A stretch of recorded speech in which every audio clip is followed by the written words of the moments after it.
如果一觉醒来全球物价贬值100万倍，而你的钱却不受影响，会发生什么？原本你只是一个积极向上、努力打工，只为赚够彩礼钱的打工仔，好不容易攒了5万，却没想到准丈母娘突然改口说要50万彩礼。天呐，50万彩礼！你这么多年辛辛苦苦打工，东拼西凑也就才攒了原本10万块彩礼的一半。而一旁的女友虽然知道你的处境很难，却也是讥讽道：你当时追我的时候不是说什么条件都答应我吗？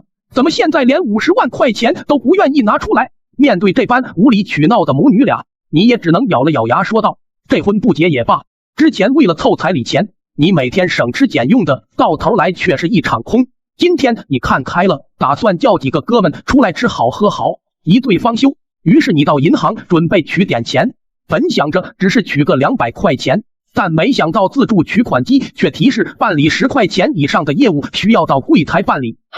你心里想着这运气也太背了吧，连机器都是坏的。于是你无奈的来到银行大厅，今天银行的人格外的多，你排在了第19号。起初你想着前面有19个人也不算多，没想到很快就要排到你的时候，前面又多了几个插队的，都是存款达到5毛钱以上的3星客户。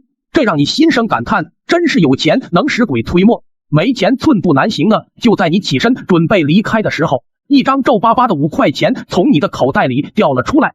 旁边的工作人员看到后一惊，天哪，一张5块钱巨款就随随便便放在口袋。他赶忙过去捡起5块钱，颤颤巍巍地说道：先生，这是您刚落下的钱，这么大的金额，还请您多注意保管。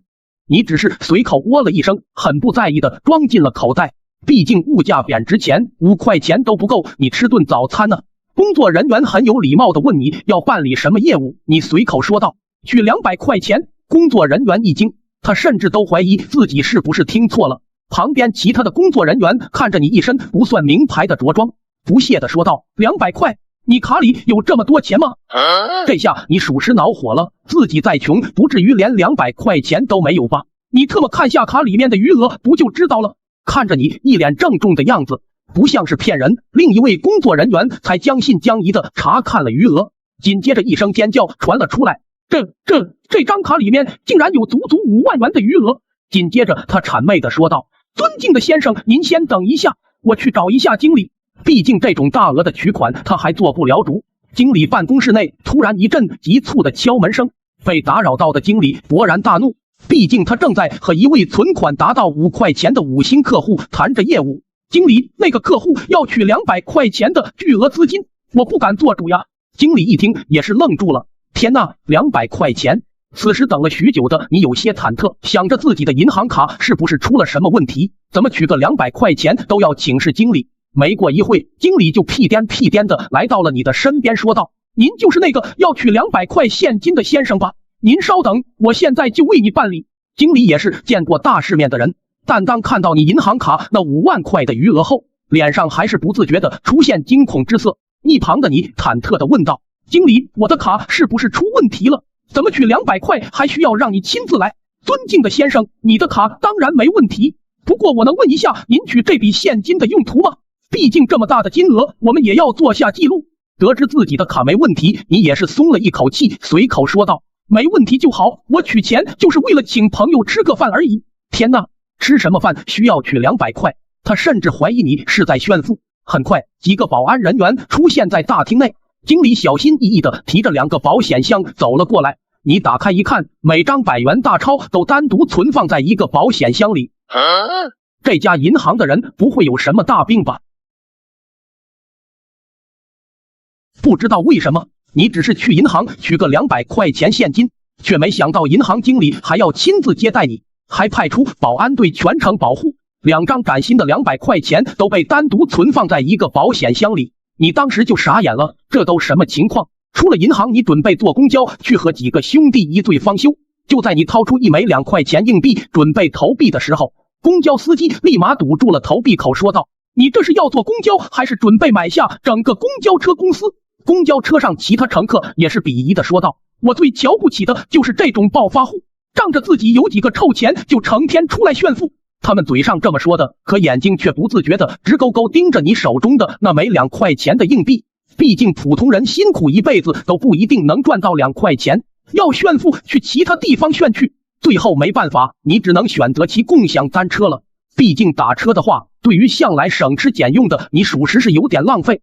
半路上你不小心刮到了一辆保时捷，没想到的是车主竟然是你那改口要50万彩礼的前女友和他新找的超级富二代。面对他们的疯狂嘲讽和言语辱骂，你也只能强忍着，毕竟在物价贬值前，以你月薪2200的工资是肯定赔不起的。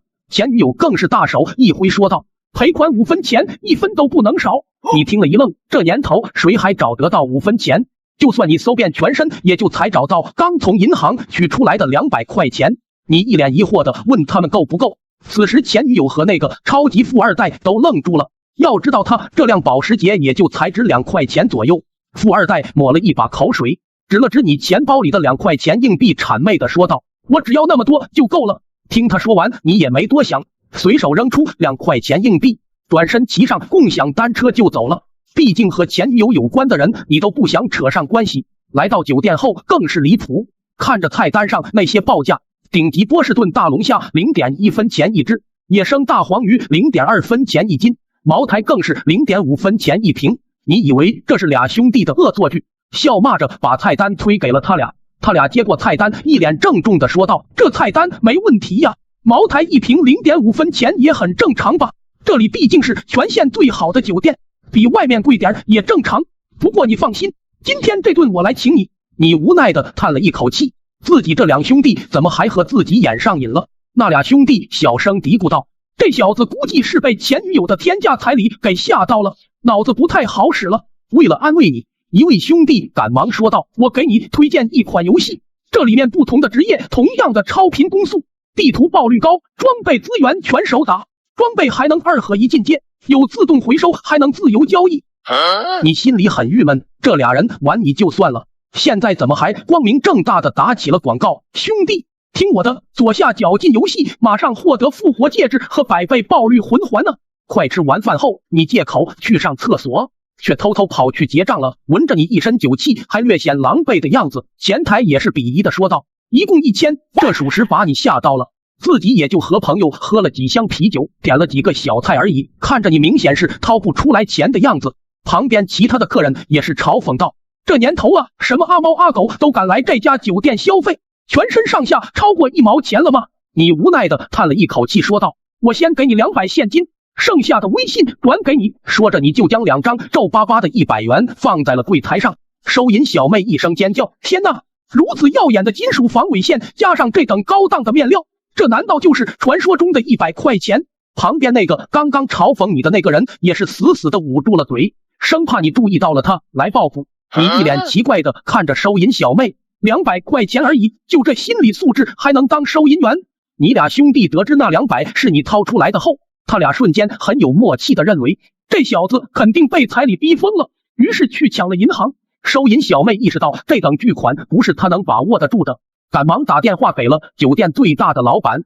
不一会你就被老板请到了贵宾室，看着眼前显得有些拘谨的酒店老板，你忐忑地问道，老板，结个账而已，不至于让你亲自来吧？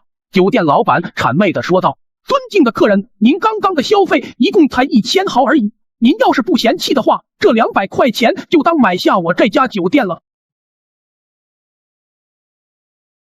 你因为只是在酒店消费了200块钱而已，酒店老板就要把整个酒店转让给你，这让物价贬值前月薪2200的你属实有点把握不住。你以为酒店老板在跟你开玩笑，便比较配合的随便签了一份转让合同，是真是假你也没想那么多，转身就走了。早晨又是一阵急促的敲门声，还躺在破旧出租屋内的你知道房东又来催房租了。房东说要涨房租，你忐忑的问他以后房租多少钱，只见他大手一挥，比出了2根手指头。你顿时一惊，天哪，以前每月房租也就才500块钱，现在直接涨到了2000块，但你却不知道房东说的只是20毫钱而已。最后没办法，你只能选择搬家了。收拾房间的时候，你在墙角找到了一个黑色塑料袋，里面满是5毛1块的硬币，足足有2500块。这是物价贬值前你借给表哥2000块钱做买卖，后来还钱的时候，他还很义气的多给了你500块钱当做利息。因为他做的是小本买卖，所以给你的钱都是一些5毛1块的硬币。现在既然要搬家了，你想着先去找个银行存了再说。只是这零钱实在太重，你在路上不小心摔了一跤，再醒来时是2个学生将你给搀扶了起来。为了感谢他们，你给了1人10块钱，算是谢礼。你才刚走，其中一个小胖子就拿着10块钱问另一个人：“这是什么？”对方震惊地说道：“这是10块钱，昨天上课的时候老师不是刚教过吗？天哪，这竟然是新闻上偶尔才能看到的10块钱！”同样的面额，小胖子也就在上坟给爷爷烧的时候见过。因为昨天坐公交的时候，你掏出2块钱，公交司机说你是在炫富，一脸懵逼的你今天不敢再去坐公交了，只能顶着40多度的高温去银行。当你正准备进去的时候，门口的保安立马就把你拦了下来。毕竟刚才那一摔，加上浑身的透汗和肩上扛着的黑色塑料袋，保安把你当成要饭的也再正常不过。无奈之下，你只能选择离开，准备去其他家银行。保安也是撇撇嘴就要往回走，可突然身后传来了一阵硬币落地的声音，顿时整个大厅都安静了下来。保安缓缓回头，才发现你的黑色塑料袋破了，5毛和1块的硬币顺着破洞就掉了出来。此时银行里所有的人都惊呆了，你以为他们是想要嘲笑你，便赶紧低头捡钱，只想要快点离开这地方。下一秒，银行经理就带着人过来了，先是让人封锁了你掉钱的区域，随后便安排人开始帮你捡。你忐忑地说了一声谢谢，对方也是被吓得不轻，赶紧问你是来办什么业务的。你尴尬的摆摆手，我只是来存点零钱而已。天哪，存一些零钱？银行经理瞬间就愣住了，随后往黑色塑料袋里面看了看。要知道刚才掉出来的那几枚1块钱硬币已经能买好几台法拉利了。经理搓了搓手，谄媚的问你要存多少。你尴尬的摆了摆手说道：“不多，也就2500块钱而已。”在听到2500这个数之后，他顿时倒吸了一口凉气。他知道你有钱，但没想到会这么有钱。2500块在你眼里只是零钱。随后他立马拨通了电话，汇报给了总行。总行那边同样震惊，问你到底是来存钱的还是来买银行的。就在此时，穿着华丽的一男一女在一群保镖的跟随下走进了银行。这俩人你太熟悉了，男的是你大学时期出了名的超级富二代，那位女子是你大学时期舔了4年的校园女神。因为这个女神的缘故，你和那位超级富二代向来都是死对头。本来你只是去银行存一些5毛1块的零钱而已，却没有想到银行经理还要亲自接待你。得知你所谓的零钱竟然有足足2500块巨款的时候，银行经理也不禁暗自感叹，你到底是来存钱的还是来买银行的。就在此时，你的2位大学同学也来了银行，一位是你的死对头，他也是超级富二代，另一位是你大学舔了4年的校园女神。那位超级富二代先是不屑地瞥了一眼你，眼神又不自觉地看向你身旁那袋满是5毛1块的硬币，他不禁倒吸了一口凉气，不过很快就强行镇定了下来。毕竟在他的印象里，你只是一个连1毛钱存款都拿不出来的穷逼而已。他认定那一整袋5毛1块的硬币肯定不是你的。哟，这不是老同学吗？没仔细看我还以为哪来的臭乞丐呢。面对富二代的冷嘲热讽，你也只能咬了咬牙。毕竟你因为顶着太阳扛着2500块钱的硬币来到银行，导致你满身透汗，此时显得十分狼狈。一旁的女神走了过来，微微一笑，然后很热情的跟你打了招呼，你马上就舔了上去，像个二傻子一样。看到你和女神聊得这么火热，一旁的超级富二代也是怒从心中起，大手一甩，掏出一张100元大钞说道：“你们银行就是这样对待贵客的吗？一次性存100元巨款都没人接待吗？”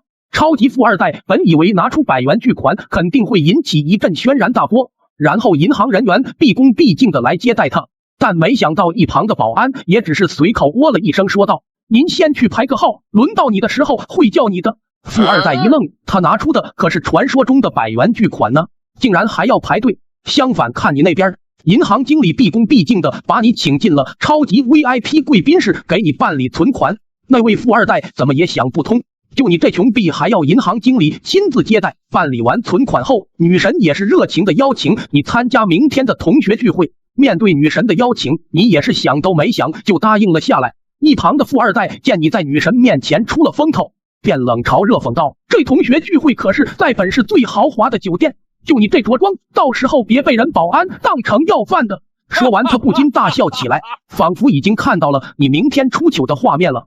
回到出租屋内，还在发愁明天怎么应对同学聚会的你，在床上刷着短视频，突然你就刷到了那位你舔了4年的校园女神在开直播。此时的直播间人数也有几万人，但是你们班里那位超级富二代一个劲的刷着火箭，稳坐榜一大哥，女神也是不停的感谢，这让你越发无奈。特么的，只要有钱，在哪里都可以压你一头，但这毕竟来了女神的直播间，怎么也得捧捧场。说着你就刷了一个10块钱的礼物，无奈的退出了直播间。没想到当天晚上，一则网名叫爷奥奈我和的神秘富豪狂刷10元巨款的话题直冲热搜第一。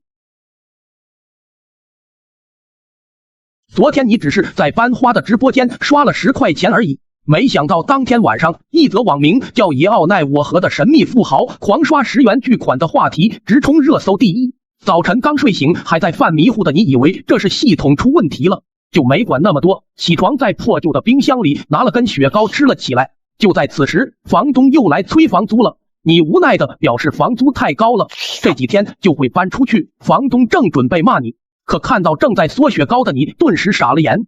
他十分谄媚的说道：“您都是能吃上雪糕的人，怎么可能差我那点房租？”说完便咽了咽口水，你以为他在阴阳怪气你。俗话说人在屋檐下不得不低头，于是你只能又在冰箱里拿出了一块雪糕给他。在看到雪糕被递到跟前的瞬间，房东傻眼了。要知道眼前这块雪糕的标价是1块钱天价呢，而自己的这套房子也就才值5毛钱左右。只见他双手捧着雪糕，十分激动的说道：“这真是给我的吗？”你很忐忑的点了点头，表示希望房东给自己宽限几天，会尽快搬出去的。没想到房东居然很爽快的答应了，临走前还说这套房子以后归你了，房产证晚点会给你送过来。此时的你一脸懵逼，特么的，想蹭雪糕就直说。随后你拿着一个放着1块雪糕的保温杯，就准备去参加同学会了。因为你是骑着共享单车来的，结果被开着豪车的那位超级富二代给疯狂嘲讽。一旁其他的同学为了讨好那位富二代，也是附和的开始对你各种嘲讽。为了在女神面前出风头，那位超级富二代也是摆了摆手，叫来了服务员，给每一桌都上一份正宗的法国鹅肝和一份鱼子酱巧克力布丁。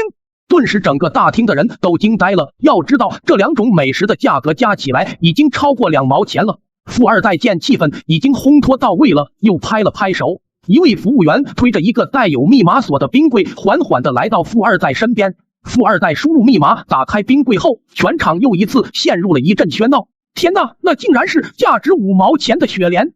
只有一旁的你还是一脸懵逼，以为你们班里这些同学和那位富二代合起伙来戏弄你。班里的所有同学都眼巴巴盯着富二代正在发放的那包价值5毛钱的雪莲，生怕漏了自己。就连一旁的女神都是不自觉的打开了直播间，准备直播吃天价雪莲。见自己舔了这么久的女神也合起伙来戏弄自己，坐在一旁的你无奈的拿起手机玩起了游戏。突然女神的直播间就炸了。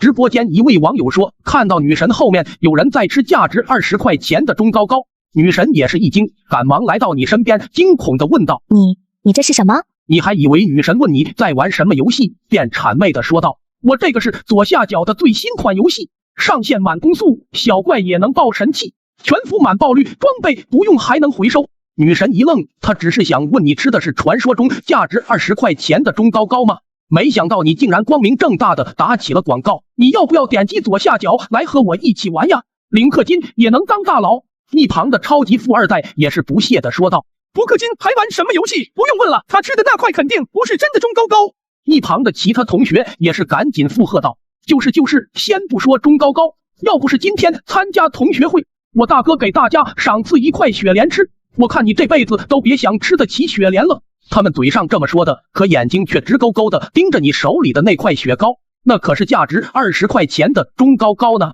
就算是有钱人也不敢这样在餐后随便享用。听完你一愣，雪糕还有真的假的？就算我工资不高，也不至于连雪糕都吃不起吧？家里还有一冰柜呢。无奈的你不想和他们辩驳，坐到了更远的角落刷起了直播。突然班花一声尖叫，原来是那位昨晚给他刷了10元巨款，名叫爷奥奈我和的神秘富豪，竟然又一次降临他直播间了。参加同学聚会的你被那位超级富二代排挤，导致没有一个人敢搭理你。无奈之下，你只能坐在墙角刷起了直播。突然，女神一声尖叫，吸引了在场的所有人。原来是那位狂刷10元巨款，名叫爷奥奈我河的神秘富豪又一次降临他的直播间。一旁的超级富二代异常的恼怒，毕竟在他的心里，此次同学聚会的焦点必须是他自己。恼怒之下，他把坐在墙角的你当成了出气筒。有刷美女直播的，像你这样的臭厮，能刷得起1毛钱天价的礼物吗？你知道他是在调戏你，就没理他，继续刷着直播。富二代瞥了一眼你的手机，又嘲讽道：“网名还叫爷奥奈我河呀，一听就是那种穷厮还带点中二的人起的网名。”女神听到后顿时一声尖叫：“什么？爷奥奈我河？”旁边的其他同学也是一愣，似乎想到了什么。难道他就是那个刷了10元巨款的神秘富豪？那位富二代不由得吸了一口凉气，但是他很快就强装镇定地说道：“那个神秘富豪怎么可能是他这样的穷厮？网名一样的多了去了。”旁边的其他同学也是赶紧附和道：“要不和那个神秘富豪连麦，我们验证一下不就知道了？”女神也是点了点头，颤颤巍巍地发起了连麦。果然，坐在角落的你手机突然响了起来，接通后，顿时整个大厅的人都愣住了。起初还以为是女神连错了，但当看到你的网名后，所有人都大叫了起来：“天哪！那个狂刷10元巨款的神秘富豪，居然真的是他！”此时一旁的富二代变得更加恼怒。他怎么可能刷得起10块钱的巨款？这手机肯定不是他的！你正要反驳，没想到此时一群警察进来，就把你给带走了。这下就更加验证了那位富二代的猜想，那个手机肯定是他在哪不正规渠道弄来的。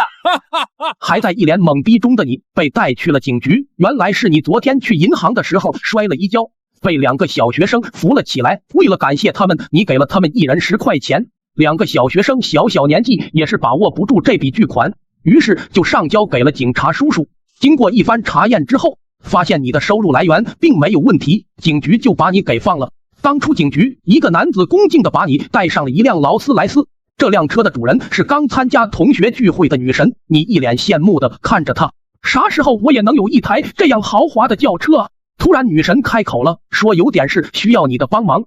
你一脸疑惑，对方现在怎么也算是创业公司的女老板了，怎么还要自己这个穷屌丝帮忙？很快你就被带到了女神的办公室，女神跟你聊起了她的创业经历，期间还不时的跟你套近乎。突然几个5大3粗的壮汉闯了进来，为首的那个壮汉骂骂咧咧的说道：“今天可是最后的期限，如果你还还不上钱的话，就别怪我不客气了。”原来女神的公司由于运作失败，已经资不抵债。你颤颤巍巍的问那位壮汉欠多少钱。其实你知道，凭自己2200的工资肯定是帮不起的，你只是好奇而已。没想到那位壮汉大手一挥，比出了5根手指头，说道：“50块钱1分都不能少。”你顿时愣住了，50块？女神公司已经这么穷了吗？50块钱都还不起了吗？你看了看女神，她正躲在角落抹眼泪。你突然明白了她让你来这里的意思，于是你试探性的从口袋里拿出了一张皱巴巴的100块，说道：“这个够吗？”女神也是一惊，你在她直播间里刷了10块的天价礼物，她知道你有钱，所以才试探性的找你帮忙。没想到你居然这么有钱，100块钱的巨款就随便装在口袋。为首的那位壮汉看到你掏出的一张100元巨款，腿都吓得站不稳了，瞬间收起了刚才的嚣张，对你毕恭毕敬，称兄道弟，不仅给女神赔礼道歉，并且谄媚的对你说：“希望你肯赏脸去参加明天全市最高规格的拍卖会。”你无奈的摇了摇头，表示自己只剩这几百块钱了。壮汉心里暗骂你在装叉，却表面也只能谄媚的说道：“您能来的话，是我们拍卖会的荣幸呢。”上集说到，女神的公司因为资金运作出了问题，欠下50块钱的天价债务，被一帮5大3粗的壮汉上门讨债。还在一脸懵逼中的你忐忑的拿出一张皱巴巴的100元大钞，问那位讨债的壮汉够不够。没想到那位壮汉竟然被吓得双腿发软，谄媚的说道：“够了够了。”随后他还邀请你参加明天全市最高规格的拍卖会。一阵风波过后，这位曾经你舔了4年的女神对你满是好感，在酒桌上对你频频敬酒，明里暗里想要拉你入股他的公司。毕竟在他看来，随便就能从口袋里掏出一张100元巨款的你，如果能入股他的公司的话，肯定会有巨大的好处。你心里却暗想，不至于吧，他这公司穷到什么地步了，还要拉我这种全身上下只有几百块钱的人入股？你一脸疑惑地问他需要多少钱能入股？没想到女神搓了搓手，比出了2根手指头，说道：“20块钱我给你30%的股权，怎么样？”听完你一愣，20块钱就能买30%的股权？你们公司的主营业务不会是在外面摆地摊卖烤肠的吧？见你久久没说话，女神以为要的多了，她又尴尬地比出1根手指头，说道：“那要不10块钱给你30%的股权？”你越听越离谱，以为自己肯定是酒喝多了，便随手在口袋里掏出了一张皱巴巴的20块钱，说道：“我身上的零钱只有这张20了，你拿去吧。”女神先是一愣，天哪，20块钱对于你来说居然只是零钱。不过回想你之前在她直播间随手刷了10元巨款的礼物后，她又有些想通了。女神又是频频给你敬酒，向你示好，随后你就迷迷糊糊被一辆豪华的劳斯莱斯送回了家。当看到你住在破旧的社区时，女神也是心生感叹，没想到你居然还是个如此低调的富豪，这让她对你又多了几分好感。当推开你的房门时，女神更是一声尖叫：“天哪！一只用10块钱巨款折成的纸飞机，就随便挂在房梁上。”你尴尬的笑了笑，说道：“我的动手能力一般，叠得不太好看，让你见笑了。”女神听后一愣，这是动手能力的问题吗？这可是10元巨款呢，要知道10块钱都能买到一架豪华私人飞机了，好吧？此时的他甚至怀疑你在炫富。作为舔狗的你，见女神目不转睛的盯着那只纸飞机，便谄媚的说道：“你要是不嫌弃的话，那就送给你好了。要是在物价贬值前，你拿出一张用10块钱折的纸飞机当做礼物送给女生，对方肯定会一脸嫌弃，然后给你一张好人卡。但是此时女神却格外的激动，她没想到你出手居然这么大方，10元巨款就随随便便送人。”而一旁的你则像看傻子一样看着他。送走女神后，还在发愁明天怎么应对拍卖会的你，突然一阵急促的敲门声。开门后是你那物价贬值前还你2000块又多给你500块钱利息的表哥和他的老婆。表哥尴尬的说：“能不能把之前多给的利息还给他？你知道这肯定是旁边那个向来看不起你的嫂子逼着来要钱的。”你以为他们要的是500块钱，便尴尬的搓了搓手，说道：“能不能过几天给？我现在手里没那么多钱。”嫂子瞥了你一眼，随后她的目光就被你房间墙角的那几枚5毛1块的硬币给吸引了。她第一时间就想到了前几天电视上的一条爆炸新闻，本是有一位神秘彩民买彩票中奖5块钱巨款，难道那个神秘彩民就是他？这是他心里的第一个念头。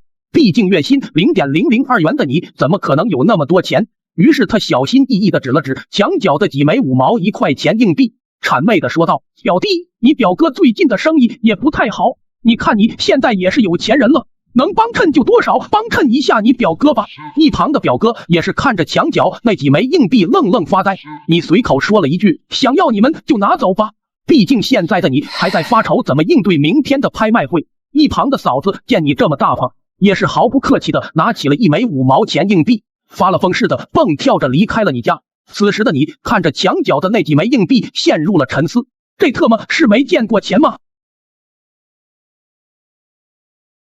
上集说到，你帮女神的公司还了50块钱的天价欠款后，被邀请参加全市最高规格的拍卖会。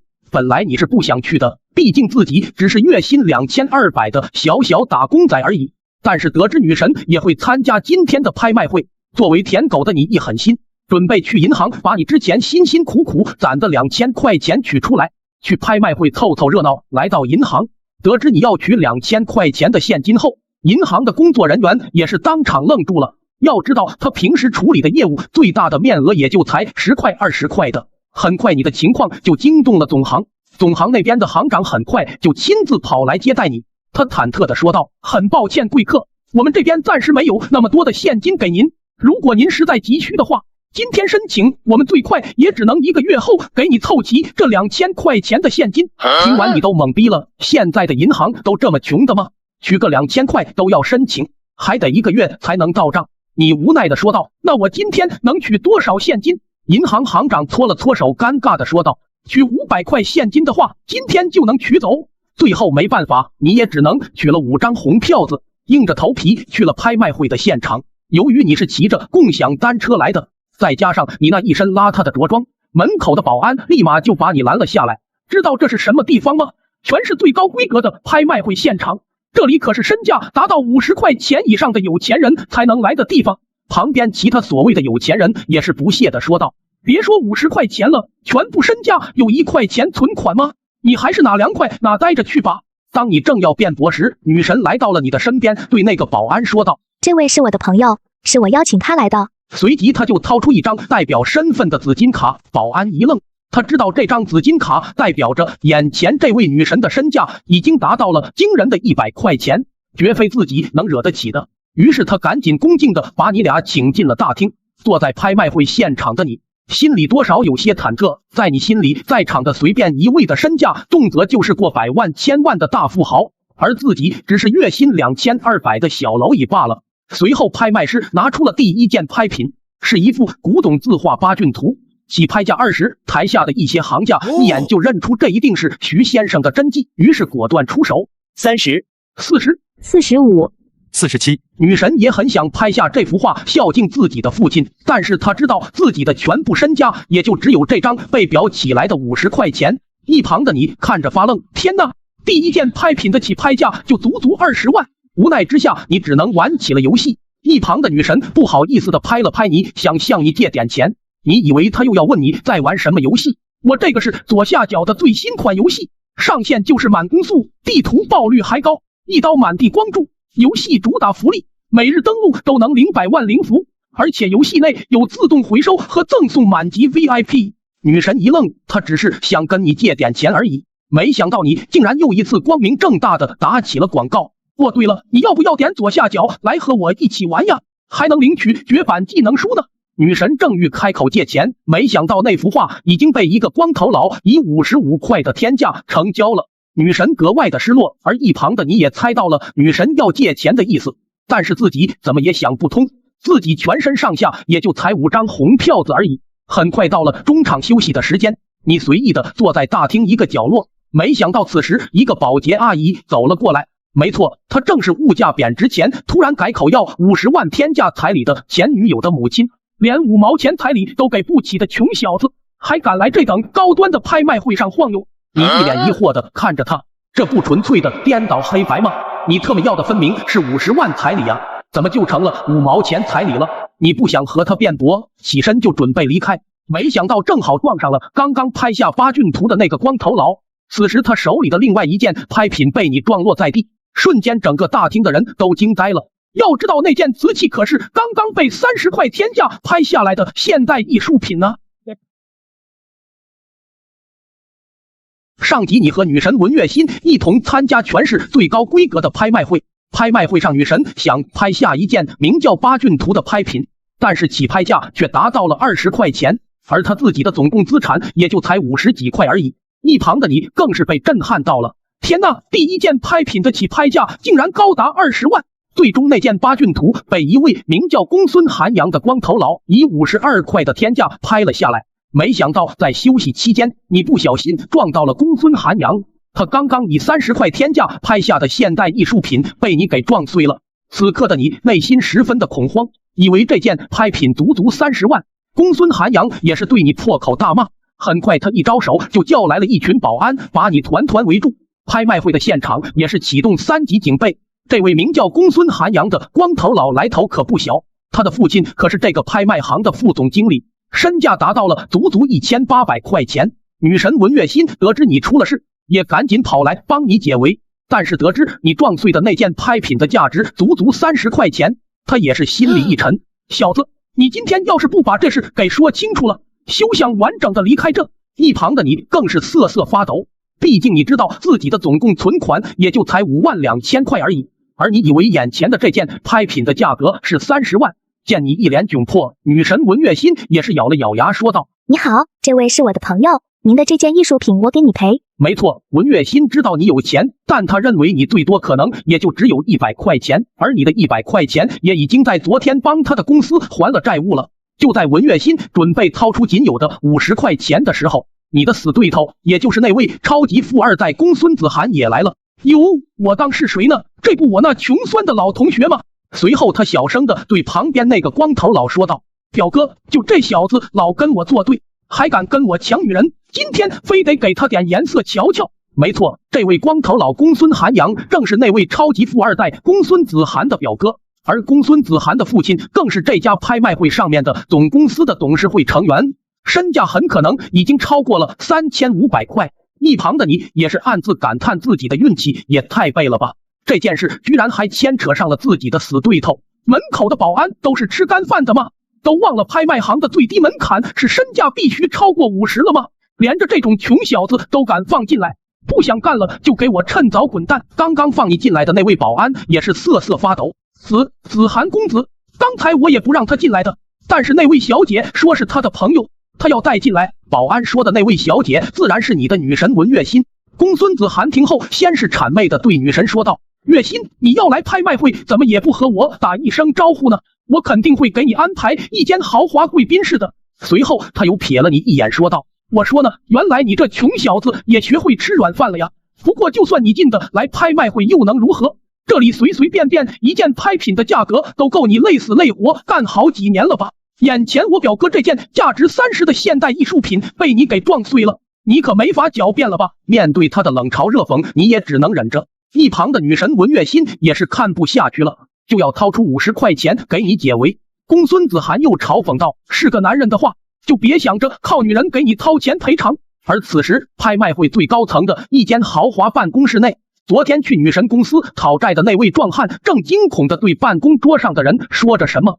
没错，此人正是这家拍卖会的总经理沈文德，是公孙涵阳父亲的顶头上司，身价足有2600块。总经理，我确定没看错，昨天那位随便从口袋里掏出100块巨款的公子哥，我不小心看到他的口袋里差不多有3张左右的100元巨款，而此时他就在我们家拍卖会。就在刚刚，他不小心撞碎了公孙涵阳拍下的一件价值30块的拍品。总经理也是惊恐万分，年纪轻轻就随身装着几百块钱巨款，此人肯定是某个超级大家族的富家子弟，我们拍卖会可千万不能让他受到一丁点委屈。大厅的你还在忍受着公孙涵阳和公孙子涵的无尽嘲讽。就在此时，拍卖会总经理沈文德在一群保镖的跟随下到了大厅。此刻大厅的所有人都恭敬地说道：总经理好，包括公孙涵阳和公孙子涵。就在这俩兄弟不解这一向不露面的总经理为何会出现在这里的时候，总经理沈文德毕恭毕敬地走到你跟前说道：尊敬的客人，很抱歉这么晚才把您的黑金至尊卡给您送来。此刻大厅的所有人都震惊了，要知道黑金至尊卡的最低要求都是身价必须超过1000块呢。上集你因为不小心撞碎了光头佬公孙涵阳以30块天价拍下的现代艺术品，所以你就被公孙涵阳和他的表弟公孙子涵疯狂嘲讽，当众羞辱。你以为这件拍品价格足足30万，所以只能选择忍气吞声。就在此时，这家拍卖行向来不露面的总经理沈文德出现在了你面前。尊敬的客人，很抱歉这么晚才把您的黑金至尊卡给您送来。听到此话，顿时整个大厅的人都惊呆了。天哪！要知道黑金至尊的最低门槛都是身价必须达到1000块呢，连本公子身价都没达到1000块。一旁的女神也是不自觉地咽了咽口水。要知道放眼整个华夏地区，能拿出1000元巨款的年轻一辈都寥寥无几啊，他怎么会？而一旁的保洁阿姨，也就是那位曾经看不起你的前女友母亲，更是惊恐。难道他是某个超级大家族的子弟？这些年只是来底层社会历练的？不行，我必须得想办法撮合他和我的宝贝女儿重归于好。而此时的你满是忐忑地问道：请问您是？我是这家拍卖行的总经理沈文德。听完你顿时一惊，果然这次要凉了，连拍卖行的总经理都惊动了。这张黑色的卡是怎么回事？尊敬的客人，这是我行赠予您的黑金至尊卡，得此卡的最低门槛便是身价必须超过1000，而拥有这张卡之后，你以后便可在我行获得优先购买前和8折的优惠，而此卡也拥有500的额度。天哪，身价必须超过1000万，还有500万的额度。随后你小声地对沈文德说道：其实我没有那么多钱，我只是一个普通的打工仔而已。虽然你说的声音不大，但却被一旁的公孙涵阳和公孙子涵两兄弟听得清清楚楚。总经理，您不会弄错了吧？就这种浑身上下都透着一股穷酸味的小子，身价怎么可能超过1000？就是，刚刚我可看到了，他撞碎我表哥价值30的艺术品，都被吓得瑟瑟发抖。您怎么能把代表身份的黑金至尊卡随随便便给他？我做事还由不得你们2个小辈插手。沈文德始终坚信，随随便便能从口袋里掏出几张100元巨款的你，肯定是某个超级大家族的子弟。总经理，我们必须要对他进行资产验证，否则此事要是传到我父亲他老人家耳朵里，不知道您是否担待得起呀？沈文德知道公孙子涵说的自然是他的顶头上司，总公司股东之一的公孙阳东，据说身价已经达到了惊人的3500块，而沈文德却也不是被吓大的，否则这么多年他怎么能从拍卖行的小保安做到了如今总经理的位置？但是为了让所有人口服心服，他还是谄媚的对你说道：尊敬的客人，按照我行的规矩，在给到您至尊卡的时候，我们要对您进行资产验证，不知您是否同意？此刻的你心里五味杂陈，就我那5万多块钱的存款还要进行资产验证，你们拍卖行不是有什么毛病吧？见你不说话，沈文德又是恭敬的说道：为何您放心？为了保护客人的隐私，资产验证的时候，只有本行高层和1位工作人员在场。您的具体资产有多少，我行是绝对不会泄露出去的。怎么，面对资产验证胆怯了是吧？你有几斤几两，本少爷用皮燕子能想得到。见这俩烦人的苍蝇一直嗡嗡叫，你也很爽快的答应了，要是能和眼前的这位总经理搞好关系，说不准那件现代艺术品还能少赔一点。很快你们来到总经理办公室，面对如此阵仗，你也是被吓得够呛。其实我真的没有那么多钱，我每个月也就才有2200块钱的收入而已，就没必要验证了吧？听完沈文德和那位工作人员都惊呆了。天哪，每个月2200块的收入而已，看来此人的身份背景应该比我想的还要恐怖。就在此时，大门被打开，一位面露不善的中年人走了进来。沈总经理，资产验证怎能少得了我这位副总经理呢？上集说到，总经理沈文德带你来到办公室，准备进行资产验证，然而你却忐忑不安地跟他说：其实没必要验证了吧，我一个月也就才2200块的收入而已。顿时沈文德都惊呆了。天哪，一个月2200块的收入而已，不是跟我开玩笑的吧？要知道我这个总经理的全部身价也就才2600块而已。就在此时，大门被打开，面露不善的公孙阳春走了进来。哼，一个月2200块收入，现在的年轻人真是不知天高地厚，2200块的巨款都敢夸下海口。听完你一愣，2200块收入都算是夸下海口？这特么是有多瞧不起我？一旁的沈文德自然对你深信不疑，他始终认为你是某个大家族的富家子弟来底层社会历练的。沈总经理，我这副总经理能否参与这资产验证呢？今日我就要亲自揭穿这口出狂言的小杂碎的真面目，居然敢说自己每个月有2200块钱的收入。公孙阳春这样说的主要目标自然不是你，而是从自己的儿子和侄儿口中得知，沈文德利用自己职权，随意将身价必须超过1000块的黑金至尊卡赠予了你。哼，沈文德，今日之事我看你怎么收场。验证完之后，就将你这老东西滥用职权之事向总公司汇报。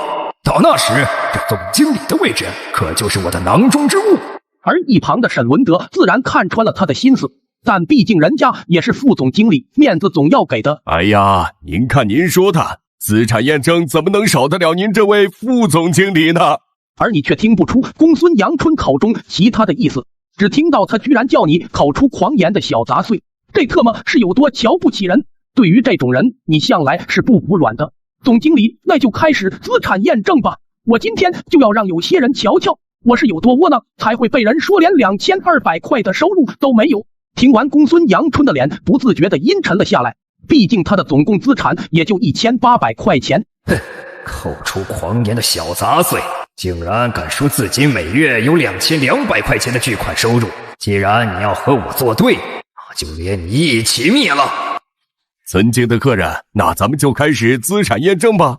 我给您讲一下咱们的流程。首先第一步就是验证你身上带有的现金储备有多少。还没等沈文德说完，你尴尬的从口袋里掏出刚从银行取的那5张红票子，说道：今天出门有些着急，没带多少现金，总共也就才500块钱而已。听完，沈文德和公孙阳春都惊呆了，但是很快他们就平静了下来。沈文德自然是因为他从手下那里得知你随身就会带好几张100元巨款，哼，这小杂碎居然真有这么多钱！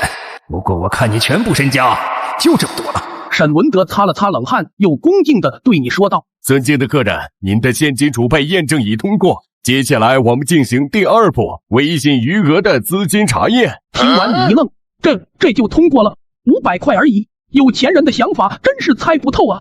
随后你很不解地掏出手机，其实我微信里也没有多少钱，也就有一些零钱而已。沈文德一看，天哪，105块钱在他眼里居然只是零钱而已，看来此人的身份背景果然恐怖。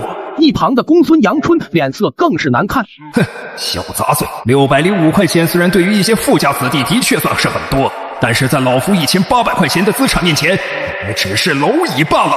沈文德又擦了擦冷汗。尊敬的客人，您的微信余额资金查验已通过，接下来我们进行第3步银行流水收入验证。一旁的公孙阳春暗自冷笑，哼，小杂碎，接下来我倒要看看你这1个月2200的巨款收入是怎么吹出来的。但是万万没想到，你在手机上点了半天，却显示暂不支持线上查询流水。一旁的公孙阳春终于开口了：“任总经理，这就是你所谓的黑金至尊会员，刚刚还夸下海口说1月能有2200块钱的收入，现在居然想用如此低级的借口给搪塞过去。”一旁的沈文德也是捏了一把冷汗，他知道今天如果不能证明你有超过1000块钱的资产，那么他将会因为滥用权力被公孙阳春汇报给总公司。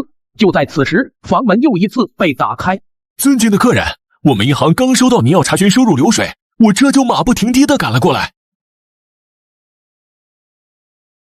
任总经理，这就是你所谓的黑金至尊会员，刚刚还夸下海口说1月能有2200块钱的收入，现在居然想用如此低级的借口给搪塞过去。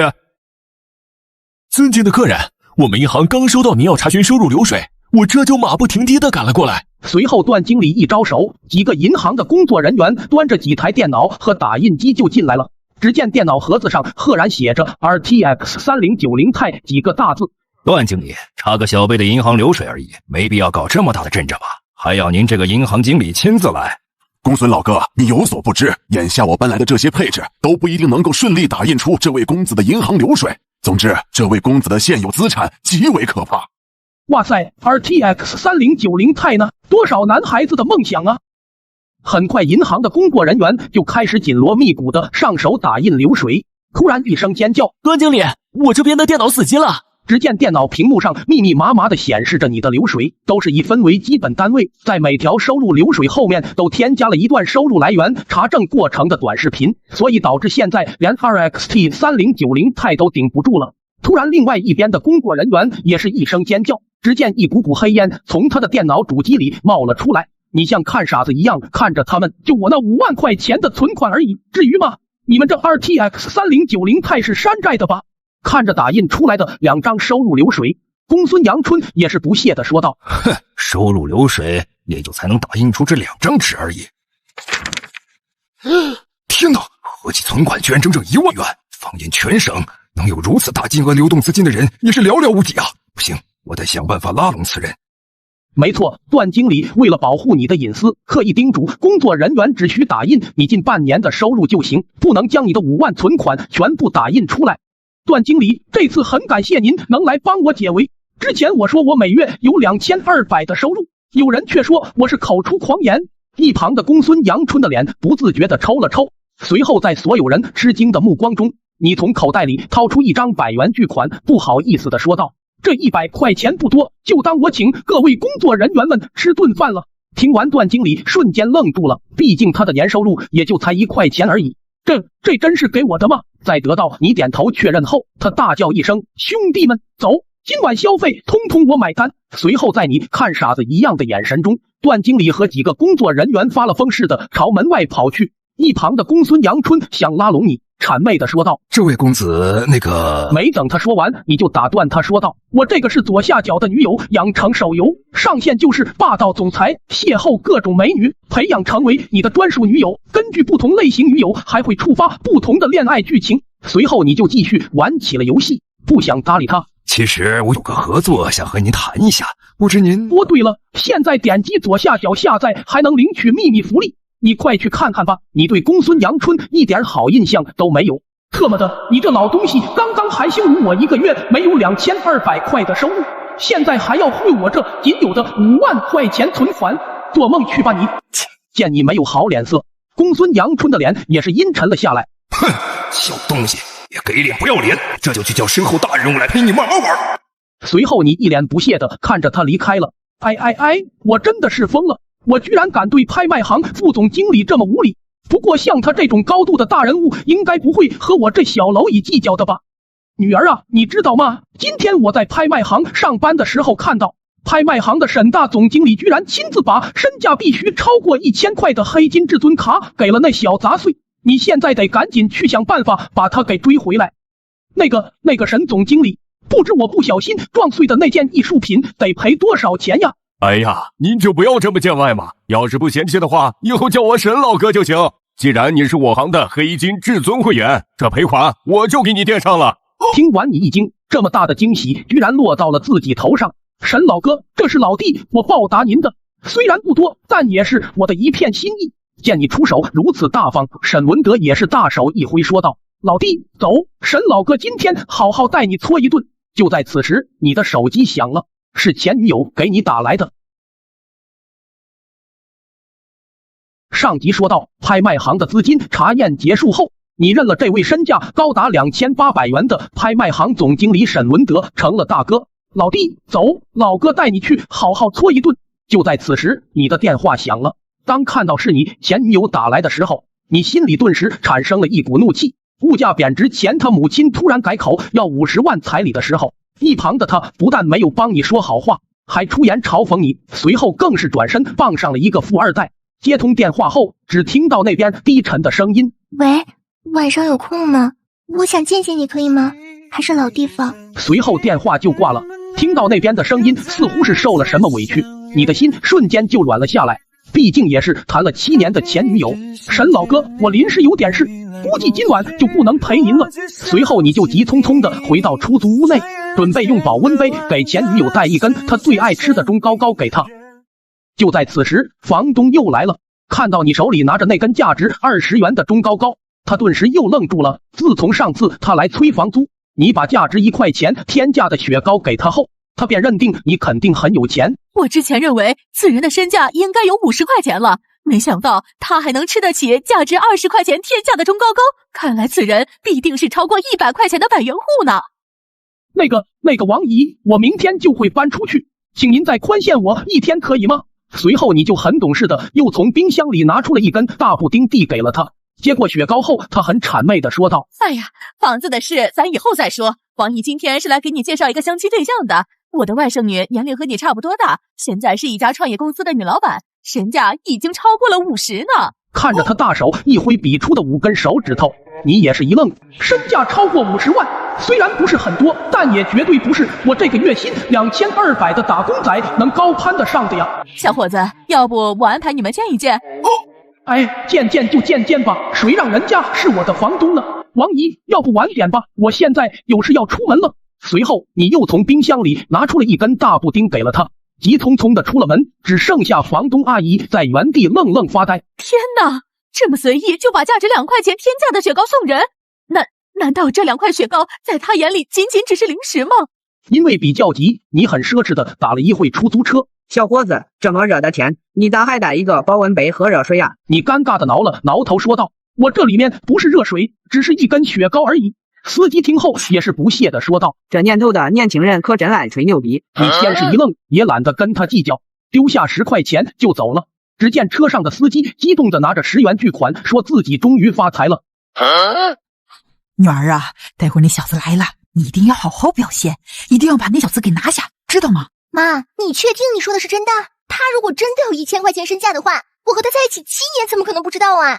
万一是假的，你这不是把你女儿往火坑里推吗？来到包间后，看着前女友眼中的些许泪痕，你心里也是五味杂陈。你找我来有什么事？随后前女友就跟你袒露心声，说想和你和好，他母亲也同意彩礼可以给少一点。面对这种情况，你肯定是很兴奋的，就答应了下来。毕竟是谈了7年的女友啊，你放心，我一定会努力赚钱，不会让你和你妈妈失望的。那个，我去接个电话，马上就回来。哎，我也不知道我妈说的是真的假的，不过现在我也没办法呀，毕竟我现在这情况，总得有个接盘侠吧。上集说到你来赴约前女友，然后你很兴奋地同意了前女友和好的请求，但是就在你出去接电话返回包间的时候，却听到了惊天大秘。唉，我也不知道我妈说的是真的假的，不过现在我也没办法呀，毕竟我现在这情况，总得有个接盘侠吧。张心燕，这特么就是你跟我和好的理由，以后给老子有多远滚多远。随后你掏出20块钱说道，这20算老子今天吃你几块红烧肉的钱，以后老子不欠你什么了。由于你这边的动静比较大，很快包间门口就围满了人，众人吃惊的看着桌子上你扔的那张20块钱巨款，而前女友此刻肠子都快悔青了。很快一则惊现20块钱天价分手费的话题直冲各平台热搜第一，而你也被网友们称为最豪前男友，更有女网友声称自己如果能被你甩了，也是天大的幸福啊。回到出租屋后的你还在闷闷发呆。喂，老弟啊，今晚有空没？老哥在万豪酒店订了一桌酒席，给你介绍几个朋友认识。虽然你很不理解人家这种高度的人凭啥对自己这般客气，但是既然人家想拉自己一把，你肯定是很欣然的就答应了下来。很快你就骑着你的小电驴前往了全市规模最大最豪华的帝豪酒店。帝豪酒店向来只接待身价超过100块钱巨款的名门贵族。哎，哪来的要饭的？你尴尬的挠了挠头说道，我只是受人邀请来办一些事的。受人邀请办事？我怕你是来通下水道的吧？难道不知道维修人员要走后门进入吗？哎呦，史小姐您来了。这位史小姐名叫史真香，她的家族也是最近成为了本市的5大家族之一，她的身价达到了惊人的105块钱的巨款。上大学时你俩关系还不错。哇塞，史真香，你最近混得可以啊，都开上这么好的车了。旁边的保安冷汗直流，心想着你这小子胆也太肥了吧。要知道这位史小姐最痛恨别人把她的姓和名字连起来一起叫。史小姐，很抱歉，我之前并不知道这位公子是您的朋友，所以就才没让这位公子进去。朋友？我不认识这个要饭的，你们以后少把我和他扯在一起。旁边的保安也是赶忙点头哈腰的把史真香请进酒店。我最后警告你一遍，别他妈叫老娘全名。收到收到。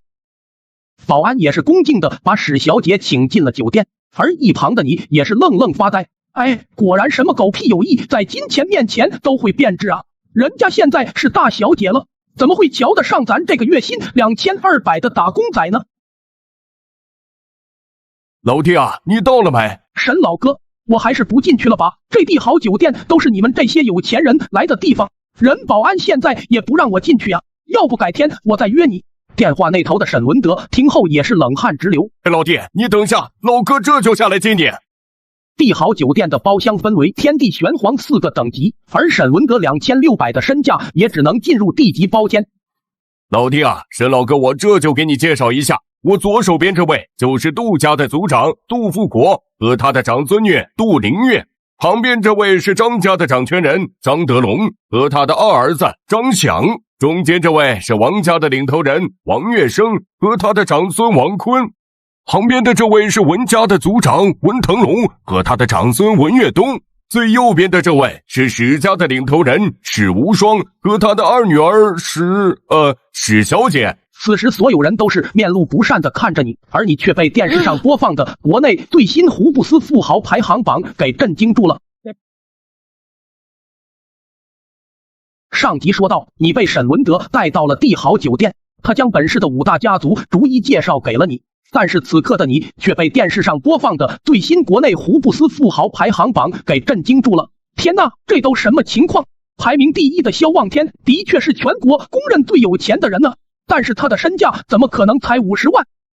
沈叔叔，您的下人和我们同桌吃饭，是不是有点不太符合规矩啊？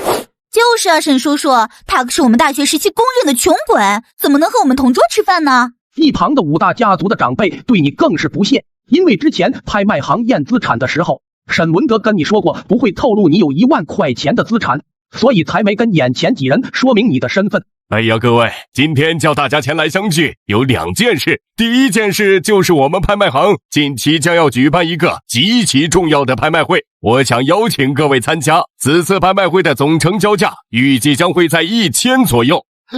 总成交价居然在1000块钱左右，此次拍卖会必定有什么绝世宝贝问世，我张家势必要参加。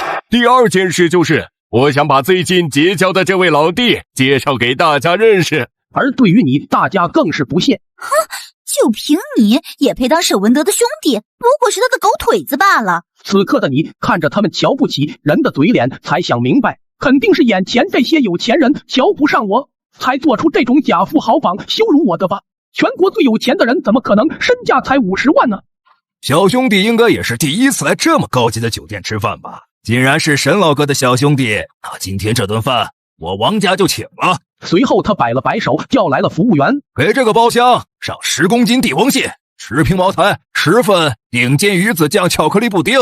服务员见眼前此人出手如此大方便，又谄媚地说道：贵客您好，不知您要不要点一些雪莲作为饭后甜点吗？闻言王月生也是一愣，在座的总共12人，12份雪莲的话就得花6块钱呢。虽说我有2000块钱的身价，不过我的流动资产也就850块，现在为了眼前这些人花6块钱，显然有些不值得。雪莲我爷爷自然会点。随后他就瞥了你一眼，又继续说道：但是雪莲如此珍贵之物，我怕有些人以前没吃过，第一次吃有些吃不惯。这样吧，给这个包厢上6份雪莲就够了。闻言王月生的脸瞬间拉了下来，他妈的败家玩意儿，一下就花老子3块钱，看我回去怎么收拾你。其他家族年轻一辈听后也是咽了咽口水。虽说我史家有钱，但雪莲如此珍贵之物，也只会在家族极其重要的宴会上出现啊。而一旁的你愣愣发呆，什么叫以前没吃过雪莲，怕第一次吃不惯，这特么不是摆明了瞧不起人吗？虽说我没你们有钱，但我也不能给沈老哥丢了面子。随后你就说道：雪莲也没啥稀奇的，我家里还有一冰箱呢。既然王前辈要请大家吃饭，而我作为新人，这雪糕就由我来请大家吃吧。随后你就很礼貌地把服务生叫了过来，麻烦给在座的各位每人上1份中高高。哟，别风大闪的舌头，你知道中高高代表着什么吗？一根中高高20元，在座总共12个人，也就是240元，你能消费得起吗？不吹牛逼的说，20块钱的中高高，鄙人有幸尝过一次，那口感入口即化，气味香甜，简直让人回味无穷啊！而你穷的小子，还妄言要一次性买下12根中高高。一旁的服务生也是有些鄙夷的看着你，贵客，您确定要点12根中高高吗？我们这边可都是需要现金支付的。一旁的王坤又是出言嘲讽道：今天你靠沈叔叔能来弟子包厢吃顿饭，已经够你吹好几年了，就凭你还想吃天子包厢的标配中高高？此刻所有的嘲笑声都朝你袭来，就连服务生都有些瞧不起你。我知道你们在座各位都很有钱，我和你们不是一个世界的人，但这12根中高高，我今天还真就请定了。看到你拍在桌子上的300块钱，在场的所有人除了沈文德以外都震惊了。就算是我，可随意拿出的流动资金也不过才1200块罢了。此子如此年轻，竟能随随便便都能从口袋掏出3张100元巨款。王坤和史真香打死也不相信那是你自己的钱。黄哥，我敢肯定，这钱肯定不是他的。他们俩都在极力的找借口，想让你下不了台。就在此时，保安不合时宜的冲了进来。各位老板，打扰一下，不知门口那辆电瓶车是咱们这房间的吗？能不能给我钥匙，我帮忙挪一下？你这小保安，也不睁大你的狗眼瞧瞧，在座的都是什么身份？谁会骑破电瓶车来？本来你也不想承认的，毕竟自己已经装起来了，但是又想到如果没人认领，自己的小电驴很有可能被随意丢到垃圾堆。就在所有人都不屑的时候，你尴尬的掏出了电瓶车钥匙。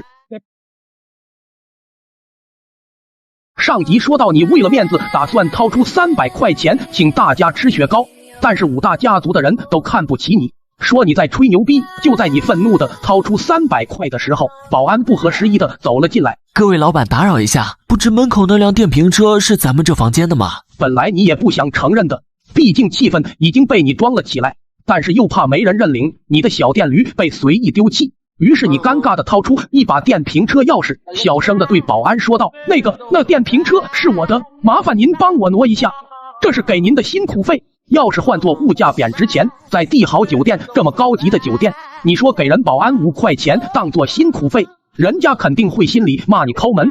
但是此刻保安看到那张5元巨款后，瞬间愣住了。先生，我不能要你的钱。要知道这5元巨款已经够普通人不吃不喝干好几十年了。你以为你给的少了，于是又掏出了一张5块钱。见保安还是拒绝，你只能无奈的说还是自己去吧。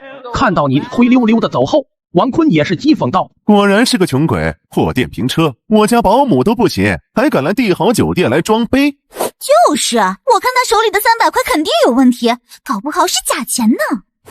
这他妈谁的破电瓶车？耽误老子去皇子包厢吃饭！楼下的另一位保安听后也是一惊，天哪，皇子包厢可都是身价超过100块钱的客人呢。于是他赶忙跑了过去说道：这位老板，另外一个保安已经去里面叫那个不长眼的家伙去了，应该马上就下来了。随即那位车主大手一挥，甩出1分钱说道：老子没耐心等他下来，你去把他那辆破电车给砸了，这是给你的小费。保安看到1分钱巨款后，眼神放光，拿起警棍就准备好好表现一番。此时你刚好出来看到了这一幕，赶忙上前拦住了保安，谄媚的说道：保安大哥，实在抱歉，这次确实是我乱停车了，这个算是给您的停车费。别他妈想收买！保安看到你手中的那张皱巴巴的5元巨款，也是极度震惊。这真的是给我的吗？你很不解的点了点头，随后保安激动的说道：尊敬的客人，刚刚确实是我鲁莽了，以后您的爱车可以随便停，停在我们保安室都可以，我将会为您爱车奉上最贴心的服务。哎，保安这份工作看来是真不好做，5块钱都能激动成这样。此时一旁的豪车车主也是极度震惊，太可怕了，这么年轻，随随便便都能从口袋里掏出5块钱，5块钱已经够买10辆我这车了。想到这，他便一脚油门就溜了。哎，真是没法比啊！我这小破电动车也就才2000块钱而已，啥时候我也能拥有这么豪华的跑车啊？想到这里，你愈发失落。就在此时，你的电话响了，是你爸打来的。爸，你怎么今天突然给我打电话了？哎呀，儿子呀，咱家的养殖场破产了，现在咱家欠了一屁股债。我和你妈要去外面躲几年，你自己啊，一定要照顾好你自己。听完后，你颤颤巍巍地问道：爸，咱家究竟欠了多少钱？只听到那边一声叹息：哎呀，咱们这个家算是完了，全完了。这一次欠款连本带利，足足2块5毛钱呢。上集说到，你爸突然给你打电话说你家破产了。爸，咱家这次究竟欠了多少钱？哎呀，咱们这个家算是完了，全完了。这一次欠款连本带利，足足2块5毛钱呢。爸，你就不要跟我开玩笑了吧。说完你就把电话挂了，没当成一回事。就在此时，一辆豪华的跑车停在酒店门口，来人正是你的死对头公孙子涵和他的堂哥公孙涵阳。哟，这不我那穷酸的老同学吗？因为拍卖行不允许随意泄露客人的资产信息，所以就算公孙阳春知道你有1万块钱，他也不敢随意和他的儿子说。怎么，就你这穷酸样，还想进帝豪酒店吃饭呢？虽然你知道如果没有沈文德，自己估计连帝豪酒店的门都进不去，但是你也不想在死对头面前丢了面子。老子饿了，想进去吃口饭，不可以吗？笑话，你可知道这帝豪酒店的最低门槛都是身价必须超过100，就凭你。就在公孙子涵和公孙涵阳两兄弟对你无尽羞辱和嘲讽的时候，一名服务生急匆匆地跑了出来。尊敬的客人，弟子包厢的菜已经上齐了，您还是赶紧进去吧。天哪，要知道帝豪酒店天地玄黄4个等级的包厢，最次的皇级包厢都要身价超过100块呢，而地级包厢更是身价必须超过1500元巨款呢。这小子怎么会？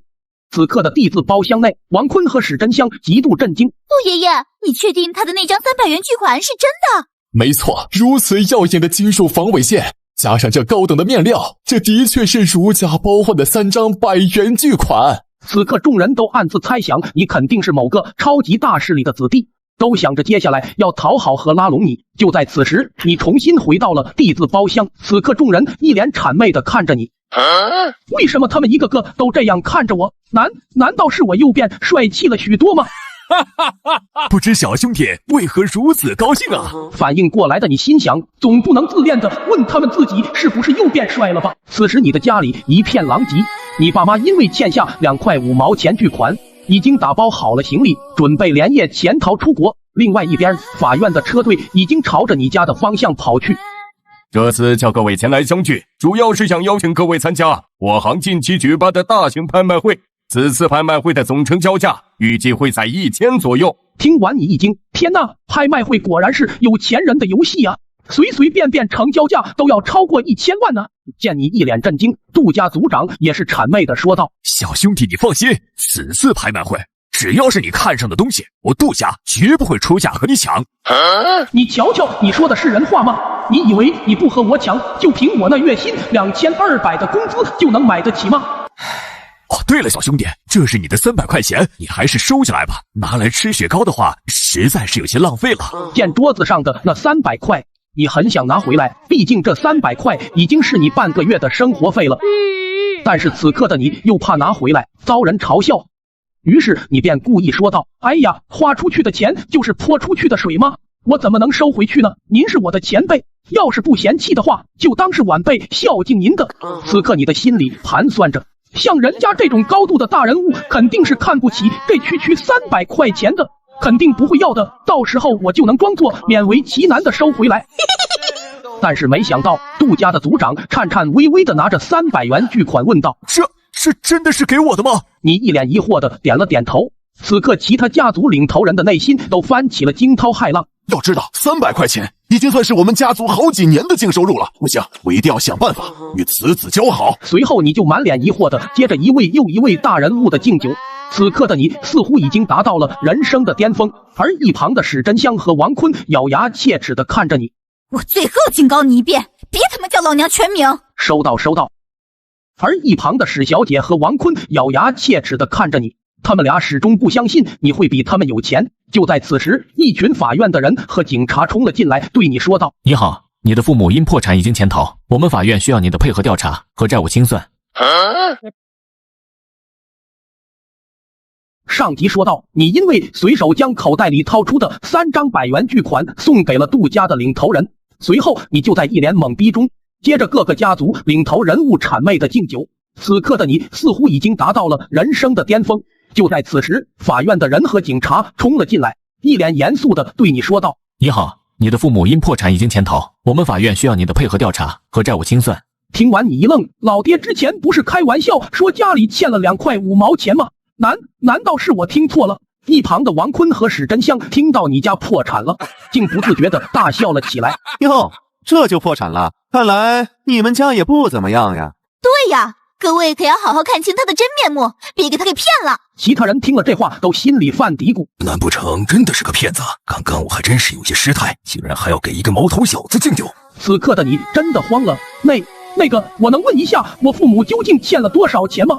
你的父母欠款金额为2块5毛钱，加上滞纳金总共3块钱。听完，旁边的扫地阿姨都惊呆了。天哪，如此年轻就要背负3元的巨债，哎，这个孩子算是完了。一旁包括沈文德在内的人都愣住了。他家竟然因为2块5毛钱就破产了，看来之前他掏出的那张300元，说不定是从哪儿不正规矩道得来的。是啊，随随便便从口袋里掏出3张100元巨款的人，家族不应该会被2块5毛钱压垮。一旁的沈文德绞尽脑汁也想不明白，我这老弟如此年轻，资产就有1万块钱，他的家族应该会更为恐怖才对啊，怎么会被2块5毛钱搞破产？而你看了看破产清算单，又看了看法院的人和警察，似乎明白了什么。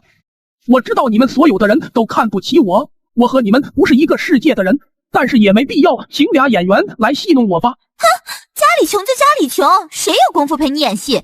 我看你现在也没钱赔偿了吧。小兄弟啊，这是你刚刚给我的300块钱，你还是先拿去应急吧。听着众人的嘲讽，你顿时怒从心中起。没错，我是没钱，是很穷，我全身上下也就只剩下这些零钱了。我知道我不配和你们在同一个包厢吃饭。众人看着你一股脑倒在桌子上的一堆5毛1块的硬币都惊呆了，竟然把这么多1块钱巨款随便放在口袋里，而且在他眼里竟然只是零钱。我说呢，我这老弟的背景怎么会差？看来这法院的人和警察应该是我这老弟请来的群演罢了。然后我这老弟在无情的装逼。没错，你以为这是他们请来的群演戏弄你的，而沈文德则以为是你请来的群演装逼的。随后沈文德就很配合的说道：法官先生，桌子上那些硬币您随便拿走3枚就行了。法院的人小心翼翼的取走3枚硬币，紧接着就给你开了一张结算完成的证明。沈文德顿时一愣，我这老弟可以啊，演戏还演全套的，还要开个证明才行。出于责任，那名警察还是忍不住提醒了你一句：随身携带这么多钱可是非常危险的，以后出门千万要注意。这群众演员还挺敬业，演的还挺像这么一回事，要不是只要3块钱，我都差点以为我家真的破产了。等法院的人和警察离开后，你看着地上掉落的几枚硬币，你很想弯腰捡起来，毕竟你今天出门已经花太多了，身上就剩下桌子和地上这几枚硬币了。就在你犹豫之际，一旁的王坤和史真香看穿了你的心思，便又阴阳怪气道：想捡就捡起来嘛，没人笑话你的。一旁的其他领头人也是暗自思忖，9块钱对于普通人来说的确算是巨款，但也不至于如此在乎啊。看来2块5毛钱把他家搞破产这事假不了，此人的身份还是有些问题的。此刻众人都对你的身份和之前掏出的那3张100元巨款产生了怀疑。就在此时，你的手机突然响了。您的年度利息195元已到账，请注意查收。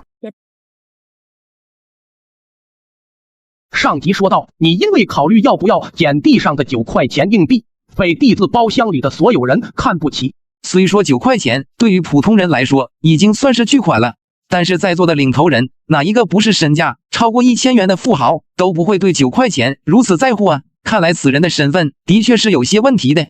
就在此时，你的手机突然响了。您的年度利息195元已到账，请注意查收。此刻包厢陷入了死一般的寂静，紧接着就是满脸的震惊。上一秒他们还在怀疑你的身份，下一秒就被啪啪打脸了。此刻所有的人都陷入了沉思，纷纷猜测你到底是何方神圣。而一旁的你满脸羞红，特么的，这银行咋回事？怎么连100多块钱的利息都要播报？虽然这只是我其中一张存条的利息，但是就算是我的全部存款，在眼前这些大佬面前也不值一提啊！真是特么的丢人，丢到家了。随即你小声的对沈文德说道：沈老哥，我家里突然有点事，我得回去一趟。随即你就一溜烟跑了。哎，幸亏跑得快，不然就我那100多块钱的利息，肯定又要受他们的嘲笑。而此刻的包厢内，众人见你一溜烟跑了，都有点不明所以。我知道了，刚刚的那个提示音肯定是那小子设置的语音包。现在啊，很多穷屌丝就喜欢设置这种到账多少钱的语音包，无非就是用来装逼的。而且一年有195块巨款的收入，说出来谁信啊？肯定是假的，要不他怎么会跑得比兔子还快？落荒而逃的你骑着破电瓶车，打算钻回自己的破出租屋，没想到半路突然窜出一个老头，你吓得赶忙刹车，就差那么一点点就撞上了。就在你劫后余生叹了口气的时候，那老头瞬间戏精附身，扑通一声摔倒在地。哎呦喂，哎呦喂，快来人呐，撞人啦！完了完了，这特么是遇到碰瓷的了。你知道碰到这种事没有个20-30万肯定是下不来的，搁谁也不想吃这种亏，所以你就和那老头理论了起来。但是那老头就是一阵阵的哎呦喂，就是不和你理论。眼看围观的人越来越多，竟然还有人拍起了短视频。震惊！某20岁年轻男子骑车撞倒一名老人，不愿赔偿，试图逃脱责任。见情况不对，你想着只能吃这哑巴亏了。随后你翻开钱包问道：你要多少钱？当看到你钱包里那几张耀眼的100元巨款，在场的所有人都震惊了。这难道就是传说中的100元巨款吗？那个碰瓷的老头见你如此有钱，瞬间有了底气。随后他大手一挥，比出一根手指说道：1块钱1分都不能少。这年头碰瓷的门槛都这么低了吗？而一旁的围观群众听到此话，也是暗暗吃惊。这老头可真是狮子大开口啊，也就破了点屁而已，就敢要1块钱巨款的赔偿。一旁媒体朋友更是夸张。震惊！年仅20岁的100元富豪惊现街头，究竟所谓何事？请继续关注本台最新消息。眼看围观的人越来越多，你也管不了那么多了，随手从钱包里掏出一张10块钱说道：够了吗？碰瓷老头两眼放光，噔的一下蹦了起来。够了。随后你骑上你的破电瓶车，赶忙逃离了现场。碰瓷老头也是第一次遇见出手这么大方的贵人。贵客您慢走，欢迎下次光临。随后你回到出租屋，正好碰到了房东。还没等你开口，房东就一脸谄媚的说道：哎呦，终于等到你回来了，走，咱们回你屋，王姨有事儿跟你说。说什么事还要回屋里说？我可没有那种癖好啊！随后你一脸懵逼的跟着房东回了你的破旧小出租屋，哐当一声，门被房东锁死。完了完了，这房东不会是看上我了吧？房东一脸谄媚的跟你说道：我回去再三考虑了一下，你也不用搬出去住了，以后啊，这个房子就给你了。随后他指了指你墙角那堆吃灰的硬币说道：我只要1块钱就够了。听完你更加确定了你的想法，而一旁的房东的想法却是：虽然我这房子至少值2块钱，但是就凭着小子家里随处可见的硬币，以后我肯定能捞不少好处。随后在你满脸疑惑的目光中，房东捡起一枚1块钱硬币，飞快的跑了出去，很快就抱着房产证跑了回来。这房子以后就是您的，您想住多久住多久。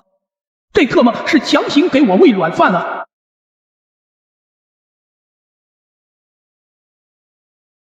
上集说到，你一脸懵逼的被房东带回出租屋，房东只拿走了你1块钱，就把房产证给了你。这房子以后就是您的，您想住多久住多久。这房东不会是看上我了吧？1块钱居然就把房子送给了我，这特么不是纯粹的强行喂软饭吃吗？虽然我这房子至少值2块钱，但是就凭着小子家里随处可见的硬币，以后我肯定能捞不少好处。随后房东便激动的跑出了你家，临走时还说有事随时叫他。完了完了，这以后我这软饭是吃定了啊！就在你一脸惆怅的时候，突然接到女神打来的电话。明天有空吗？我在家里举办了生日宴，想邀请你来。你满心欢喜的答应了下来，毕竟这是女神第一次邀请你去她家。于是你忙活了一晚上，给女神准备礼物。第二天，你照着女神给的地址，满心期待的来到了女神家门口后，你顿时震惊了，没想到女神家居然是这么豪华的别墅。门口的警卫队见你一身邋遢的着装，加上你那破电瓶车，不出意外的将你给拦了下来。都快住手！这位是我的朋友。随后，你从女神口中得知，她是5大家族之一的文家的掌上明珠。宴会期间，你被安排到了与一群富二代同桌，其中就包括你的死对头公孙子涵。因为他昨天从帝豪酒店的保安口中得知你是被沈文德带进酒店的，所以他便更加瞧不起你。整个宴会期间，他们的聊天内容你一句都插不进去。我老爸呀，最近刚拿下了与汤臣二品合作，那活实在是太忙了，我都不想干了。天哪，听说只要是与汤臣二品的任何一个合作项目，都至少能赚个70-80块钱呢。不是说那个兰博基尼毒药全球限量10辆很难买到吗？我怎么轻而易举就买了1辆？不过我跟你们说啊，那车开起来是真他妈带劲。子涵公子还真是有钱，这车先不说能不能买得到，要知道一台兰博基尼毒药至少要花60块钱巨款啊。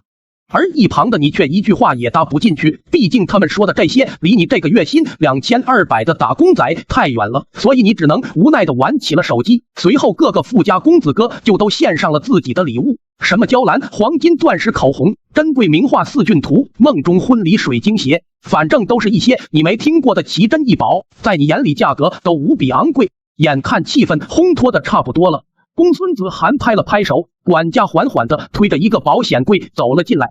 当众打开后，公孙子涵一脸绅士的对女神文月心说道：当所有散落的珍珠被连在一起的时候，你才会知道每一颗珍珠都包含着我无尽的深情，只有你才配得上这代表深情的海洋之心。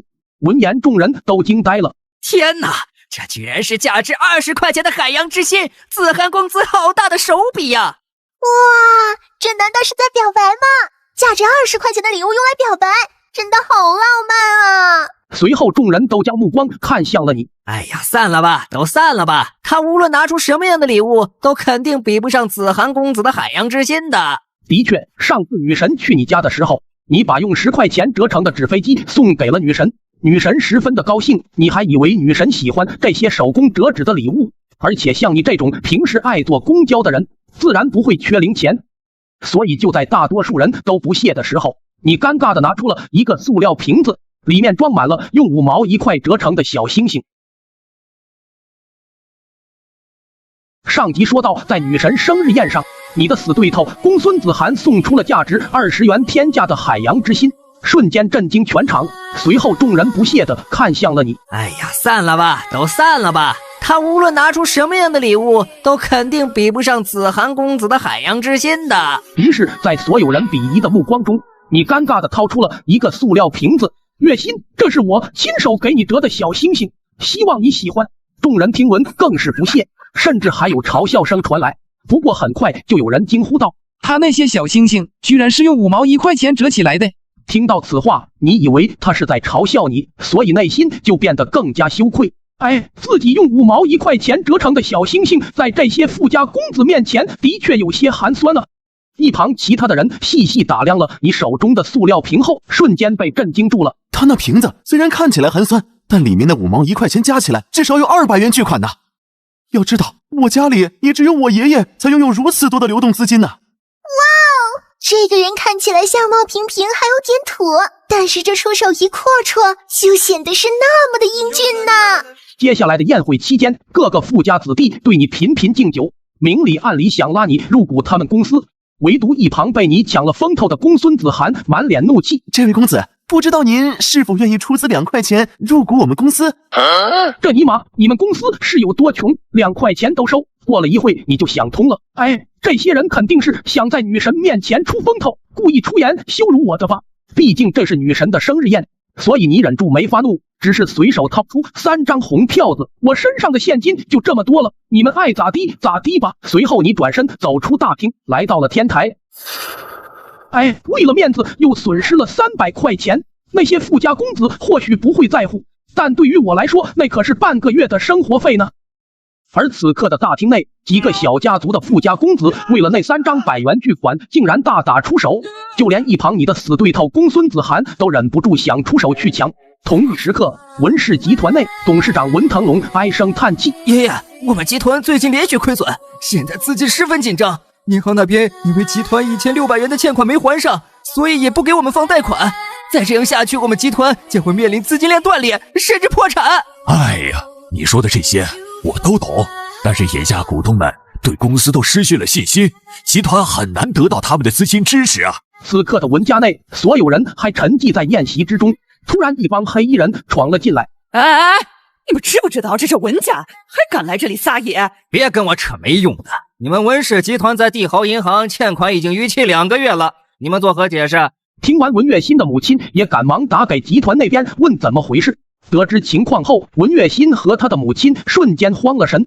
月心，你和你母亲都不用担心，我公孙子涵最不缺的就是钱，这脸都交给我吧。真的吗？子涵公子，我知道你一直在追求月心，这样吧，只要你能帮我文家度过这次难关，我会第一个站出来同意你俩的婚事。一旁的文月心听到此话，本来是想说些什么，但是想到家族的危机，又忍住没开口。此时公孙子涵知道自己表现的机会来了。文家无论欠你们银行多少钱，本公子全部都会给补上的。连本带利一共1659元，1分都不能少。今天要是还不上，休怪我们不客气。文家这次算是完了，居然欠款1659元巨款呢！我们还是赶紧走吧，别把咱们都牵连进去了。一旁的公孙子涵也是被吓得不轻。月仙，我现在的确没有那么多钱，等我回去再给你想想其他办法。说完，他也一溜烟跑了。此刻在天台上的你，看着这万家灯火，又看了看手机中5万多块钱的余额。我什么时候才能攒够一套房子的首付啊？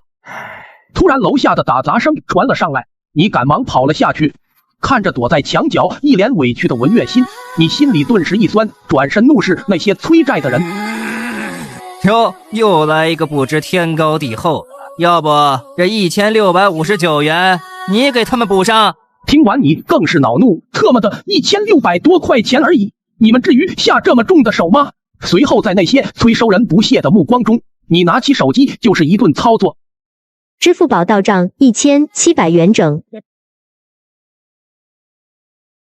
上集说到，你见银行催收的人只是因为1659元的欠款，就把文家砸得七零八落，你顿时怒从心中起，不就是欠了1659块钱而已吗？你们至于这么过分吗？随后就在那些催收人员不屑的目光中，你拿起手机就是一顿操作。支付宝到账1700元整。月心，你这是什么时候设置的手机铃声？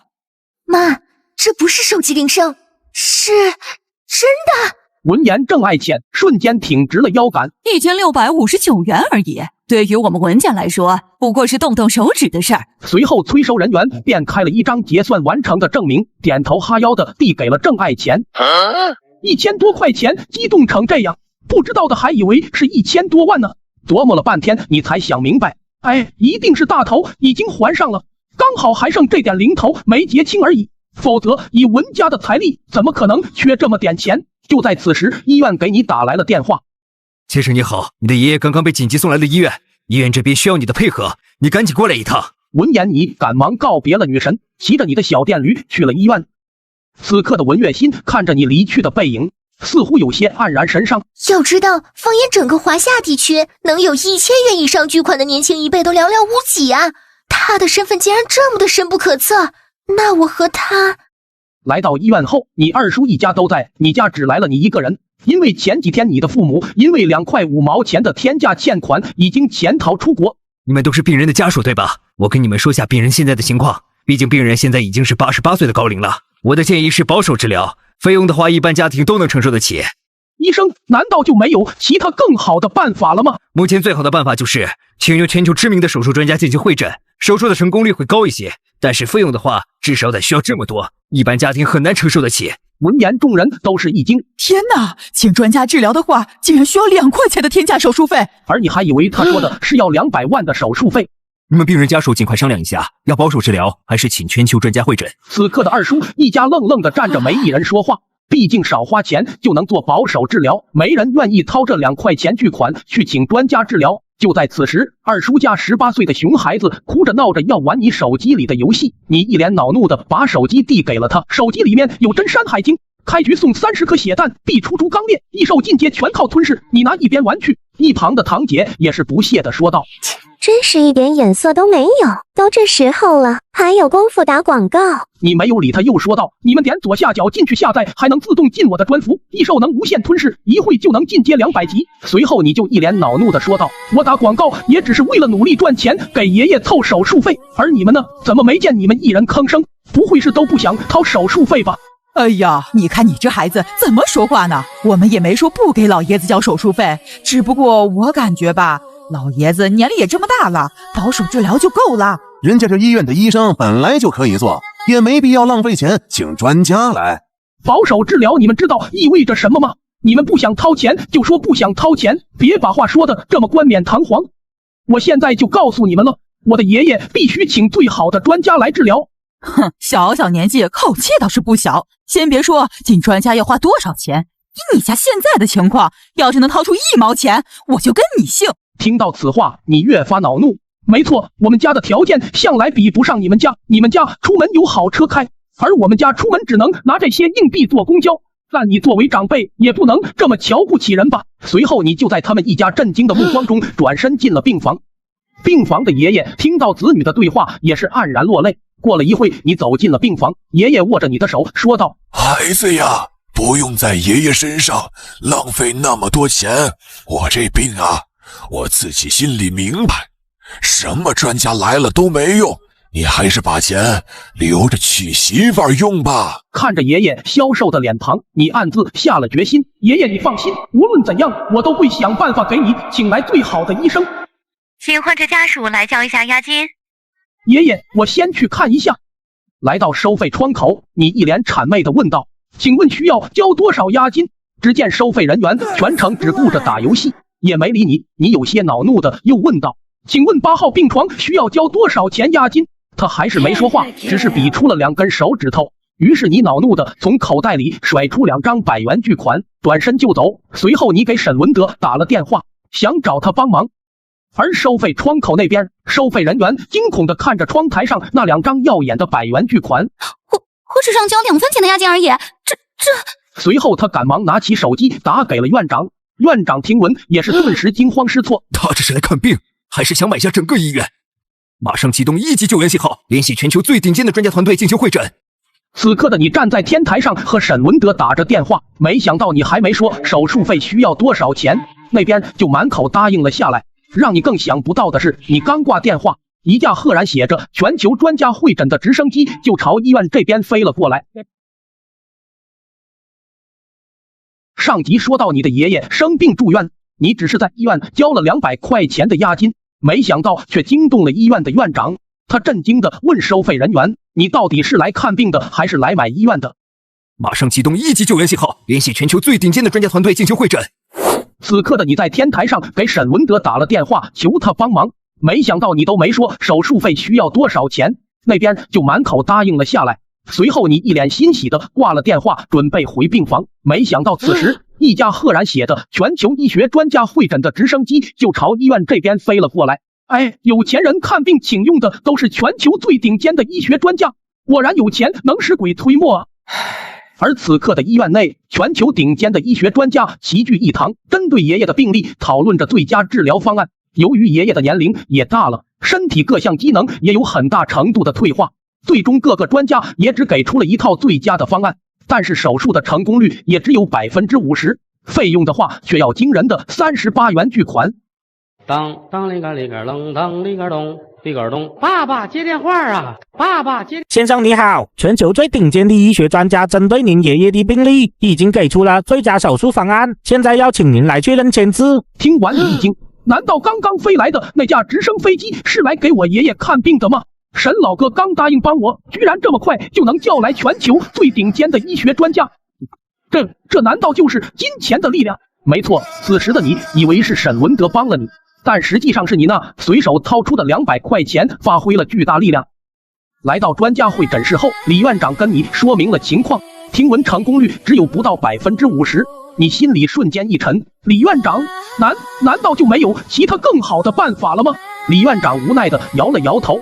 此刻的你仿佛陷入了无尽的深渊，不到50%的成功率，你肯定不愿意让爷爷轻易尝试的。办法倒是还有一个，只是费用的话实在太高了，所以大多数人都没听说过。闻言你赶忙说道：“这位前辈，只要能治好我爷爷，无论花多少钱我都愿意。”没错，此时的你已经下定了决心，只要有更好的办法救爷爷，哪怕是给沈老哥当牛做马，我也要从他那里借来给爷爷看病的钱。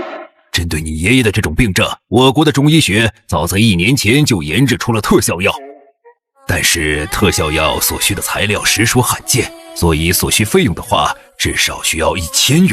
闻言，在场的所有人都惊呆了，唯独你却一脸懵逼。我建议还是采用第一套方案吧，毕竟1000元也不算是小数目。闻言，众人都为你感到可惜。就算是豪门，都很难一次性拿出1000元巨款呐。支付宝到账1000元整。众人吃惊的看着你，而你却心里一阵的犯嘀咕：这都什么情况啊？不就是1000块钱吗？难道我看起来真的有那么穷？拿出个1000块钱而已，至于这么夸张吗？没错，此刻的你已经开始怀疑眼前的这一切。而此时的漂亮国街头，每隔50米就会看到一家臭豆腐的连锁店。没错，你的父母当初因为2块5毛钱的天价欠款潜逃出国，无奈之下在漂亮国街头卖起了臭豆腐。没想到这独特的味道很快就受到了外国友人的喜爱，很多投资公司纷纷找到你的父母。最初你爸妈也只是想着破罐子破摔，反正已经有2块5毛钱的欠款了，不妨再尝试一下。结果没想到你父母的产业越做越大，短短数月资产已经飙升到了足105元的巨款，很快你父母的事迹就上了新闻。此刻在飞往国内的某架国际航班内，你的父亲无奈地叹了一口气说道：咱们现在也算是有钱人了，但是我最担心的是他儿子一时间接受不了他这富二代的身份啊。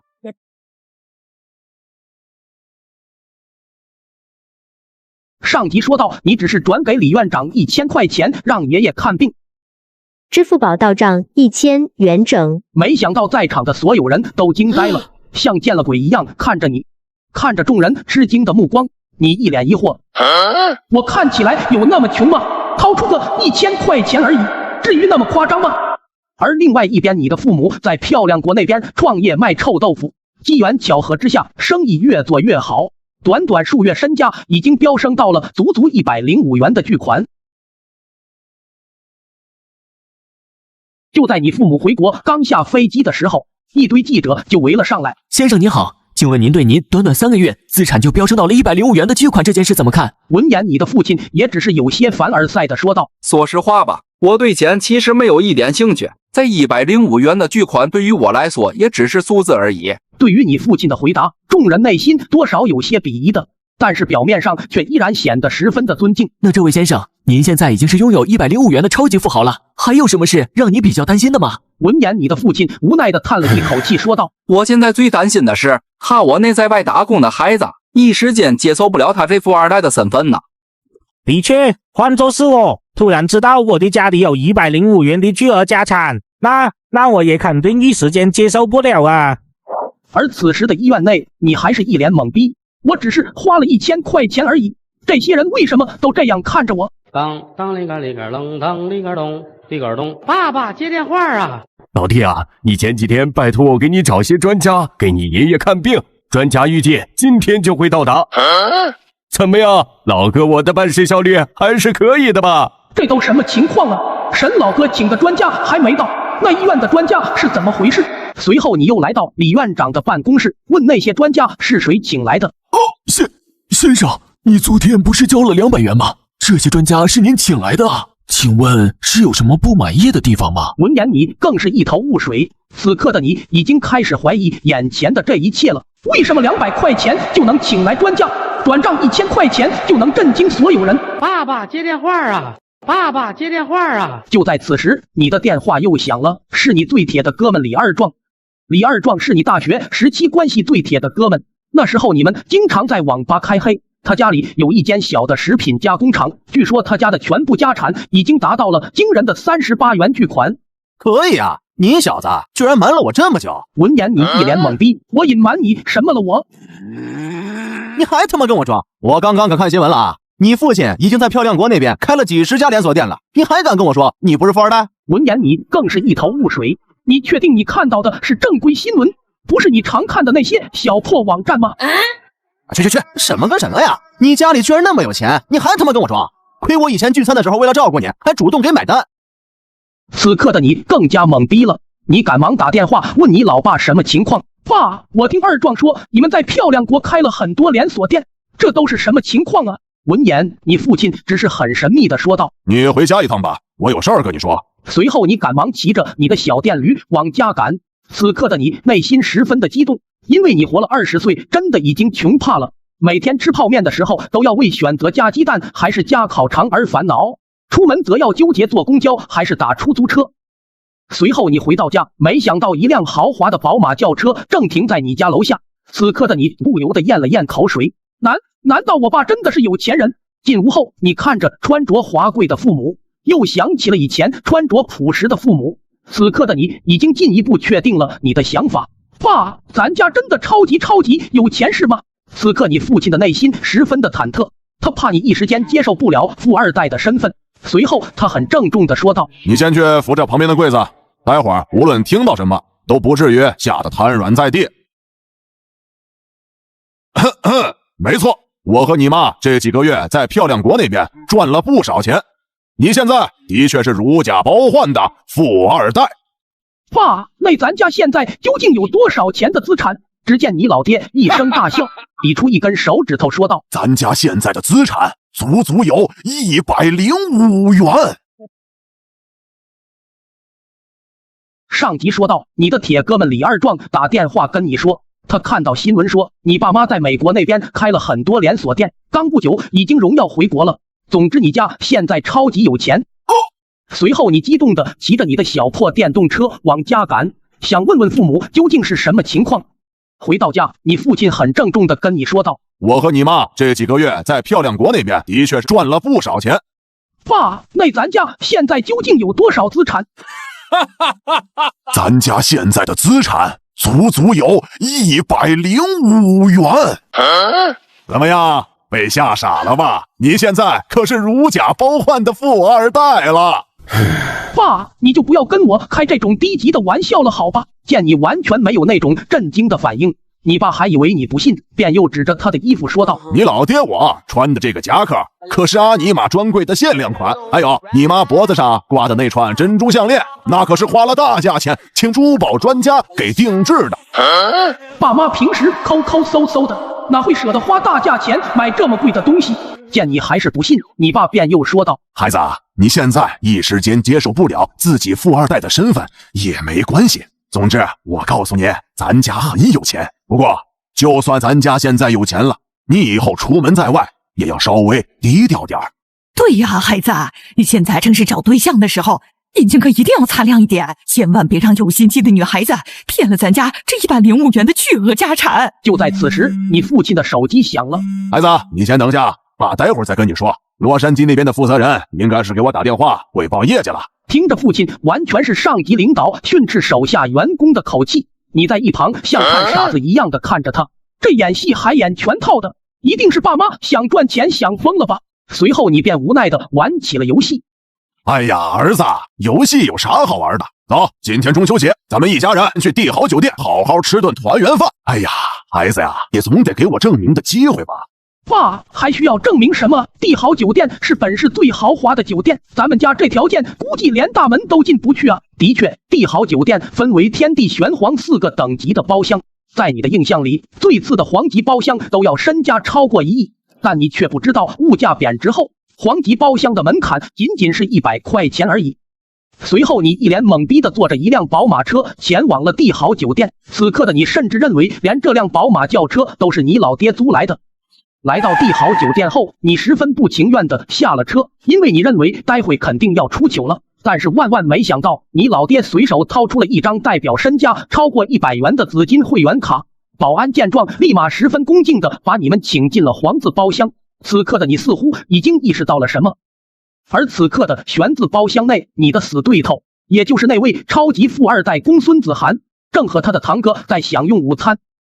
进入包厢后，你的父亲大手一挥说道：把菜单递给我儿子，你给他好好介绍一下你们这里的招牌菜。当你拿到菜单的那一刻，服务生没来得及给你介绍，此刻的你已经震惊的说不出话了。You're saying words I can't avoid. You put a stop to all the noise. 你确定你拿的菜单没问题吗？先生，这菜单确实没有任何问题啊。随后你又看向了爸妈，见他们也是点了点头。此刻的你似乎想到了什么，赶忙打开手机，找到了李二壮所说的那条新闻。来不及震惊，你又赶忙打开了淘宝，看着手机中最新的苹果14 Pro Max 1TB 按叶子的价格。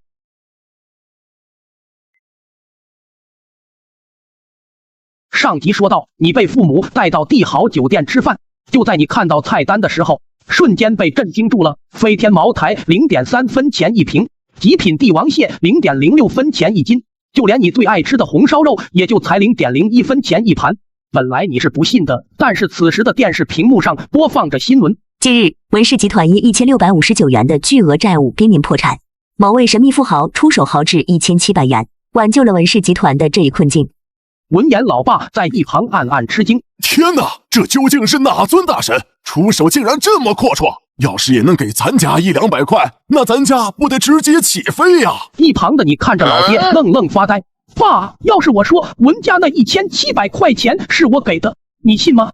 哎呦，孩子，你怎么净学你老爸那股爱吹牛的劲儿呢？要知道，普通人一辈子最多也就能赚个2块钱而已，那可是足足1700元的巨款呢！听到老妈的话，此刻的你似乎想到了什么。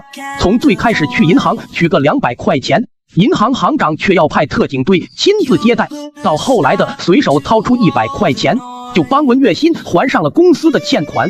再到后来的父母因为2块5毛钱的欠款就要潜逃出国，最后法院还找上了你。想到这里，你赶忙打开手机淘宝，最新的苹果14的价格居然只要 0.59 分钱起。此刻的你似乎已经意识到了什么，为了验证你的猜想，你随手掏出了一张100块钱，忐忑地对服务员说道：麻烦您帮我去楼下超市买包烟可以吗？剩下的钱你拿去买瓶汽水解渴。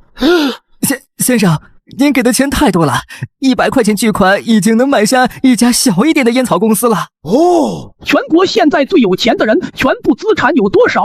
先生，萧望天老前辈是国内公认最有钱的人，他有足足50万元的巨额资产，还有排名第2、第3的马腾和马宇2位企业家，他们的资产都在20万左右。你确定只有50万？服务员听到你说只有50万这几个字，有些不明所以的点了点头。经过再三确认后，你赶忙打开了自己的手机银行，看到自己手机中48456元的余额依旧存在。按这样来算的话，现在和之前金钱的比例是1比100万。不过为什么唯独我的钱没有受到影响？想到这里，作为10年网龄的老书虫，你第一时间就想到了系统。于是你小心翼翼地在心里喊道：系统，你听得到吗？为什么不直接把我变成世界首富啊？可任你如何呼叫，愣是没有一点回应。而此刻的父母还处于震惊当中，毕竟他们在美国那边辛苦创业，全部资产才能达到105元的巨款，而你作为一名普通的打工仔，怎么可能掏得出一张100元巨款？从小到大，我跟你说了多少遍，不能为了钱去做违法的事儿。你今天必须给我老实交代，那100块钱你到底是从哪里弄来的？见老爹这么生气，本来你准备说明这一切的，但转念一想，老爹心脏不太好，如果直接说我有4万多块钱，万一老爹一时间接受不了，那该怎么办？而且贬值这事我还没弄明白，暂时还是先保密吧。随后你只是编了一个借口说道：哎呀，爸妈，我怎么会做犯法的事呢？我也是偶然一次机会认识了拍卖行的总经理沈伦德，沈总经理说我和他很投缘，所以就让我给他当司机。这些钱都是他给我的，还有前段时间咱家欠的那2块5毛钱，都是沈总经理帮忙还的。父母闻言激动的快要疯了，真是苍天有眼呐！竟然能让我的孩子抱上沈总经理的这条大腿。要知道他那3000元的巨额资产，随便施舍我们家一点儿，那我们家都能原地起飞呀！而另外一边，玄字包厢内，公孙2人正在闲情雅致的用餐，突然被隔壁嘈杂的声音打断。服务员，隔壁是什么包厢？怎么这么嘈杂？尊敬的客人，隔壁是身家在100元到400元之间的黄字包厢的客人，比您享用的这个包厢更低一级。此时的你还在打算着接下来的崛起之路，就凭我这4万多块钱的资产，那我从今往后不得横着走。老子终于站起来了。服务员，你们这里最高级的包厢需要多少资产才能进入呢？先生，我们天字包厢的最低门槛是流动资金必须超过5000元，而且需要本市有头有脸的人物给出介绍信才行。据我所知，我们酒店目前的天字包厢会员也就才2位而已。闻言，你不禁大笑了起来。钱我自然是不缺，至于介绍信的话，就找沈老哥就行了。想到这，你就准备给沈伦德打电话。就在此时，包厢房门被一脚踹开，来人正是你的死对头公孙子涵。上一季说到，作为一名月薪2200打工仔的你，不知道为什么突然就陷入了一个金钱比例为1比100万的全新世界。在这个世界，5块钱就能买下一辆你梦寐以求的法拉利跑车，10块钱就能在1线城市买好几套房子。而此刻，在本市最顶尖的帝豪酒店的D字包厢内，得知真相的你内心无比的狂热。我的钱没有受到影响，那我现在接近5万块钱的余额，也算得上妥妥的超级神豪啊！就在此时，你所在的包厢房门被一脚踹开，来人正是你的死对头公孙2人组。哟，我当是谁呢？是不我那穷酸的老同学吗？就你们家那条件，也配来帝豪酒店用餐？如果放在以前，面对他们兄弟俩，你肯定会因为你那不起眼的自尊心和他们大吵大闹。但是此刻的你，面对他们加起来不足1000块钱的资产，内心毫无波澜。哦，对了，我听说呀，他们家最近好像卖臭豆腐发了大财，难怪敢来帝豪酒店来吃饭。哎呀，就他们家现在再有钱有什么用呢？卖臭豆腐的破产业始终是摆不上台面的，不过就是暴发户而已。在我这405元的巨额资产面前，连个屁都算不上。听到他们的羞辱，你爸本来想狠狠教训他们一顿的，但是听到公孙寒阳说他有405元的巨额资产，你爸妈瞬间一颤，吓得浑身发抖。而此刻的你只是淡淡一笑说道：的确，我们的确不应该来黄字包厢吃饭，换作是天字包厢的话，应该会更适合一点。闻言，公孙2人大笑出声，真是吹牛皮不打草稿。你们家105元的资产，也只是刚跨过黄字包厢的最低门槛而已。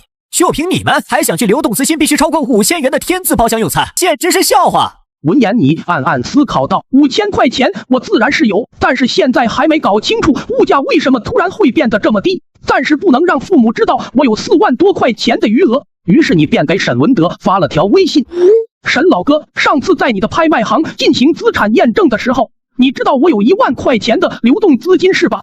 没错，老弟，不知你有何吩咐？我现在想带着我父母进帝豪酒店的天字包厢用餐，你帮我处理一下。收到，老哥这就给您去办。随后你就将你的资金截图发给了沈文德。为了不暴露全部财力，你特意在资金的首位打上了马赛克。而收到截图的沈文德顿时惊诧不已，看这架势，我这老弟的资产至少在18000元以上，放眼全市恐怕也无人能及啊。此刻的黄字包厢内，公孙子涵见你的父母被吓得浑身发抖，不由得大笑出声。服务员，去把你们酒店的主管叫来，这是给你的小费。服务员激动地接过公孙子涵手中的5毛钱。天哪，这5毛钱真的是给我的吗？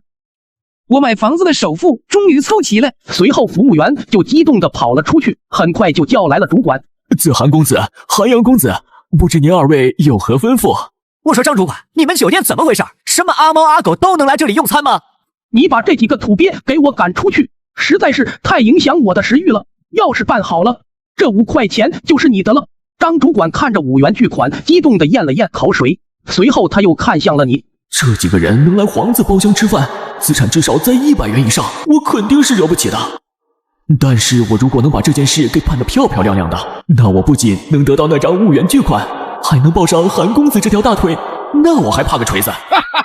就你小子对子涵公子不敬是吗？也不撒泡尿照照？就你们穿的这一身破烂玩意儿，也配来帝豪酒店用餐？一旁的服务员看了看公孙涵阳手里的那5块钱，也赶忙附和道：就是我们帝豪酒店向来只接待上流社会的成功人士，你们这些土鳖还是哪凉快哪待着去吧。随后张主管大手一挥说道：把他们几个给我赶出去，以后他们要是再敢踏进帝豪酒店漫步，就把他们腿给打折喽。此刻你的父母已经被吓得魂不附体，而你只是淡淡一笑，掏出了2张100元巨款说道：哎呀，张主管是吧？口袋里这2张零钱不知道够不够，请你帮个小忙。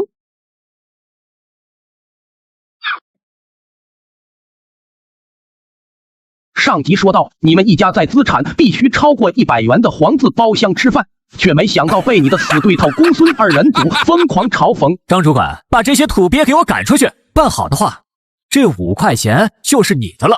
张主管激动地看着那5元巨款，顿时见钱眼开，大手一挥就要对你动手。就在此时，你淡淡一笑，掏出了2张100元巨款说道：张主管是吧？不知道我口袋里的这2张零钱够不够，也请你帮个小忙。张主管细细一看，顿时大叫出声：这难道就是传说中的100元巨款？一旁你的父母见状更是吓得不轻，咱孩子不会是抢银行了吧？而公孙子涵虽然震惊，却也立马大叫道：要知道这种100元巨款的超级面额，市面上流通的少之又少，像我这种有钱人所拥有的最大面额也就是50元而已，更不用说你们这些土老鳖了。不吹牛逼的说，100元的超级面额，鄙人有幸在我老爹那里见到过一次。如此稀罕之物，就算是我老爹那种有2000元以上资产的超级富豪，也才有3张100元的超级面额。所以我敢肯定，他拿的那2张肯定是假钞。闻言，张主管似乎意识到了什么，立刻把他和他那几张假钞给送去银行。如果银行查验确定是假钞，你们立刻报警。另外一边，做梦银行这边正张罗着庆典，横幅上面赫然写着：热烈庆贺本行总存款突破5万元大关，一些存款达到5块钱以上的富豪都受邀来到了银行。突然，一帮5大3粗的壮汉就架着你冲进了银行。你们几个是干嘛的？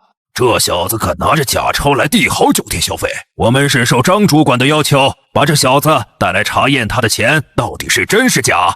好小子，居然敢给张主管惹这么大的麻烦！张主管可是我行总存款达到6块钱的超级客户。随便查，但是我要你们行长亲自来查。你本以为你掏出那2张100元巨款，在场的所有人都会被吓傻，但是没想到大家都是一脸讥讽地看着你。哎呀，这还用验吗？我纵横生意场这么多年，以我的见识，这世界上最大的面额就是50元，哪有100元的面额？他那钱肯定是假的。其实不怪他们见识浅薄，因为全球物价贬值后，人们日常消费最常用的面额就是几毛钱、几分钱而已，所以市面上流通的100元面额少之又少。保安，把这种招摇撞骗的人给我赶出去！我今天被你们银行邀请来，可不是来看这闹剧的。一旁的保安还处于极度震惊当中。虽然100块钱的超级面额少见，但是他在银行工作，多多少少还是见过1、2次的。张主管是我行存款达到6元巨款的客户，我肯定是惹不起他。但是那2张200元巨款，我也不敢确定是真是假。看着保安犹豫的眼神，再加上一旁众人的嘲笑声不断的袭来，你有些恼怒了。特么的，老子的钱也是从你们银行取来的，怎么可能是假的？去叫你们的行长，老子今天要把所有的存款都取走。闻言，众人更是大笑出声。看你这一身破烂玩意儿，能有几个臭钱？就算把你所有的存款都取走，银行也丝毫不会在乎。没错，银行也只会在意我们这些大客户的去留。你浑身上下，我估计有个1分钱的存款都是烧高香了。见到众人对你的鄙夷和工作人员的轻视，你一脸恼怒的来到银行柜台，把我在你们银行所有的钱都给我取出来。你给我听清楚了，是所有的钱1分不留的给我取出来。工作人员见你只是拿着最普通的大众储蓄卡，便一脸鄙夷的说道：好，我这就给您取。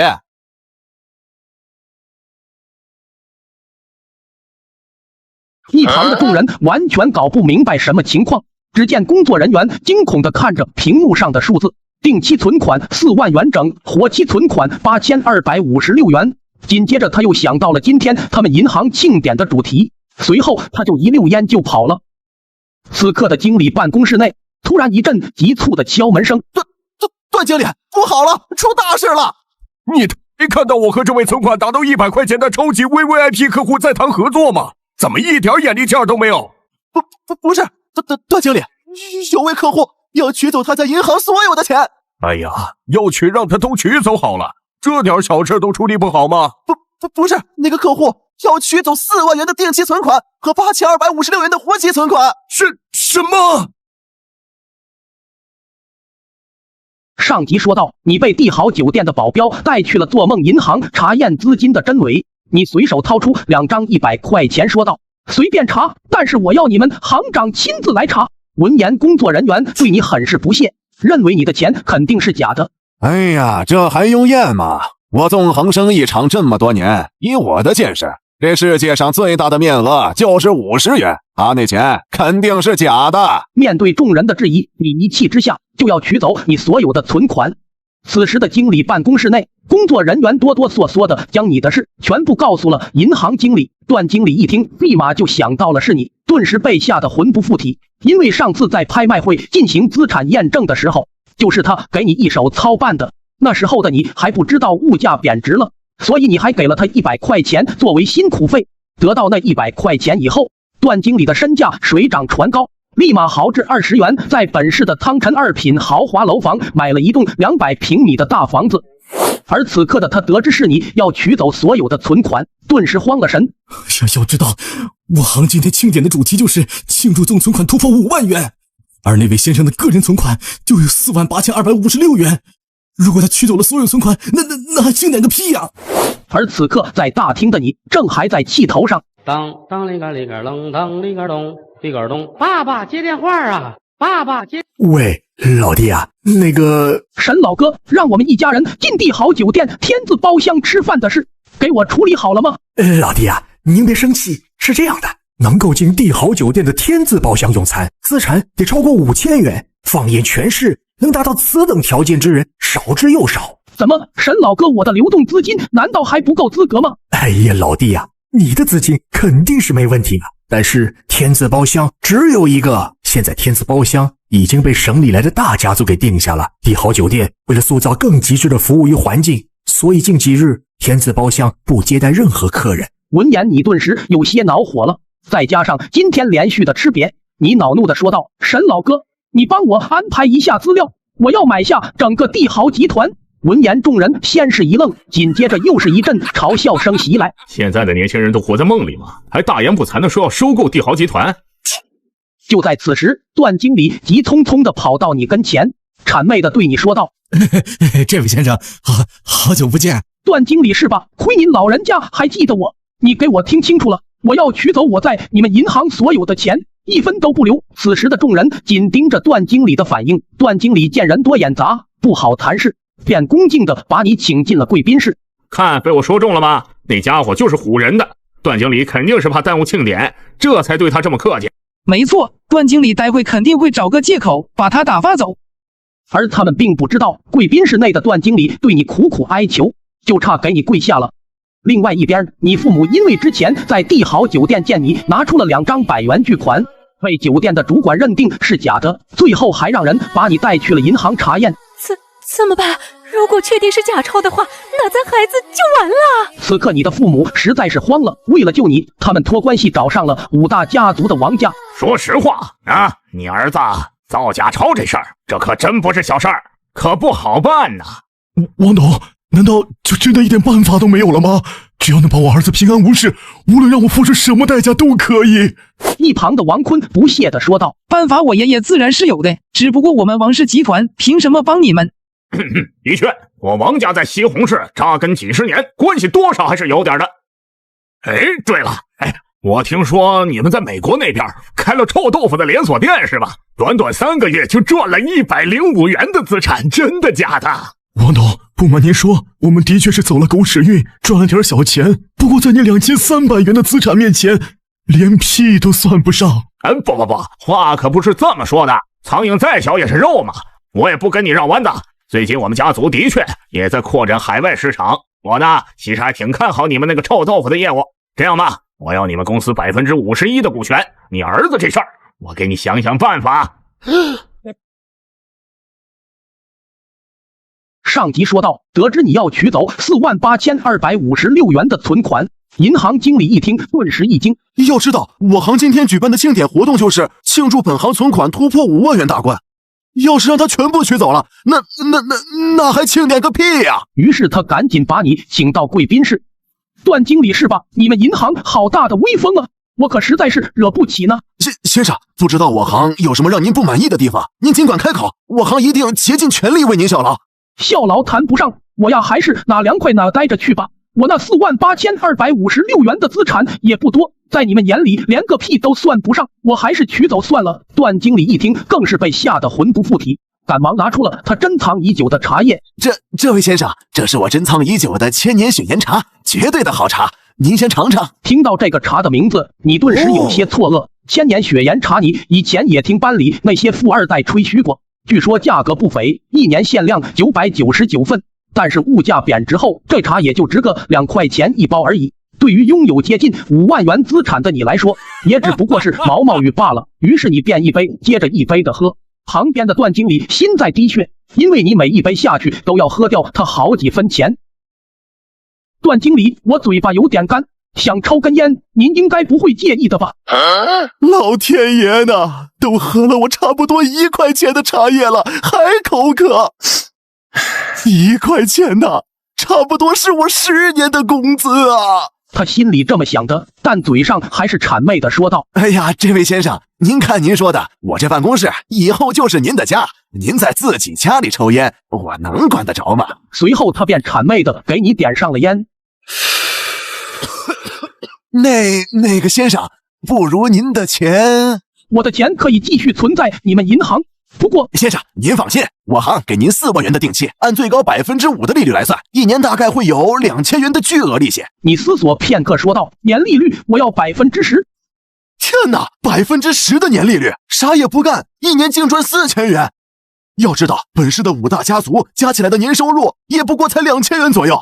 还有就是我这个人一天看不到钱，心里不踏实，所以我要每天能在手机上看到每日的利息到账。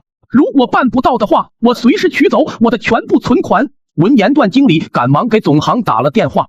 总行那边听了同样震惊。天哪，要知道接近5万元的个人存款，放眼全国也寥寥无几啊。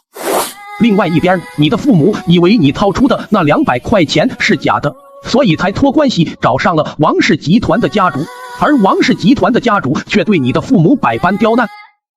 先生，您的所有请求总行那边已经答应了，这是总行给你配备的专属至尊钻石黑金卡，全国仅此一张。此卡每年享受8000元的信用额度。另外，我们还专门给您配备了一名专属秘书。卡我收下了，秘书就不用了，我独来独往惯了。要是需要帮忙的话，我直接找你。1年我给你200元的工资。闻言，段经理震惊的完全说不出话了。天哪，年薪200元，哪怕是美国总统保镖的年薪都没有这么高吧？先生，以后您就是我的再生父母，你叫我做什么，我就做什么。还有就是我所拥有的资金，我不希望你们银行向外透露半句。先生，您尽管放心，您有48256元的巨额资产，这事儿属于我行的最高机密，我行肯定不会向外透露半句。此刻的你似乎已经达到了人生的巅峰。就在此时，电视上突然插播了一条新闻，震惊！一对华人夫妇赴美创立老爹臭豆腐连锁店，短短3个月资产就飙升到了105元。然而就在刚刚，这对华人夫妇将市值1000元的老爹臭豆腐连锁店51%的股权转让给了王氏集团。闻言，你有些疑惑，但又马上想到了事情的原委，肯定是爸妈以为我拿的200元是假钞，所以认定我肯定要被抓起来的，这才去王家请求帮忙。唉，这对华人夫妇啊，这下算是惨喽！好不容易赚了105元的资产，却碰上了王氏集团这个硬茬。特么的，王氏集团是吧？你们胃口可真不小！我爸妈辛辛苦苦创业赚来的钱，就凭你们也敢觊觎？随后你气冲冲的出了贵宾室，准备去解救父母。就在此时，一群保镖跟着一男一女闯了进来。你们银行什么情况？我们王氏集团的公子和史家小姐前来，也没人出门迎接。你们银行是不想干了是吧？上集说到，你在银行的新闻上看到，父母被迫将自家市值1000元的臭豆腐连锁店51%的股权转让给了王氏集团。此刻的你内心无比的愤怒。然而就在此时，王氏集团的公子王坤和史家小姐带着一群保镖冲了进来。王公子，您来了，不知您要办理什么业务？去，我们王少亲自来你们银行办理的肯定是超过100元的大业务。你个小保安能有什么发言权？直接叫你们银行经理过来。天哪，王家果然是大家族，随便办理一个业务都是100元起步。王坤看着众人膜拜的眼神，内心一阵狂喜。其实也没什么大事儿，我们王家呀，最近这不是扩张海外市场，之前和银行谈好的，给我们贷款800元。众人闻言更是如遭雷击一般，毕竟在他们眼里，800元简直就是天文数字。天哪，不愧是王家，一次性贷800元的巨款，我看全市范围内也就只有王家能有这么强的实力了。然而就在此时，你怒气冲冲的从贵宾室走了出来。哟，这不那谁吗？啊，对了，好像是沈文德的狗腿子是吧？之前你受沈文德邀请，在帝豪酒店和5大家族的主要成员吃过饭，其中就包括王坤和史真香。那时候的你还不知物价贬值了，所以你就遭他俩百般羞辱。真是特么瞌睡遇到枕头了，我正好要找你们王氏集团算账，你倒好，直接送上门来了。怎么，你不会是来银行取你那几分钱的存款来了吧？哎呀，王少，你有所不知，这小子居然随手拿出了2张100元巨款，这不一眼就被别人看穿是假钞。我估计啊，逮捕他的警察应该马上就来了。王坤闻言顿时大笑出声。原来是这事儿啊！我说呢，他爸妈今天还哭着来我王家求我爷爷帮忙呢。王少，你说的不会是那对卖臭豆腐3个月狂赚105元的夫妇吧？哎呀，他还真给他爸妈丢脸呢。你们也知道，我王家向来不愿意做类似于臭豆腐这样低端产业的，但是架不住人家非要把股权转给我王家呀。对呀，卖臭豆腐的破产业而已，实在是排不上台面啊。此刻的你已经有点怒不可遏了。王氏集团是吧？你记住，你会为你今天所说的每一句话都付出代价，我会让你王氏集团一步一步走向破产。哟，你们这些穷人口气都这么大，骨头都是这么硬的吗？我真的是好怕哟。你要是识相的话，乖乖过来给本少磕2个响头，本少满意的话，或许还能让你家那个破臭豆腐产业赚2钱儿，不然的话。此刻的经理办公室内，刚送走你这尊大神的段经理终于是松了一口气，突然又是一阵急促的敲门声。段经理，不好了，大厅里有个不长眼的家伙和王家的公子吵起来了。什么？王少，您这是要来办理800元的贷款是吗？段经理，银行什么情况？什么阿猫阿狗都能进来是吗？少今天很不爽，800元贷款的事儿，咱们还是随后再谈吧。随后，王坤带着一众人转身就走。王哥，咱就真这么走了？这不便宜那小子了吗？还有贷款的事，该怎么办？哎呀，香香，我跟你说哈，这就叫欲擒故纵。我王家每年给银行带来的利息收入都超过300元了。我今天像这样甩脸走人，银行那边不但会亲自将贷款送到我王家，求着我们贷款，而且今天所有的起因都是因为那个穷小子。你认为段经理会轻易饶了他吗？此刻的银行大厅内，段经理稍微憋着火气说道：大家都是我行尊贵的客人，我理应对各位客客气气的。但是你们也知道，王家势大，在座的各位，咱们谁能惹得起啊？这样吧，你们谁惹的事，主动站出来，待会儿和我一起亲自上王家道个歉，这事就算了。段经理其实不是那种趋炎附势的人，但这事毕竟发生在他银行，总得给王家一个交代。可是此刻的大厅鸦雀无声，愣是没一个人站出来承认错误。非要逼我动怒是吧？怎么，段经理火气这么大的吗？听着这熟悉的声音，段经理顿时一颤。此刻的他才注意到坐在墙角看戏的你。这位公子，您还在这里哈？很抱歉，让您看笑话了。等我把那个惹事的人找出来，再亲自送您回家。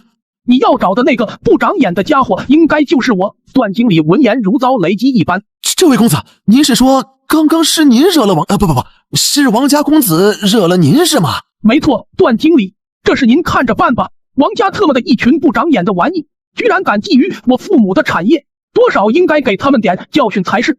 此刻的段经理陷入了两难的境地。王家每年都会给银行带来超过300元巨款的收入，而眼前这位公子更是我行的超级 VIP 客户。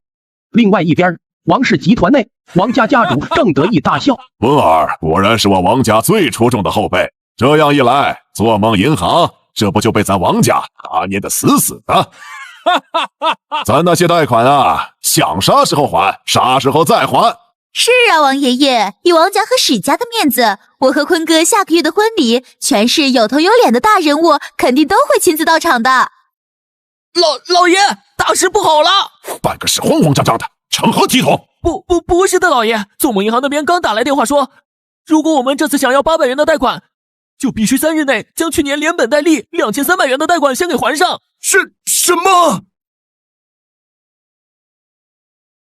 上集说到，你被资产超过500元的王家公子百般的羞辱与嘲讽，使得银行段经理陷入了两难的境地。要知道，王家每年都会给我行带来超过300元巨款的收入，而眼前这位公子更是我行的超级 VIP 客户，我更是惹不起呀。段经理，王家这几年在西红柿的所作所为，你应该也都清楚吧？前几年刘家湾拆迁，每家住户都应该有2块钱的补贴收入，而却被王家硬生生压榨到了每家5毛钱。还有其他丧尽天良的事，就不用我多说了吧？就凭这点，咱该不该给王家一点教训？的确，王家近几年仗着家大业大，确实做了不少坏事，是该让他们长长记性。爷爷，这他妈做梦银行是不想干了吧？居然敢停掉我们所有的贷款业务，还逼着咱们3天内还上之前2300元的贷款。老子还没有聋，不需要你再给我重复一遍。干啥不行的废物一个。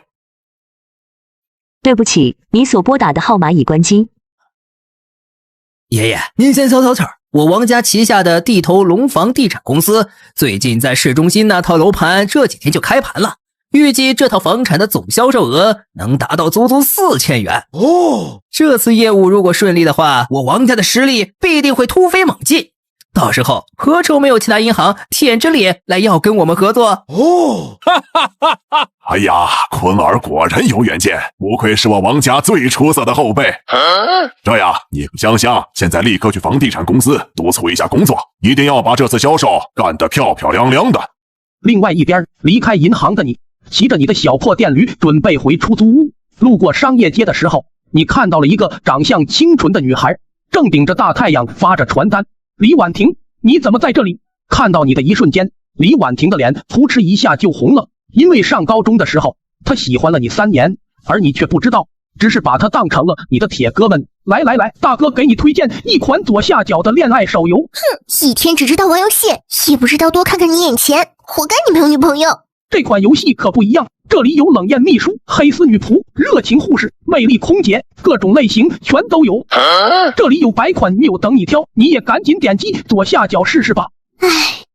寒暄了几句之后，你得知他高中毕业后，因为家里没有条件供他读大学，他义无反顾地步入了社会，为父母分担压力，供弟弟读书。现在在一家名叫地头龙的房地产公司做销售。听了他的悲惨经历，你很是同情，想着怎么可以帮帮他。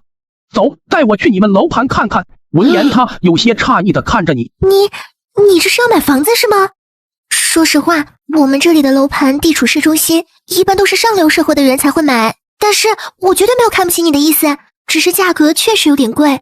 哎呀，买不起归买不起，我总能看看对吧？你嘴上这么说的，心里却想着，放在以前别说市中心了，就算是郊区我都不一定买得起。但是现在市中心的房子最高也就才2块钱一套而已，那我还不是想买多少买多少。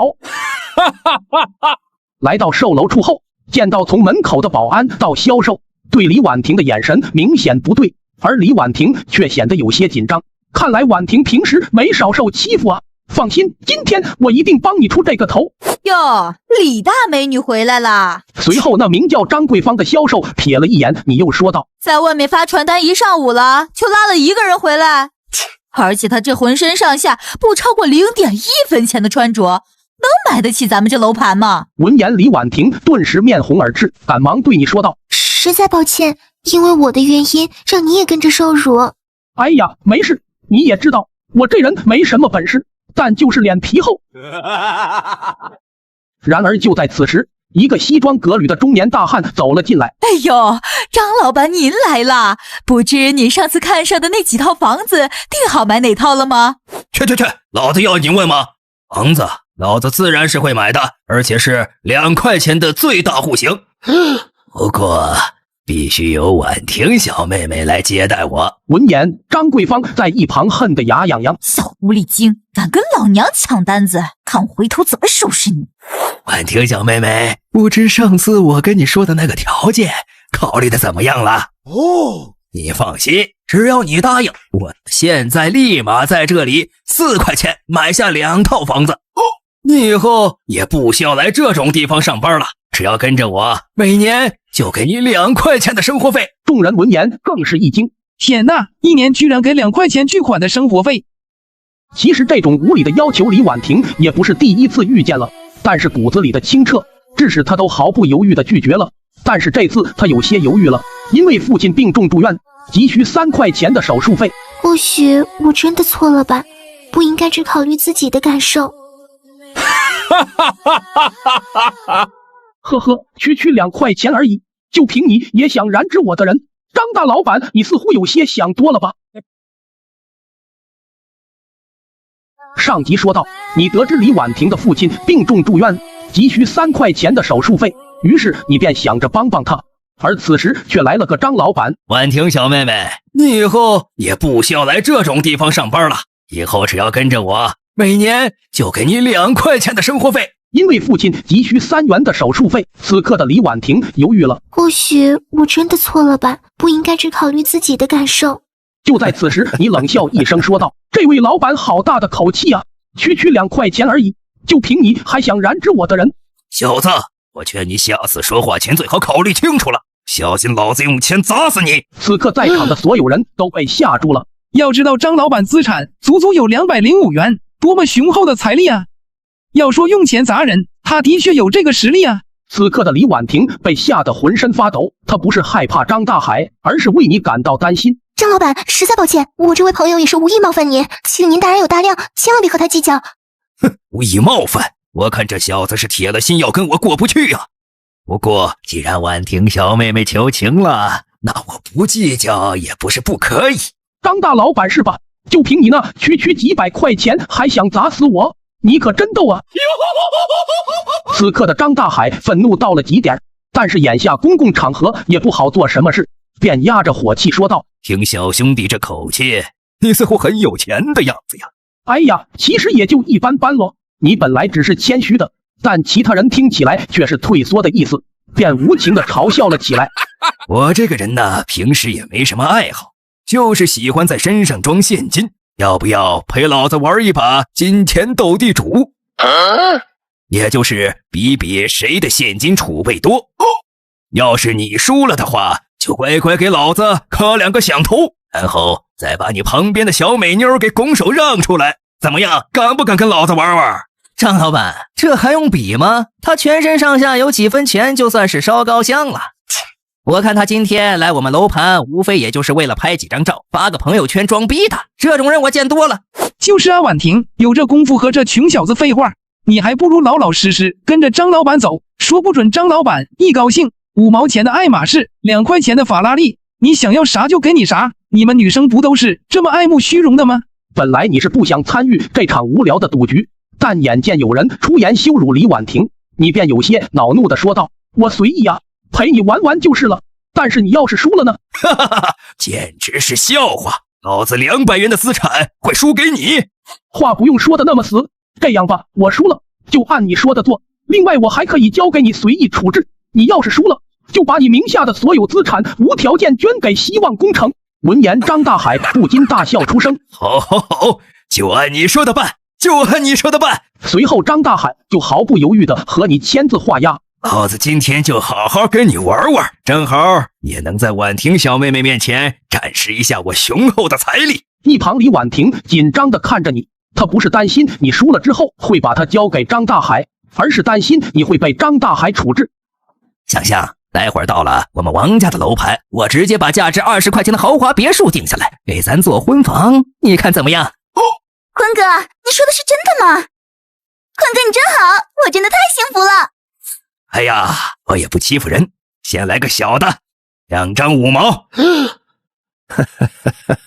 此刻的张大海以为你已经被吓懵了，便又乘胜追击道：“4张5块钱。怎么样，小子，脑瓜子嗡嗡的吧？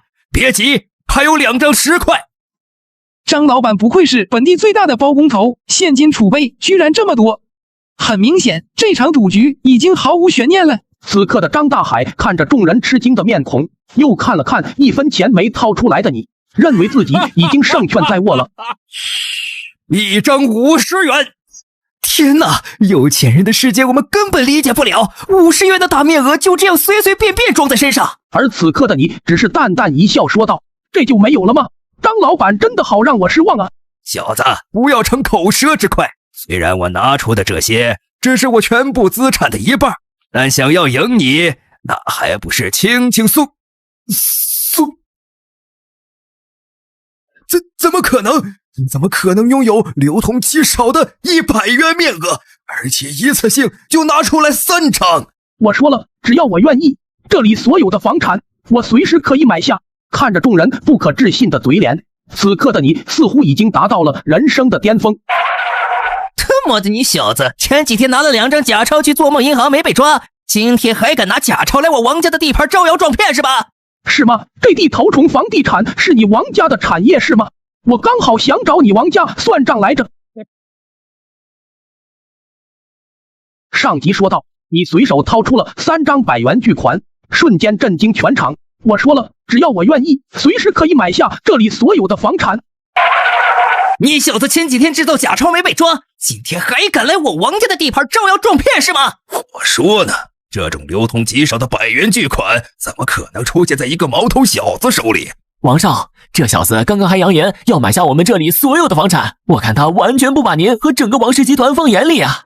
此刻的李婉婷瞬间感觉到了情况不对。我知道你想帮我，但是这里一套房最少都要1块钱，而一套别墅最便宜的都要10块钱啊！唉，这样我帮你拖着，你赶紧趁机溜走。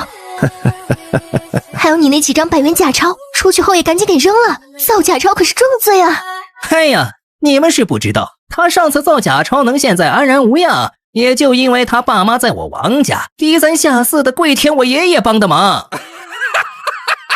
闻言你有些恼怒了，本来只是想给你王家一点小小的教训，让银行停掉你们的贷款业务就行，但你特么3番5次拿我父母开涮，那就别怪我不客气了。你们是不知道他父母那可怜样儿，看了真让人感动呢。王氏集团是吧？这地头龙不对，地头虫房地产公司是你们家的是吧？王坤闻言瞬间暴怒：小子，你是不是活腻歪了？敢侮辱我王家！你给我听好了，我不管你是地头龙还是地头虫，在我这都得给我乖乖的趴着。段经理，王家实在是有些嚣张过头了吧？我不管你们用什么方法，必须让他们立刻付出代价。王坤闻言勃然大怒，啪的一声就将你的手机摔在地上。你小子还跟我装上了是吧？还敢威胁我王家！一旁的李婉婷赶忙把你拉到门口。哎呀，都到这时候了，你怎么还嘴硬呢？我听别人说，就一个王坤资产就有足300元，更不用说整个王氏集团了。咱惹不起还躲不起吗？本来你想解释的，但见李婉婷态度强硬，却只好说道：哎呀，我都听你的就是了。今天实在抱歉，因为我的原因让你受了这么多的委屈，还把你的手机给弄坏了。这样，我回头一定给你买一个新的。哎呀，不用，现在苹果13降价了，拼多多有促销活动，特意拿了一批苹果13做清仓价秒杀。哎呀，都到这时候了，你怎么还有心情打广告？我给你打掩护，你赶紧走吧。我说的是真的，这里都是国行正品，全国联保，活动限时限量，评论区有链接，我直接去抢一台就好了。另外一边，王坤接到他爷爷的电话，得知集团突然要开紧急会议。这做梦银行真不是东西，本来说的3天内还上2300元的贷款，结果刚刚打电话来说半小时之内必须还上。此刻的股东各怀鬼胎，虽说大家凑一凑手头现金2300元也能凑得到，但是掏出的现金一时半会肯定回不来，谁愿意冒这个风险呢？就在大家不知如何是好，陷入僵局之时，王坤突然说道：爷爷，我有一计，我们旗下的地头龙房产总价值超过5000元，如果按照2300元抵押给做梦银行，他们肯定愿意的。他败家玩意儿！地头龙房产是我王家的主营业务之一，你小子是不是脑子进水了？爷爷，您先别生气，我们可以先赌上2300元欠款这个口子，之后再向银行贷一笔款，转头就买回咱们的房产公司，玩他一手空手套白狼。哦，哎呀，坤儿果然是我王家最出色的后辈。一旁的其他股东也跟着附和着：咱王氏集团后继有人了，后继有人了！当当里个里个隆，当里个咚里个咚，爸爸接电话啊！爸爸，这位公子，王氏集团那边要把他们价值5000元的地头龙房产，按照2300元抵押给我们银行。哦，段经理，现在的流程走到哪一步了？现在就要办手续了，所以我想问一下您的意见。闻言，你内心狂喜，我现在有接近5万元的存款，如果放在物价贬值前，肯定不算什么。但是现在我只需要花个零头，就能低价买下整个地头龙房产，然后我再原价出售，那岂不是大赚一笔吗？段经理，王氏集团抵押的楼盘，不知我现在能不能买入？这位公子，可以是可以，只是除了2300元以外，你还需要支付200元巨款的手续费呢。另外一边，李婉婷被同事百般羞辱。哟，咱们李大美女好大的本事啊，居然还认识做假钞的朋友啊！像他这种人，实在是太影响咱们公司的形象了。我看总公司很快就会把他开除的。此刻的李婉婷内心无比的难受，但是父亲住院急需3块钱的手术费，为了保住工作，他也只能忍着。然而就在此时，一群西装革履的人走了进来。尊敬的李婉婷女士，我们公司现正式聘请您为地头龙房产的副董事长，以后这里就交由您全权负责。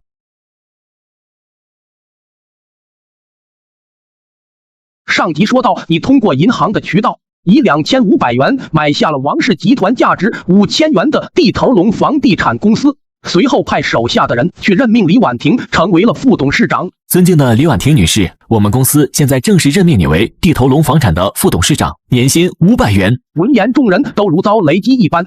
你们不会是搞错了吧？就他这种小狐狸精，还能当我们公司的副董事长，还年薪500元，就凭他？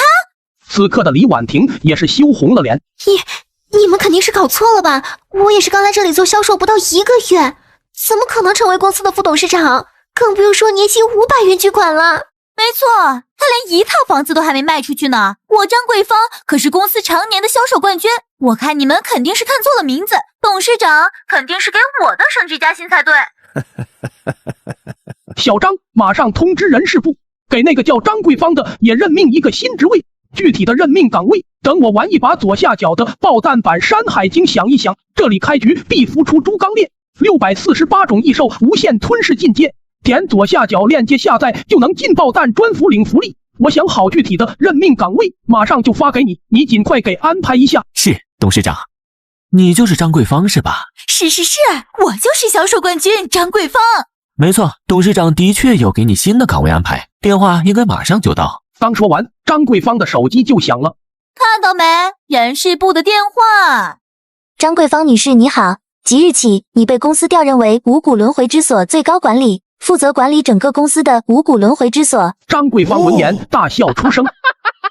都听到了吧？老娘我升职加薪了，我就说嘛，我的能力董事长肯定看在眼里。一旁众人细细琢磨了一下五谷轮回之所这几个字，不禁大笑出声。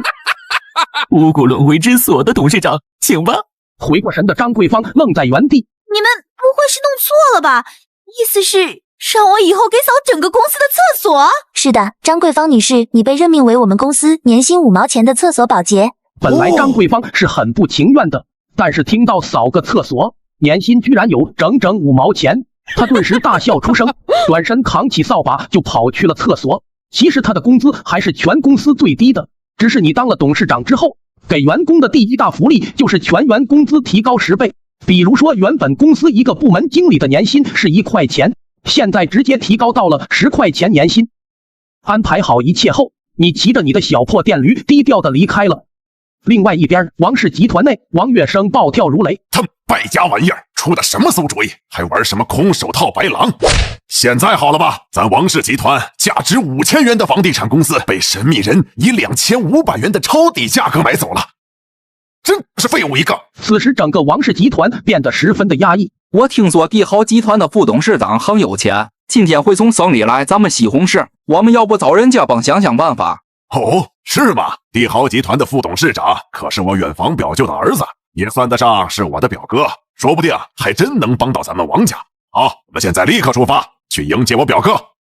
另外一边，你在回家路过帝豪集团的时候，发现周围100米路段都禁严了，整条大路没一辆车辆来往。突然一列车队很突兀的出现在大路上，中间夹着一辆加长版的劳斯莱斯，但是你对这些都不感兴趣，骑着你的小破电驴继续前行。没想到王坤突然从车上蹦了出来。他妈的又是你小子，怎么哪儿都有你？你没看到这里不准任何车辆经过吗？你知道车上坐的是谁吗？资产超过5000元的帝豪集团副董事长，也就是我的大爷爷彭有钱先生。哦，是吗？这个名字听起来好有钱的样子啊！那他那么牛逼，玩过真山海经吗？我刚刚孵化出6星异兽，领到了限时福利，没玩过就点击左下角链接，我带你玩。你居然还敢在这打广告，要是惹得我大爷也不开心了，你小子能担待得起吗？你没理他，只是骑着你的小破电驴继续前行。哎呀，月生啊，你们王家真是越来越落寞了呀！现在连一个穷小子都敢轻视你王家。哎呀，不是，大爷爷，其实那小子……废物一个，要你说话了吗？这点小事都处理不好。哎呀，我的好大哥，是这样的，这小子前几天造了200元巨款的假钞，就要被抓了。结果他的父母呀，非要缠着把他们在美国那边市值1000元的臭豆腐连锁店51%的股权转让给我王家。哦，我估计啊，这小子心里不平衡，是来找麻烦的。回头我多补偿他们家几块钱就是了。哦，是吗？近几年全球经济不景气，还能把臭豆腐连锁店的市值做到1000元，这家企业果然不简单呐。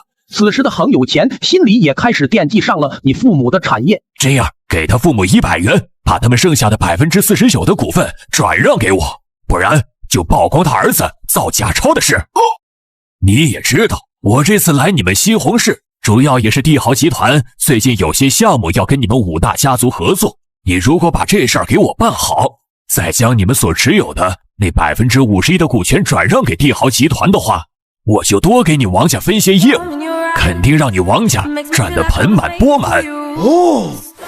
另外一边，回到出租屋内的你无聊的刷着直播，每刷到一个直播间，你都会随手刷出1块钱巨款的礼物，不为别的，只为了那句感谢我的好大哥。很快，你半小时内在直播平台狂刷50块钱的事就登顶热搜第一。此刻的你已经感受到了有钱人的快乐。然而就在此时，另外一条重磅消息力压你的热搜成为第一。据本台最新消息称，王氏集团将前几天刚拿下的市值1000元臭豆腐连锁店51%的股权转让给了帝豪集团。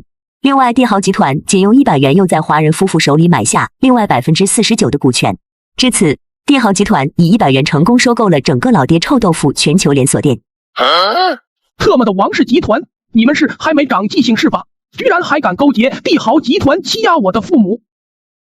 沈老哥，帮我安排一下，我要买下整个帝豪集团。上集说到，你在手机新闻上看到王家串通帝豪集团副董事长以100元的价格骗走了你父母市值1000元的臭豆腐连锁店。此刻的你内心无比的愤怒。沈老哥，帮我安排一下，我要买下整个帝豪集团。闻言，沈文德如遭雷击一般。老弟，你不是跟老哥我开玩笑的吧？要知道整个帝豪集团市值就得25000元啊！沈老哥，不就是25000块钱而已吗？你尽管给我办理就是了。电话挂断之后，沈文德一阵狐疑，我这老弟的资产究竟有多恐怖？25000元在他眼里居然都只是小钱。随后沈文德便赶紧给你操办起了一切。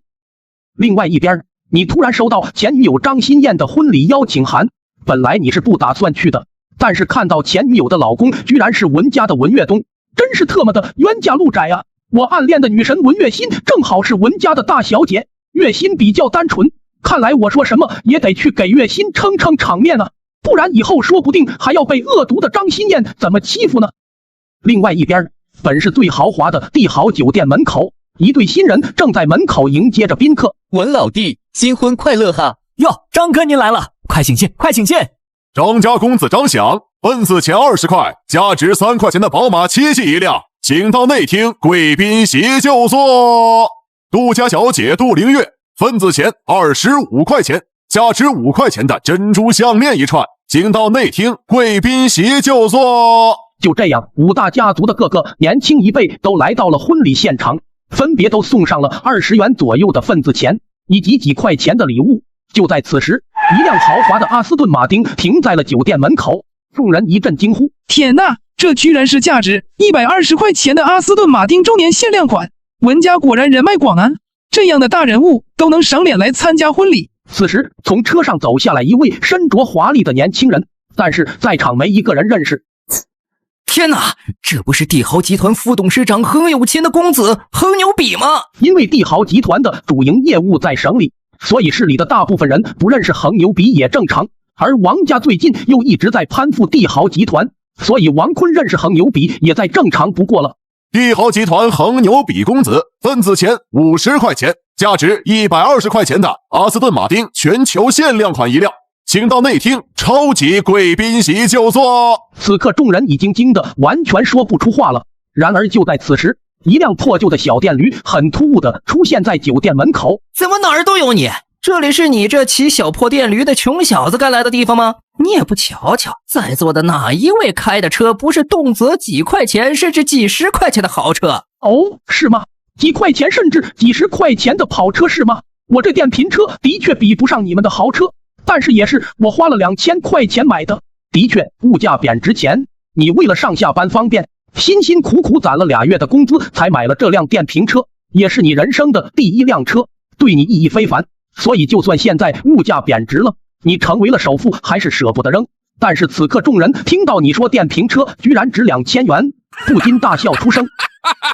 心妍，这就是你那不争气的前男友是吗？你都要成为我的女人了，他还想着靠吹牛来博取你的芳心是吗？此刻的前女友也是一脸嫌弃的看着你，你没理他们，径直走进了宴会大厅。尊敬的各位来宾，下面我们有请今天的特邀嘉宾，也就是帝豪集团副董事长的公子恒牛比先生，上台给这对新人送上祝福。闻言，台下众人惊呼出声：天哪，居然是传说中的恒牛比公子！听说他的资产已经超过了1500元，是全省乃至全国都排得上号的年轻一辈的翘楚啊！他今天是来我们这小地方炸鱼的吗？各位都静一静，今天我来婚礼现场呢，主要是有2件事。第一件事当然就是祝福2对新人。这第二件事也是最为重要的一件事，我受我老爸，也就是帝豪集团副董事长之托，给在座本市有头有脸的家族发出邀请函。2天后，我老爸，也就是帝豪集团的副董事长，会在帝豪酒店的天子包厢设宴，有一个3500元的项目，想和各位合作。稍后我会将邀请函发放到有资格参加的家族手里。天哪，居然在帝豪集团的天字包厢设宴！要知道，帝豪集团的天字包厢的最低门槛是资产必须超过5000元呢。全省范围内也就不超过5个人有资格进入啊。这不是重点，重点是帝豪集团这次合作的项目居然是整整3500元。要是能随便从帝豪集团的合作项目分一点过来，那我家族不得直接起飞呀！随后，在众人一脸羡慕的神情中，5大家族都收到了邀请函，另外还有一些小家族也收到了邀请函，其中就包括你二叔一家。宴会期间，前女友带着她的老公文岳东在你面前疯狂炫耀，看到没？帝豪集团的邀请函，我东哥的实力果然是最强的。哎呀，心燕，你说你以前怎么就能看上这种穷屌丝呢？哎呀，东哥，我和他根本就没谈对象，以前也就是跟他玩玩罢了，你才算得上我的初恋呢。哦，闻言，旁边的众人都跑来看你的笑话，王坤和史真香自然也加入了挖苦你的队列。然而就在此时，沈文德给你打来了电话。喂，老弟啊，收购帝豪集团的事儿我给你办妥了。沈老哥，最快什么时候可以办理交接？最快明天就可以办理正常的交接仪式了。上集说到，你受邀来到了前女友的婚礼现场，却被帝豪集团副董事长的公子横牛逼抢尽了风头。我们帝豪集团呢，最近有一个高达3500元的合作项目，稍后我会给资产超过50元的家族发放邀请函。众人闻言一阵惊呼。作为5大家族之一的文家，自然也收到了邀请函。看到没？帝豪集团的邀请函，这就是我们文家的实力。哦，是吗？那还真是恭喜你啊，能攀附上文家这么大一棵树。听说整个文家的资产有整整3500块钱是吗？真的好有钱呢。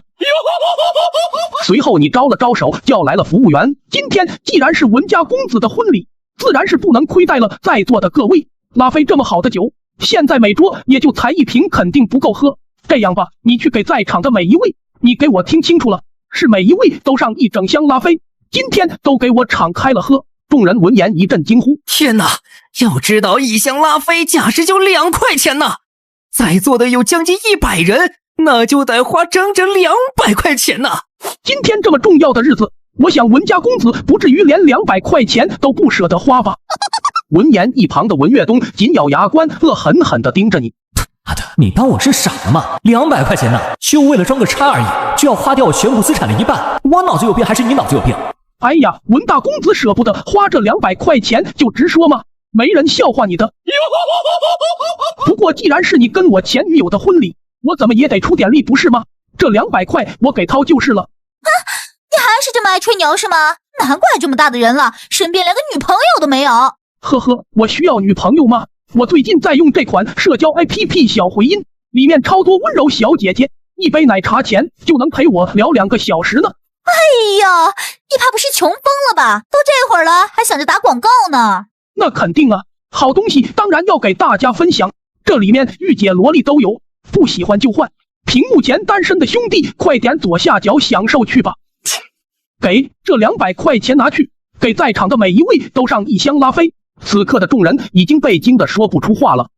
他只是一个月薪0.002元的打工仔而已，怎么可能随手掏出2张100元巨款？就在此时，黄坤跳了出来。不就是你父母在美国那边卖臭豆腐赚了100块钱，然后我大哥横牛比公子他老爸，也就是帝豪集团副董事长看你家可怜，才出资100块钱买下了你家那臭豆腐连锁店吗？要不你哪来的200块钱？哎呀，他父母也真是可怜呐，本来有这200块钱，说不定也能收到帝豪集团的邀请函呢。这下好了，全被这败家玩意儿给霍霍光了。王坤3番5次拿你父母开涮，此刻的你已经被激怒了。就在此时，沈文德给你打来了电话。喂，老弟啊，收购帝豪集团的事儿又着落了。哦，是吗？沈老哥，现在谈到哪一步了？老弟，你也应该知道京都的顶尖家族萧家是吧？帝豪集团的董事长就是萧家的长子萧长龙。哦，就是那个萧望天的儿子是吗？没错，就是那个以50万元巨额资产位列国内富豪榜第1的萧家家主萧望天的长子。那既然是顶尖家族的产业，他们不应该会轻易出手才对啊。哎呀，老弟，你有所不知，我打听到近期萧家要整合所有的资产，全力冲击海外市场，帝豪集团就是他们第一个要变卖的资产。哦，是吗？不过我想，像帝豪集团这种规模的公司，应该不愁卖才对呀。可问题就是，他们要求必须现金支付，但是帝豪集团这种中型上市公司，其他顶尖家族根本瞧不上。而一些中低端的家族又一次性拿不出25000元的流动资金。哦，眼下他们布局的海外市场已成定型，就等资金入场了。所以萧家急了，他们急了呀，老弟。哦，沈老哥，既然他们这么着急卖的话，那不妨吊一吊他们的胃口。我可以一次性支付所有的现金，但是25000元的价格，他们必须有所让步。哦，好的，老弟，老哥，我懂你的意思，我现在立马跟他们进行2次会谈。挂了电话后，你心情大好，突然看见邻桌拿着酒杯，细细的品尝着拉菲。谁教你拉菲是这么喝的？拉菲就是葡萄汁，用杯子喝能尝出点啥味道来吗？我们就应该采香喝，对瓶吹，知道了吗？就在此时，一人一份的顶尖牛排意面到了，你上前阻止道：“这特么谁点的主食？我早就跟你们说了，吃龙虾一样能吃饱，赶紧把这些恶习给我改掉。”闻言，众人对你嗤之以鼻。不过是暴发户而已，有2个臭钱就出来显摆，说的我好像没喝过2块钱的拉菲似的。他们心里这么想的，但手又不自觉地拿起拉菲对瓶吹。此时坐在一旁的横牛比见状不禁大怒，毕竟在他心里，以他1580元的资产，今天最耀眼的那个人应该是他才对。哼，区200块而已，还来这里给我装叉是吧？真是可笑。看这架势，横牛比公子这是要放大招了。我呢，代表帝豪集团，可以再给大家多发放10张帝豪集团的邀请函，在场的每一位资产超过10块钱的家族，都可以通过抽奖获得邀请函。众人闻言一阵惊呼：天哪！要是我能抽到邀请函，那我家族至少能在帝豪集团的合作项目里赚个10几20块钱呢。见你一次性花光200块钱后，前女友又是对你一顿嘲讽。哎呀，就算你家有200块钱的资产又怎么样？现在都被你给败光了。这最后一次获得邀请函的机会，你都没资格参加呢。然而就在此时，沈文德又给你打来了电话。老弟，好消息啊！帝豪集团那边急需现金，硬着头皮把最终价格定在了17800元。哦，但是老弟啊，他们要求必须当天全款到账。你现在手头有足够的流动资金吗？支付宝到账18000元整。上集说到，前女友在你面前疯狂炫耀，看到没？只有资产超过10块钱的家族才能获得帝豪集团的邀请函，这最后一次获得邀请函的机会，你都没资格参加呢。然而就在此时，沈文德给你打来了电话，说：“喂，老弟啊，收购帝豪集团的事又着落了。哦，但是老弟啊，他们要求必须当天全款到账。你现在手头有足够的流动资金吗？”段经理，不好了，有个客户刚刚通过支付宝转走了在我行的存款。哎呀，客户存在我们银行，始终还是人家自己的钱嘛，人家要消费，我们也管不着啊。不是的，段经理，那个人的单笔消费金额是18000元，差不多是我行总存款的一半呢。什么？要知道，做梦银行前几天因为总存款达到5万元，还特意办了个庆典，但是你随便一个消费，差不多就是银行全部存款的一半呢。此刻的段经理立刻想到了是你。那位公子到底是买了啥呀？一次性居然消费了18000元，就算是买一套汤臣2品顶尖别墅，也就才120块钱呐。然而就在此时，新闻响了起来。据本台最新消息报道，帝豪集团作为全省范围内的顶尖商业集团，今日在帝豪集团旗下的帝豪酒店内，神秘人 X 先生与帝豪集团原董事长萧长龙达成协议，以17800元的价格成功收购帝豪集团。至此，帝豪集团旗下包括帝豪酒店、帝豪房产、帝豪医疗科技、帝豪商业银行等等一系列公司全归神秘人 X 先生所有。此刻看到这条新闻的人都在网上展开了激烈的讨论，居然还真有人能一次性拿出18000元的巨额流动资金。要知道本市的5大家族明面上都有5000元左右的资产，但实际上能一次性拿出的流动资金也不超2000块钱呢。的确，就好比我们家虽然有30块钱的巨额资产，但要是让我一次性拿出20块钱来，还是需要很长时间筹备的。婚礼结束后，你骑着你的小破电驴低调的离开了，准备回家看望一下父母。唉，孩子刚打来电话，说要回来看望一下咱俩。别跟我提那个败家玩意儿，还不是因为他前段时间在帝豪酒店拿出了2张100元假钞，差点没被抓，迫不得已我们才去求王家帮忙的。没想到这王家胃口这么大，直接联合帝豪集团副董事长要挟咱俩以100元的抄底价格，把市值1000元的臭豆腐连锁店卖给他们。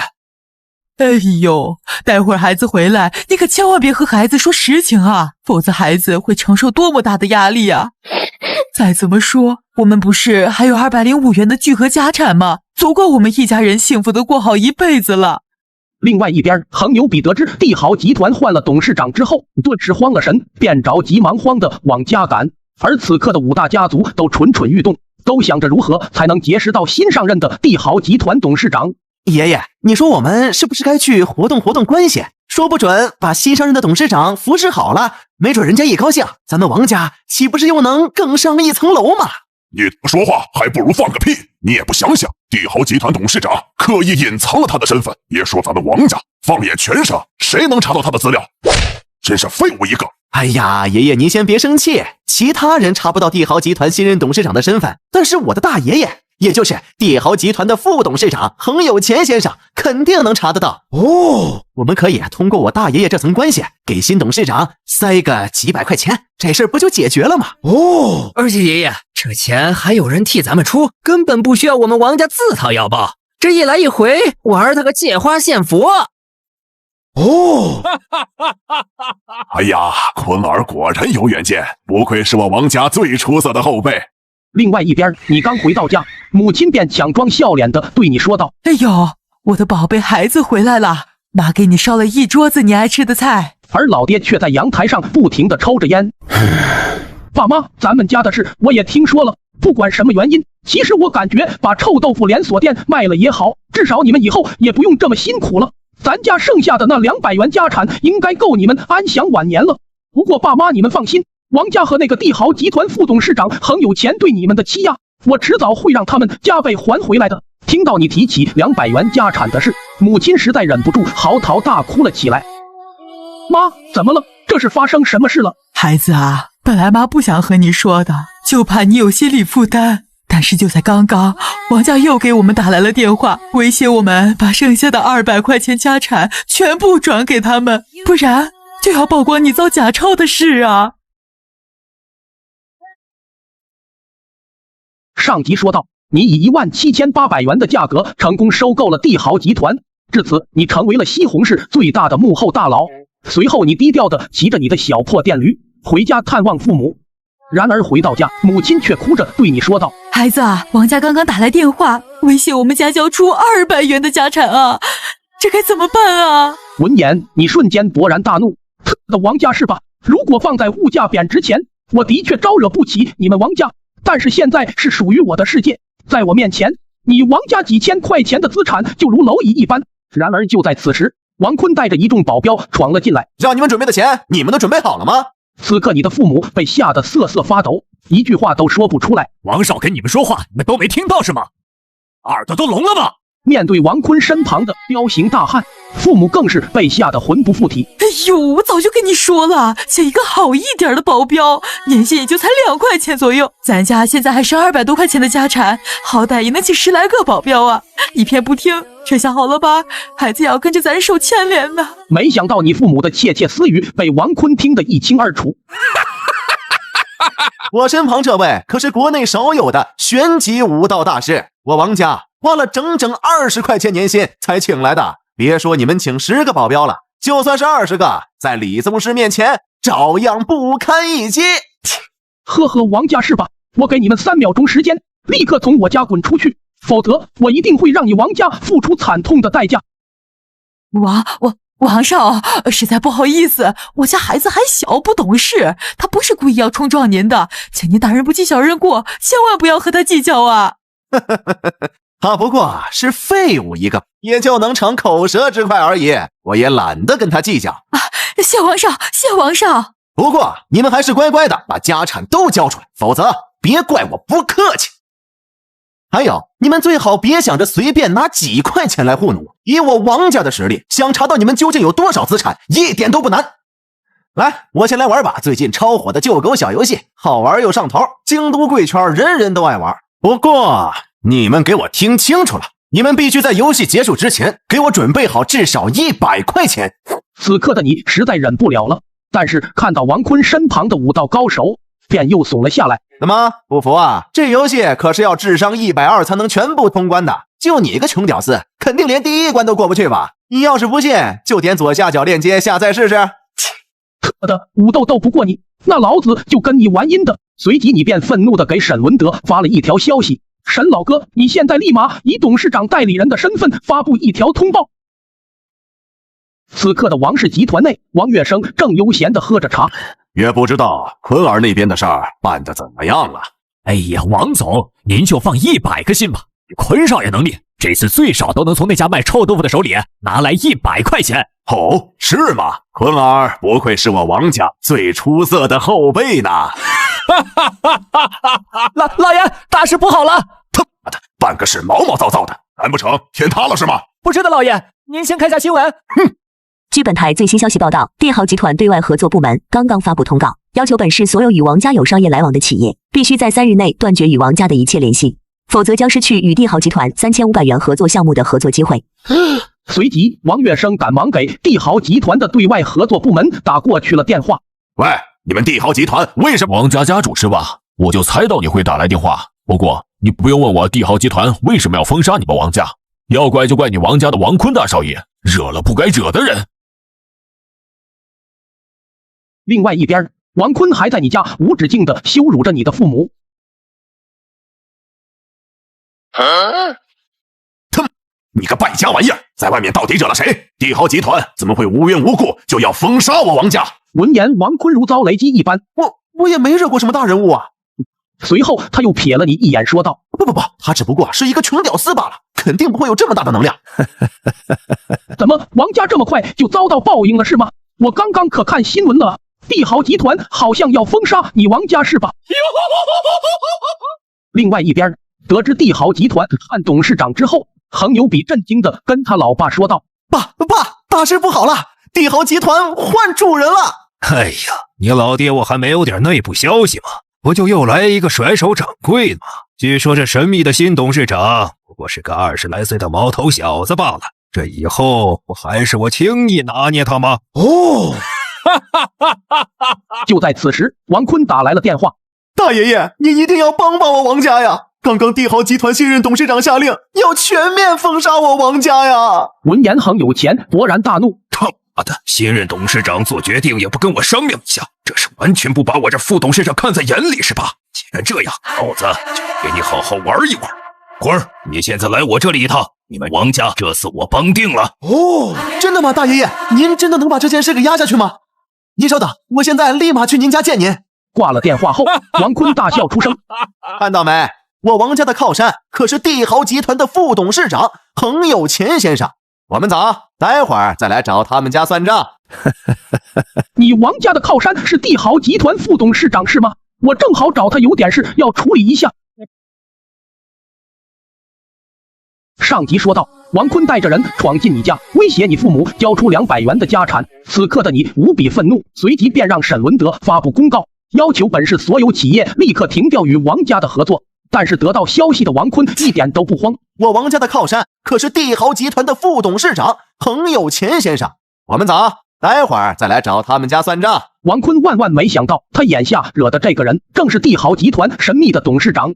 沈老哥，帮我安排一下帝豪集团的高层会议，我想这高层人员是该整顿一下了。发送完消息后，李婉婷又给你打来了电话。喂，下午有时间吗？我想请你吃顿饭。哦，是吗？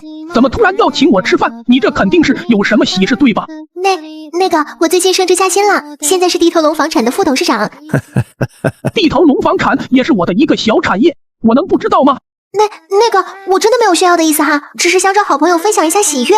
闻言，你故作惊讶的说道：“哇塞，真的假的？我的好兄弟能力就是强啊！以后记得多帮帮我哈。”一定，你以后有事一定要多找我帮忙。下午2点，我会在帝豪集团的玄字包厢设宴，你一定要来哈。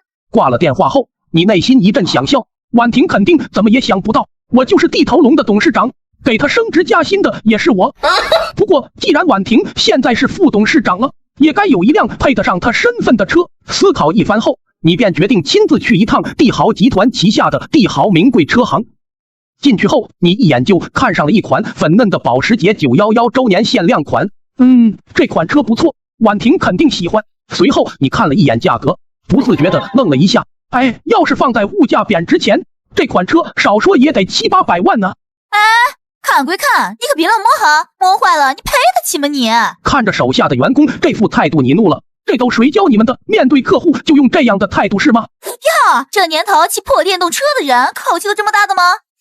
你还是哪儿凉快哪儿待着去吧。全款我要现车，除了你以外，谁都可以来接这个单子，随后帮我送到地头龙房产公司就行。看到你随手拿出的100元巨款后，那名女销售肠子都快悔青了。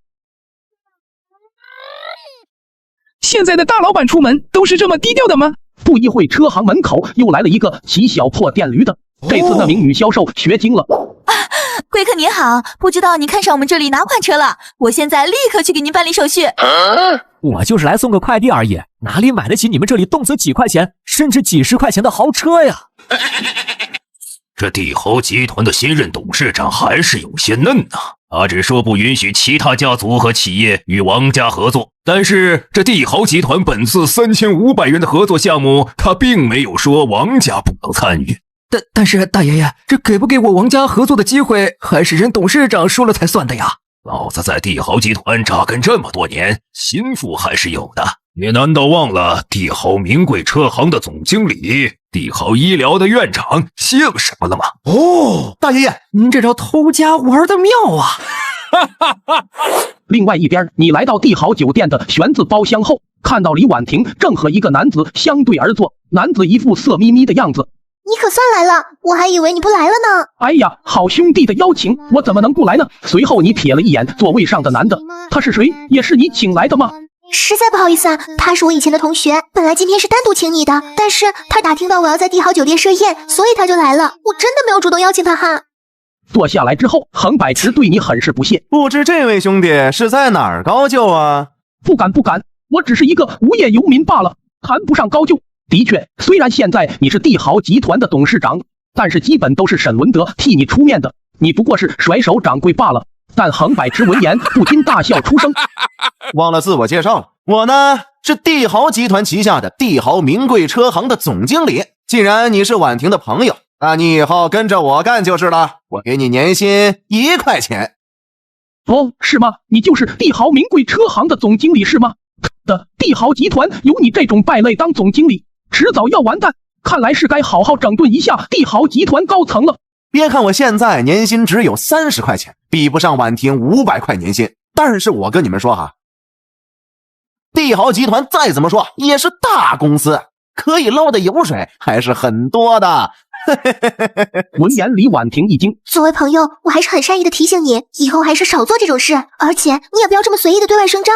哎呀，无所谓，我相信婉婷你肯定不忍心举报我的。至于这位小兄弟嘛，应该没有接触到帝豪集团管理层的机会吧？我想我努力，应该也能够成为您的同事的。好，年轻人嘛，爱吹牛很正常的。不过我也不跟你们多拉扯，我帝豪集团今天召开了高层会议，我呢现在要去参加高层会议去了。此刻的帝豪集团内，所有帝豪集团旗下公司的一把手都到场了，等待着新任董事长的到来。唯独副董事长横有钱没有出席。横总，您的帝豪车行做的确实不错，升职加薪肯定没问题。那是自然，看到没？我大伯，也就是咱们集团副董事长的电话。哦，以我的成就和背景，年薪至少得100块。外池啊，你名贵车行这次在集团3500元。哦，是吗？听说有人想要升职加薪是吗？怎么样？外池，他们没听到吗？外池。上级说道。横百池不知你的真实身份，便很装叉的说道：别看我现在年薪只有30块钱，但是我跟你们说哈，帝豪集团可以捞的油水还是很多的。闻言你不禁大怒，随即便给沈文德发送了一条消息。晚上7点，除了副董事长之外，所有高层都在会议室等待着神秘董事长的到来。外池啊，你们名贵车行这次应该会从3500元的合作项目里分到700元。还没等横有钱说完，你就推门而入。此刻大厅的所有人都看愣了。他难道就是那个一次性拿出18000元的巨款买下咱们帝豪集团的新任董事长吗？开什么玩笑呢？我下午见过他，不过是一个无业游民罢了，怎么可能有18000元的巨额流动资金？我有没有钱你不需要知道，但是我看你印堂发黑，似乎有什么不好的事要发生啊。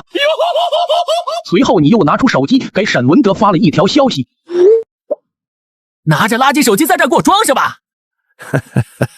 我这手机可是3000多块钱买的，横总经理你确定你能赔得起吗？的确，这手机是你在物价贬值前花3000多在转转上买的，比新机便宜了2000，但是此刻在场所有的人都笑了。我这豪华版苹果14也就才1分钱而已，居然有人说他的手机值3000块钱，真是笑话。哎，真是一群没见识的玩意。他家每台手机都有专属验机报告，还保修1年，你要是不信就去查查看咯，上面还有2手平板电脑之类的，特别划算。你小子还跟我装上了是吧？门口的保安都是吃干饭的吗？就这样的穷子也能随便进我们帝豪集团是吗？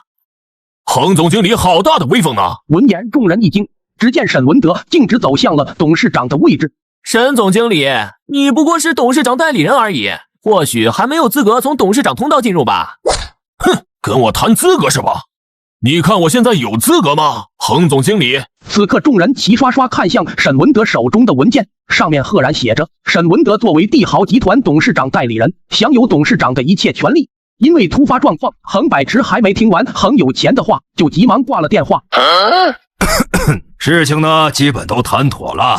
帝豪名贵车行700元合作项目的份额可以全部承包给你王家哦。不过这700块钱可不是小数目呢，你王家能吃得完吗？大爷爷，规矩我都懂，只要这700块钱的合作项目能承包给我王家，我王家一定给您奉上300块钱的回扣，另外再给横百池总经理50块钱回扣。此刻的横百池装叉没装成，面子上实在挂不住了，转而又嘲讽你道：沈总经理有资格进来，你个穷子瞎凑什么热闹？这位是我的助理，你有意见吗，横总经理？不过我看横总您还是先关心一下自己的事吧。闻言横百池一喜，沈总，难道新任董事长是要给我升职加薪是吗？其实我的要求也不高，年薪给我提高到100块就行。哼，还想升职加薪？做梦去吧你！我宣布即刻起辞去帝豪集团旗下帝豪名贵车行横百池的总经理一职。沈文德，你凭什么辞退我？要知道以集团的合约，你们单方面辞退要赔偿我违约金300块钱。董事长说了，多少违约金都可以给你，不过你这些年在帝豪集团的所作所为，是不是应该付出相应的赔偿？此刻的横有钱和王坤还沉寂在喜悦当中，突然收到一条消息。据帝豪集团内部消息称，帝豪集团旗下帝豪名贵车行原总经理横百池在任5年来，年薪30元，总共拥有资产应不超过150元，却因多次利用职务之便，从帝豪集团的各个项目中非法获得超1500元的巨额资产。帝豪集团向法院提起诉讼，要求横百池赔偿1500元的财务损失，并辞去横百池帝豪名贵车行总经理一职。这突如其来的变故让横百池惊慌失措，赶忙驾车往横有钱家里跑。我也没惹过这新任董事长啊，他怎么刚上任就要调查我？随后他不经意间想到了你。妈的，小吹牛皮吹大了，没想到那人居然是沈文德的狗腿子。得知事情的来龙去脉后，横有钱大为震怒。他的一个破卖臭豆腐的也敢来坏了我的好事。而一旁的王坤也是气得直跺脚。看来是该给那小子来个了断了。记住，一定要做得干净一点。此刻的帝豪集团内，很多人都慌了，生怕下一个被辞退的就是自己。大家不必担心，只要大家忠心给集团办事，新任董事长还是赏罚分明的。哦，这不，董事长下令，全员工资翻1倍。天哪，这要是真的话，那我的年薪不得直接突破100块钱呢？全员年薪不过是从300块钱提高到了600块钱而已，就能让他们兴奋成这样。虽然要多花几百块钱，但是今天不仅立了威，而且还笼络了人心。此刻的你似乎已经到达了人生的巅峰，然而就在此时，母亲又给你打来了电话。孩子啊，王家那个大少爷，还有一个叫什么白痴的少爷，都在咱家门口，就等你回来呢。你可千万不敢回来啊！闻言，你大为震怒，随即就带着沈文德回了家。哟，你小子还挺有种啊，还真敢回来是吧？我给你们3秒钟时间，立马从我眼前消失。你小子还挺狂是不是？给我好好收拾他！你们2个是不见棺材不落泪是吧？沈总，您怎么也来了？您总不至于为了这小蝼蚁和我王家结仇吧？很白痴是吧？你猜我这小蝼蚁的事？沈老哥堂堂帝豪集团董事长代理人，为什么要亲自来？我又为什么能从帝豪集团的董事长专用通道进入？还有你王坤大少爷，你用你的猪脑回想一下，你们王家是不是自从惹了我，就没过上一天好日子呢？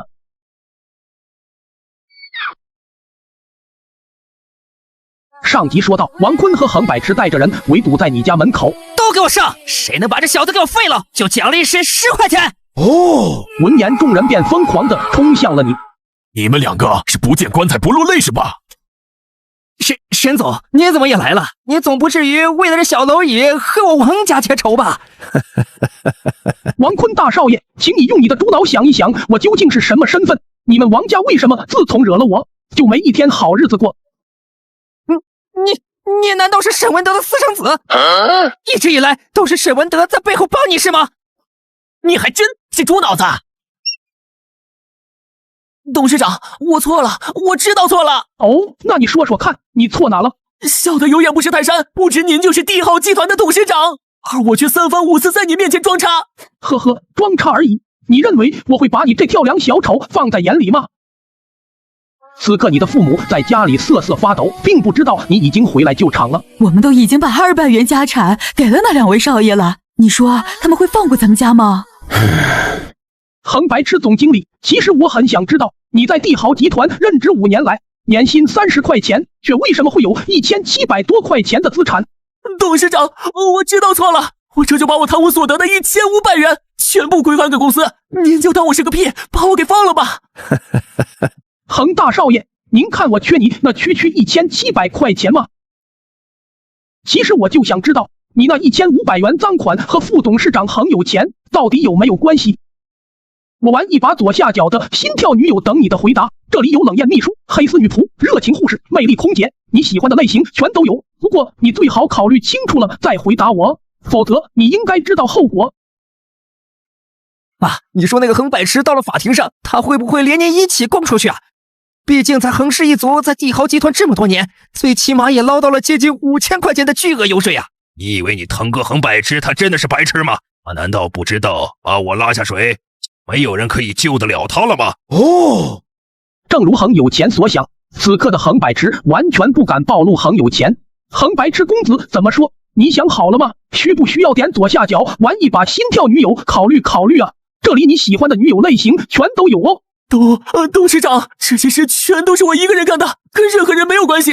你把我当傻子玩是吧？实话跟你说吧，横有钱和你这些年来在帝豪集团的所作所为，我都查得一清二楚。要是你能老实交代清楚了，或许我会考虑放过你。你手里拿的这些难道都是证据是吗？你猜猜看呢？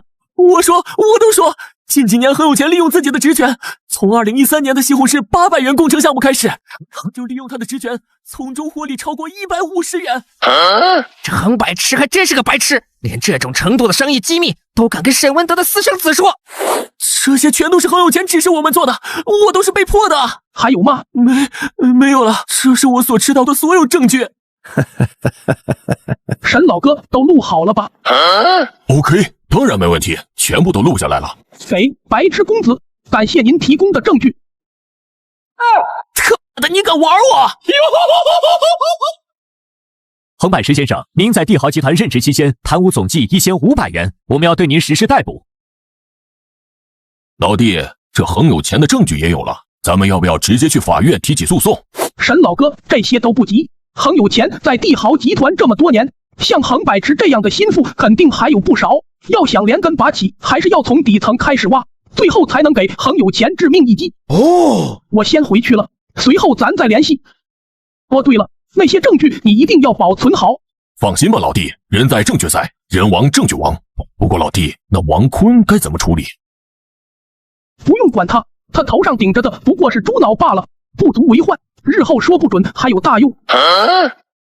送走沈文德后，你就赶忙进了屋，安抚父母的情绪。而此刻的王坤异常的恼怒，妈的，一个沈文德的私生子，还敢说本少爷是猪脑袋！随即他便着急忙慌的往恒有钱的家里赶。得知一切的恒有钱十分暴怒，横柏池，真他妈是个白痴！大爷爷，事情或许还有转机，有屁快放！证据现在都可在沈文德的手里，而我却有一个沈文德的把柄。哦，沈文德对外宣称不是只有一个女儿吗？但是我可听说他在外面还有一个私生子呢。您说这事儿要是爆出去，嘿嘿嘿嘿。先不说这事儿是真的还是假的，最起码证据在沈文德手里，还是有办法拿到手的。随即恒有钱就给沈文德的顶头上司，也就是慕容集团的副董事长公孙杨东打过去了电话，最终双方达成了某种不可告人的协议。哎呀，这次多亏有沈总经理帮忙，不然咱家就全完了呀！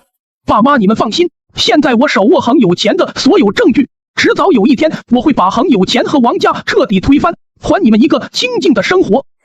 小沈呐，这么多年你对集团做出的贡献，集团呢都看在眼里，所以集团打算把你调回集团总部任职，这样你也就可以和你一家团聚了。真的吗？副董事长，我真的可以回京都去吗？可以是可以，不过我听说你手里有一份关于帝豪集团副董事长的证据，不知能否作为交换呢？不过你放心，只要你交出这份证据，集团就会给你一笔相当庞大的巨款作为回报。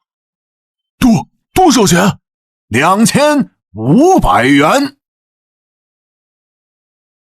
上集说到，你和沈文德设局，从恒白痴口里套出了恒有钱贪污的部分证据。得知证据在沈文德手里后，恒有钱立马买通了沈文德的顶头上司公孙杨东，想要拿回证据，最终双方达成了不可告人的协议。小沈呐，只要你交出证据，集团会立马给你打款2500元巨款。闻言，沈文德惊呆了。虽然他有慕容集团5%的股权，但是一年的收入也不过才200多块钱而已。你呢，不用着急回答我，我给你3个小时的考虑时间。爸，难道真的要给沈文德2500元巨款吗？要知道咱们慕容集团一年的收入也不过才5000块钱而已。诱饵呢，已经抛出去了，就看这鱼儿上不上钩了。把这人的照片给地下皇洪武送过去，跟他说这事儿办妥了的话，就给他700元巨款。是，副董事长。哦，爸，您这招牛啊！沈文德要是不上钩，您这招是逼着他上钩啊！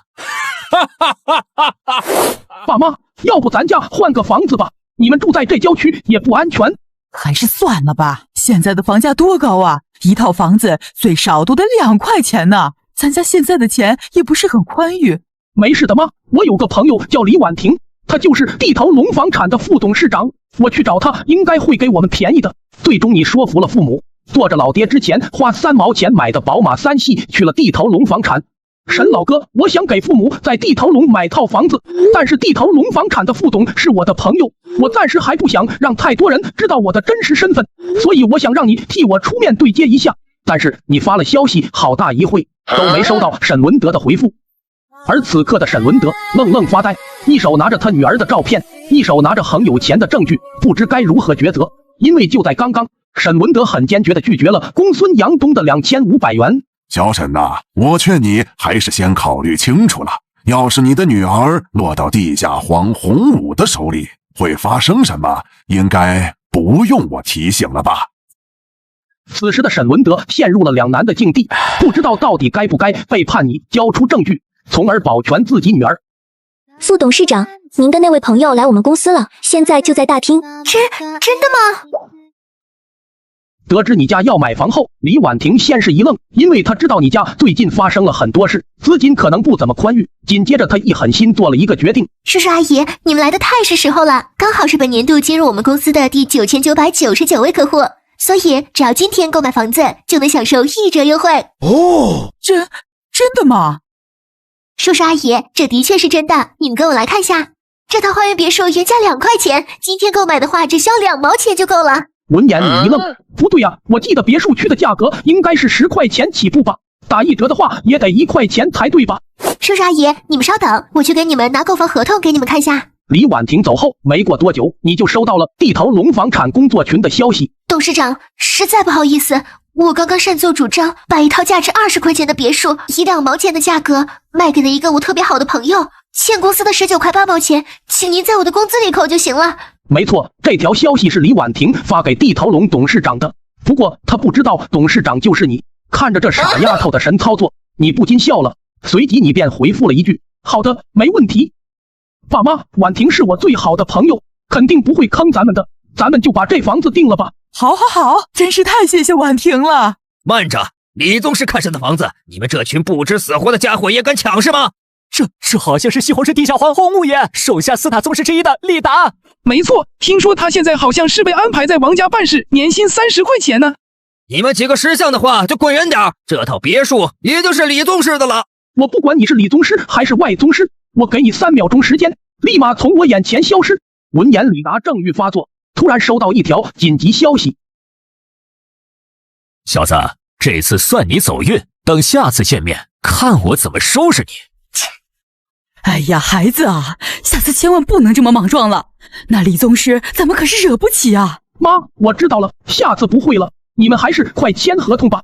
看着父母脸上洋溢的笑容，你不禁感慨，原来快乐如此简单，2毛钱就能买到一套豪华别墅。然而就在此时，沈文德给你打来了电话。董事长，我沈文德问心无愧，没有做对不起您的事儿。朋友钱的证券我给放在帝豪集团董事长办公室，您一定要保存好。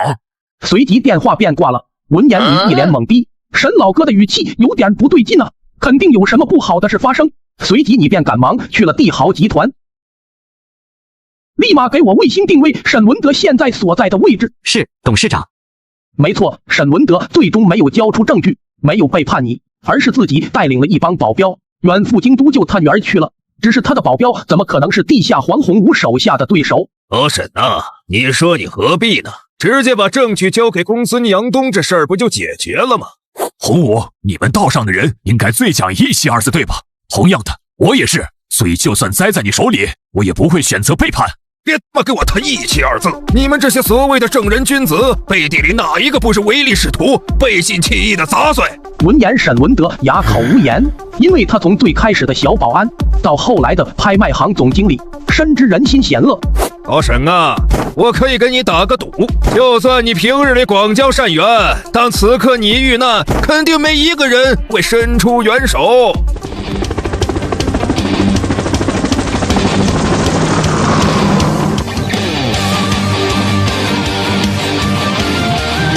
上集说到，沈文德以每人20块钱天价的酬劳，请来了一群精英保镖去救自己的女儿，但仍不是地下黄宏武手下的对手。沈呐，咱俩也算是老朋友了，我真不想闹成这样。但是公孙杨东对我有恩，他交代我办的事，我必须办到。公孙杨东那老贼怎么就对你有恩了？爸，您说这洪武咱们还能利用多久？万一哪天他知道了当年他妻子和女儿车祸的真相，反过来对付咱们该怎么办呢？真相呢，往往掌握在聪明人手里。洪武不过是一个四肢发达、头脑简单的废物罢了。而且当年那几个知情人呢，每人我可是给了足足300块钱的封口费。洪武怕是永远也不会知道真相了，只会单纯的以为当年是我不惜代价的帮他报了仇。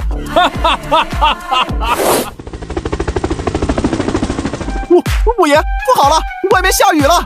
下个雨而已嘛，你紧张个毛线？不是的，五爷，你出来看一下，是前雨呢。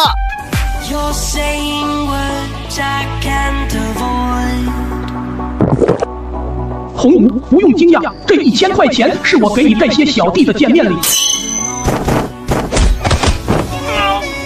此刻的沈文德看到你，内心无比感动，但又不免有些担心你的安危。小子，你是皮痒了是吧？爷爷还没去找你算账，你倒好，还敢跟来是吧？滚一边去，你还没资格跟我说话。你他的是！老恒啊，证据呢？我已经安排洪武去拿了，应该马上就会到手了。您那边是否也该履行您的承诺呢？好，公孙老弟办事儿我放心。你叫子涵和韩阳2位公子直接来帝豪集团，位置呢我都给他们安排好了。我也快要退休了，这帝豪集团以后就是你公孙家的了。蚕食计划正式启动。这位兄弟前来，不知所谓何事啊？如果你只是恰巧路过，我洪武也不是不讲道理的人，可以放你离开。但你要是来砸场子的，就别怪我不客气了。洪武爷不愧是西红柿地下第1王者，果然霸气。不过我此次带来的东西，或许你会很感兴趣的。董事长，很有钱的证据对帝豪集团来说极其重要，我沈文德不值得您为我这么做呀。没错，此刻的沈文德内心十分的复杂，不小心就暴露了你的身份。他居然是那个一次性拿出18000元巨款买下帝豪集团的神秘董事长。无妨，一个很有钱而已，还远远比不上我的沈老哥重要。洪武闻言更加觉得不可思议。一般来说，越是他这种地位尊崇的大人物，越看重个人利益才对。但是这小子居然会为了沈文德而交出这么重要的证据，此人不简单呐。另外一边，在很有钱的安排下，公孙子涵和公孙韩阳成功打入帝豪集团内部。公孙子涵成为了帝豪集团名下帝豪房产的新任总经理。洪武，很有钱的证据我已经给你了，你看着办吧。另外，我还有一份关于你妻女车祸案件的部分真实信息，你妻子和女儿或许不是死于意外。洪武，我知道你是个重情义的人，但我还要提醒你一句，公孙阳东不是什么好人。如果你哪天想通了，帝豪集团随时欢迎你。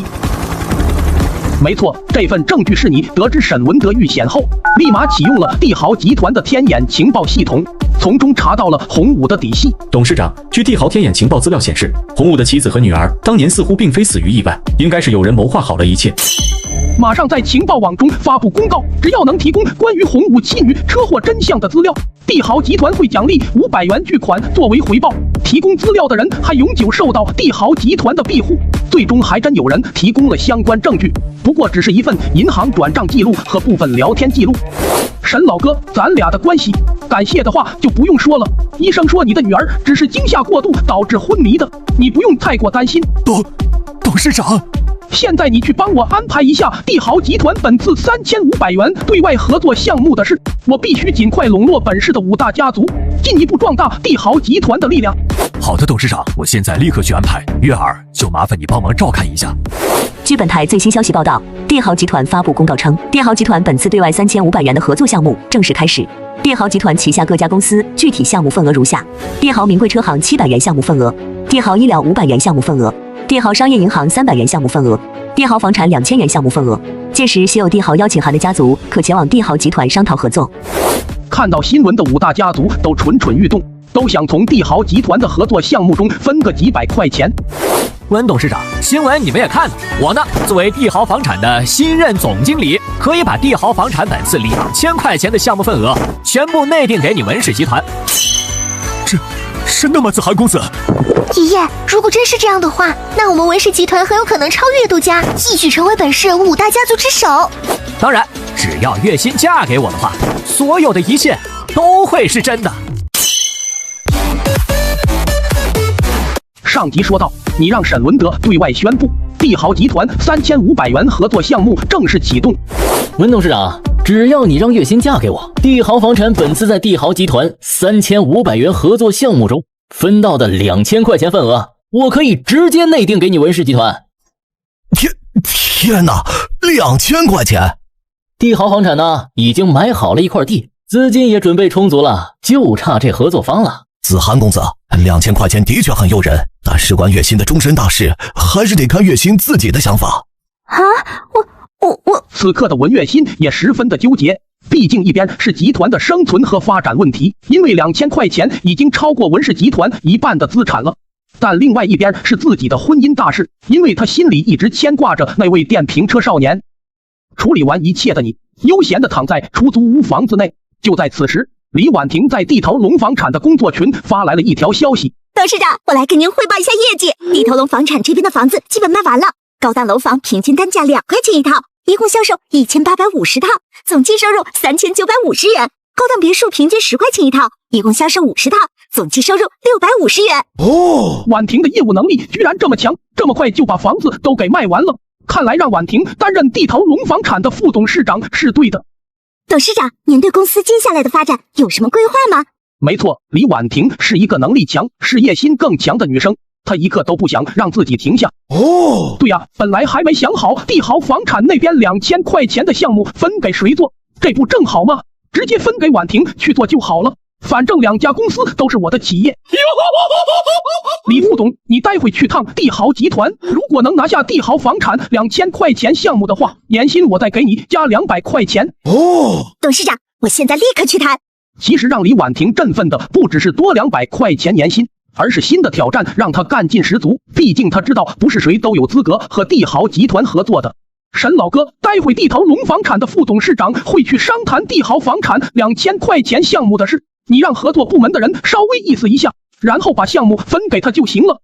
月仙，没什么好纠结的，帝豪房产2000块钱的项目合作书呢，我已经派人去拿了，只要你嫁给我，这一切都会给你文家。对呀，月心，作为文家子弟，文家有难，你难道不应该多为家族考虑一下吗？你难道不知道这2000块钱对我们文家来说有多重要吗？就是，如果我有这么好的机会，我肯定会毫不犹豫地嫁给子涵公子。妈，怎么了？孩子啊，你说咱家运气咋就这么好？前段时间刚以1毛钱的价格买下价值1块钱的高端别墅，现在咱们这城南老区的老房子也要拆迁了。据说这次是帝豪集团买下了城南这块地，每家足足补贴5块钱呢。闻言你一笑，你怎么可能不知道？因为城南老区就是你安排拆迁的，从小在那里长大，邻里乡亲对你都很不错。但是那里的房子已经年久失修了，本来每家的拆迁费基本都在2块钱左右，但是你却给提高到了足足5块钱。孩子啊，你说咱家现在新房也有了，拆迁款下来后，咱家差不多就有10块钱的存款了。你说你是不是也该赶紧找个对象，早点把婚给结了？干门干门！你们都赶紧给我滚出去！这房子就要拆了，已经不是你们的。妈，怎么了？发生什么事了？见没人回答，你赶忙骑着小破电驴往家赶。原本不是说好的每家每户5块钱吗？你们怎么能变卦啊？哼，还想要5块钱？做梦去吧你！我们公孙总经理说了，你们这里房子太旧了，只能给你们每家1块钱的拆迁费，你们不拆也得拆。闻言你瞬间恼怒了。沈老哥，马上给我查一下帝豪房产的总经理是谁，敢在我的眼皮子底下胡作非为。好的，董事长，您稍等。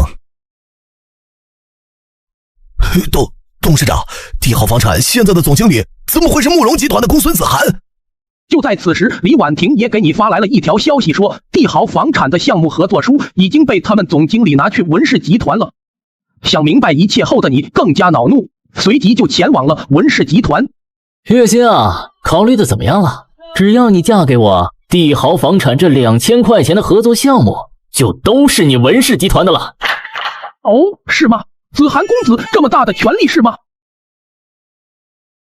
上集说到，你得知你原本给城南老区每家5块钱的拆迁费标准被手下的人压榨到了1块钱，得知这一切似乎都与你的死对头公孙子涵有关后，你无比的愤怒。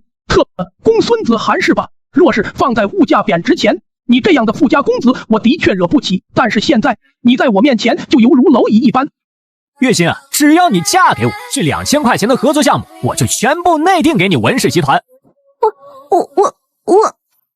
哦，是吗？公孙大公子这么大的权力是吗？就凭你这种垃圾也敢打月心的主意是吗？看到你前来救场的文月心顿时十分欣喜，但随即心里又五味杂陈，因为前段时间文氏集团资金链断裂，银行上门催债1700块钱巨款，那时候的你还不知道物价贬值了，便随手给文月心转了1700块钱，文氏集团这才避免了破产。从那时候起，文月心就越来越自卑。他的身份竟然这么的深不可测，那我和他……爸，您就这么轻易的把帝豪房产这块肥肉让给公孙子涵吗？哎呀，你要知道，帝豪房产那2000块钱的项目呢，也对外公开过，我们也不好从中捞油水呢。不过集团前期在城南老区买的那块地，居然给每家5块钱的拆迁费，也不知道这新任董事长怎么想的。哦，爸，你要知道，城南老区那边有500家住户，也就是足足2500元呢。没错，我呢已经和公孙子涵达成了协议，我可以让他当着帝豪房产的总经理，然后借他之手，每家5块钱的拆迁费直接压榨到1块钱，这中间所得的2000块钱呢，他必须和我平分。哦，爸，您这招牛啊！只需要动动嘴皮子，咱们就可以赚到足足1000块钱呢，而且集团也根本查不到咱们头上。哟，这不是我那不争气的前男友吗？怎么以为在杂货铺买一身破西装就能和我们这些上流社会的人面前装叉是吗？他这西装的面料连我都没见过，我估计全身上下也不超1分钱。就是，难怪都这么大了，连个女朋友都没有。呵呵，我用拌拌能缺对象吗？里面都是聊得来放得开的年轻妹子，人美声甜，体贴又主动，而且还是零成本社交，上线就有人打招呼。哦，快点左下角链接好好探索一番，说不定还能发现意外惊喜。还有，你们俩给我滚一边去，我还不想与你们文家为敌。你他这想这么说，你小子是来找我麻烦的是吗？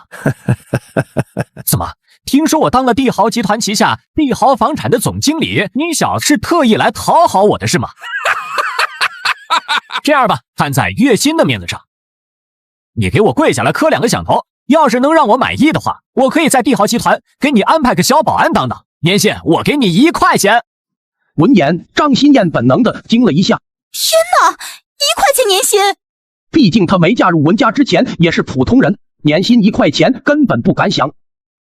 别特么跟我扯没用的，我今天来就想问你一句，城南老区原本每家拆迁费5块钱，却被人压榨到了1块，这事是不是你指使的？哦，你说这个呀？你等我想想啊，等我想想。哦，对了，想起来了，城南老区也有你家的房子对吧？没错，这就是我的命令，你能拿我怎么样？我跟你说，像你这种垃圾呢，是永远没资格与我抗衡的。沈老哥，你立马以帝豪集团董事长代理人的身份发布公告，开除帝豪房产公孙子涵总经理一职。另外一边，地下黄洪武顺着你给的部分线索，查到了自己的妻子与女儿当年的车祸的确和慕容集团的副董事长公孙杨东有关。随即他便给你发了一条消息：文董事长，我给你一个忠告，千万不要为了保全文家而去牺牲月薪的幸福，否则你们文氏集团一定会后悔的。你还跟我装上了是吧？不信的话，你们可以试试。从你进来到离开，文腾龙一言没发，因为其他人见识浅薄，但他作为文氏集团的董事长，也算是见过世面。看他那件西装的材质、面料以及手工技艺，应该是意大利著名设计师库里拉西的作品。据说每件定制的价格都超过了1000元以上。月薪，刚刚你的那位朋友是？爷爷，说出来你可能不信，他就是前段时间一次性给我们文氏集团转账1700元巨款的神秘富豪。那你知道他究竟是哪个家族的公子吗？说实话，我也不清楚他的真实身份。爷爷，你不用听那穷小子胡扯，咱们还是赶紧把月薪嫁给子涵公子才是正事儿。没错，文董事长，你要知道，我能提供给你文家的，可远远不止2000块钱的项目这么简单。哦。公孙子涵，你已被帝豪集团除名，不要问为什么开除你，问就是你这种垃圾是永远没资格和董事长抗衡的。我跟你说，像你这种垃圾呢，是永远没资格与我抗衡的。子涵公子，你说的其他好处还有啥？我还有事儿，待会儿再和你们说。韩总，事情经过就是这样的，那小子到底什么来头？哼，那又是沈文德那个私生子坏的事儿。子涵呐，我这就派人跟你过去，今天必须把那小子给废喽！都给我上！谁能把他给我废了？就奖励谁10块钱。哦，公孙小儿，怎么才给奖励10块钱呢？你这未免也太抠了吧！不过你要是识相的话，就给我滚远点，否则你他妈还跟我装是吧？我身旁这位可是地下皇洪五爷手下4大宗师之首的冷彪大师，你小子难不成还能翻了天？都给我上！我看你们谁敢动手！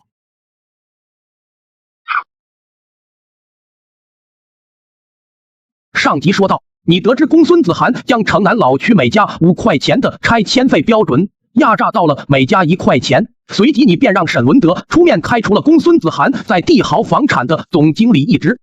你小子活腻歪了是吧？居然敢跟沈文德告状，让帝豪集团的董事长开除我！都给我上！谁能把他给我废了，我就奖励谁10块钱。我看你们谁敢动手！此刻公孙子涵所有的手下都吓得瑟瑟发抖，因为他们深知洪武和他洪武堂的恐怖。另外一边，公孙杨东得知公孙子涵被开除后，大为震怒。沈文德啊，沈文德，妈的吃里扒外的东西！看来这蚕食计划要加快进行了。大哥，你怎么来了？小刁啊，一天不见，你这是长本事了呀？谁你都敢动是吗？洪武，你别忘了，当年可是我爸帮你报了仇，你难道要为了这穷小子跟我公孙家乃至整个慕容集团作对是吗？没错，洪武妻女当年死于一场有人蓄意而为的车祸。当时洪武一直以为是公孙杨东帮他报了仇，但是后来他从你给他的部分线索中得知，公孙杨东似乎才是这一切的主谋之一。洪武，别说我不给你面子，这100块钱呢，你拿着。今天的事儿我可以既往不咎，但是这小子，今天我必须把他给废了。此刻的洪武内心十分的愤怒，你他这不行！洪武，我知道你现在很愤怒，恨不得把仇人的儿子扒了皮，但小不忍则乱大谋。公孙杨东当年只是慕容集团小小的部门主管罢了，这种事他是压不下去的，除非他背后还有高人相助。你放心，现在先忍着，总有一天我会帮你查清你妻女真正的死因。现在该怎么处理那小子？简单给点教训，然后看他表现了。你去给公孙大公子好好活动活动筋骨。是，五爷。韩阳啊，子涵已经落水了，你可得千万小心呐！哎呀，大伯您放心吧，我只会在关键时刻出手，只要您一句话，我这边随时就位。那好，只要你这次掐住帝豪集团的关键命脉，咱们公孙家掌握帝豪、慕容2大集团就指日可待了。洪武大哥，我知道错了，求您当我是个屁，把我给放了吧。随即洪武看向了你，想看你的意见。公孙大公子就这么喜欢当别人的屁事吗？不过我的确想知道，城南老区每家5块钱的拆迁费被压榨到了1块钱，这事到底是谁教你这么做的？我知道单凭你这猪脑是肯定想不到的。你小子他妈的好好说话！此刻的公孙子涵都懵了，这小子到底什么来头？就算真是沈文德的私生子，洪武也不可能这么向着他才对吧？看着洪武凶狠的眼神，公孙子涵彻底慌了。我都说，其实这一切都是帝豪集团副董事长很有钱指使我这么做的。他安排我当帝豪房产的总经理，然后拆迁款压榨所得的2000块钱，他说和我平分。闻言你大为震怒，好你个很有钱，果然又是你在背后搞的鬼，特么的，你活不了几集了，我说的。另外一边，沈文德收到慕容集团紧急通知，下午2点，所有股东都必须到京都集团总部参加股东大会。此刻的沈文德内心十分忐忑，感觉有什么不好的事要发生。公孙大公子，你还有其他要交代的吗？没有了。其实公孙子涵并没有说出全部，因为当初公孙杨东和恒有钱达成协议，是将公孙子涵和公孙涵阳2人都安排进来了帝豪集团。洪武让他滚吧，有多远滚多远。我们就这样轻易的饶过他了吗？无妨，我需要的东西已经拿到了，他不过是个小蝼蚁罢了，不足为惧。你小子他还跟我装是吧？别让我下次碰到你，还不赶紧滚！感谢大哥，我这就走。我跟你们说哈，咱们慕容集团身处京都这藏龙卧虎之地，想要成为萧家那样的超一线企业，若继续在京都开拓产业，肯定是不可取的。不过眼下西红柿倒是一个不错的选择。帝豪集团在西红柿风调雨顺的赚了这么多年钱，也该退位让我们慕容集团吃2年了。洪武，这次还是得多感谢你，以后你的事就是我的事，我一定会帮你找到幕后真凶的。看着你坚定的眼神，洪武心里对你又多了几分敬佩。这是我的手机号，以后用得着我洪武的地方，一定随叫随到。洪武，你那手机怎么都这么破了还在用？我早就想换了，但是这手机也不知道怎么处理。我建议你去最近网上很火的那个转转 APP， 他们家回收价格是真心公道，打钱又快又干脆。你堂堂帝豪集团董事长也要打广告赚钱？这平台确实是很靠谱，而且就像点外卖一样方便，网上下个单就有人来收，平板、笔记本、耳机和手表全都收，所以才推荐你去试试。就在此时，沈文德给你打来了电话。董事长，不好了，你快看下新闻。据本台最新消息报道，京都慕容集团刚刚发布公告称，将会在西红柿以5000元的天价买下城西开发区，全面开展在西红柿的产业。没错，慕容集团股东大会向来如此。公孙这一脉因为总股权占比51%，所以大部分决定权都在公孙杨东手里。此刻看到新闻的所有网友都惊了，天哪！一次性拿出5000块钱巨款进军西红柿市场，慕容集团这是要和帝豪集团正面对抗了。没错，慕容集团这是完全不给帝豪集团面子呀，这是要全面压制帝豪集团的。上集说到，公孙子涵以10块钱天价悬赏你的人头，危机时刻，洪武前来救场，教训了公孙子涵。洪武，这次多感谢你能前来，这200块钱是我给弟兄们的辛苦费。天哪，这难道就是传说中的超级面额吗？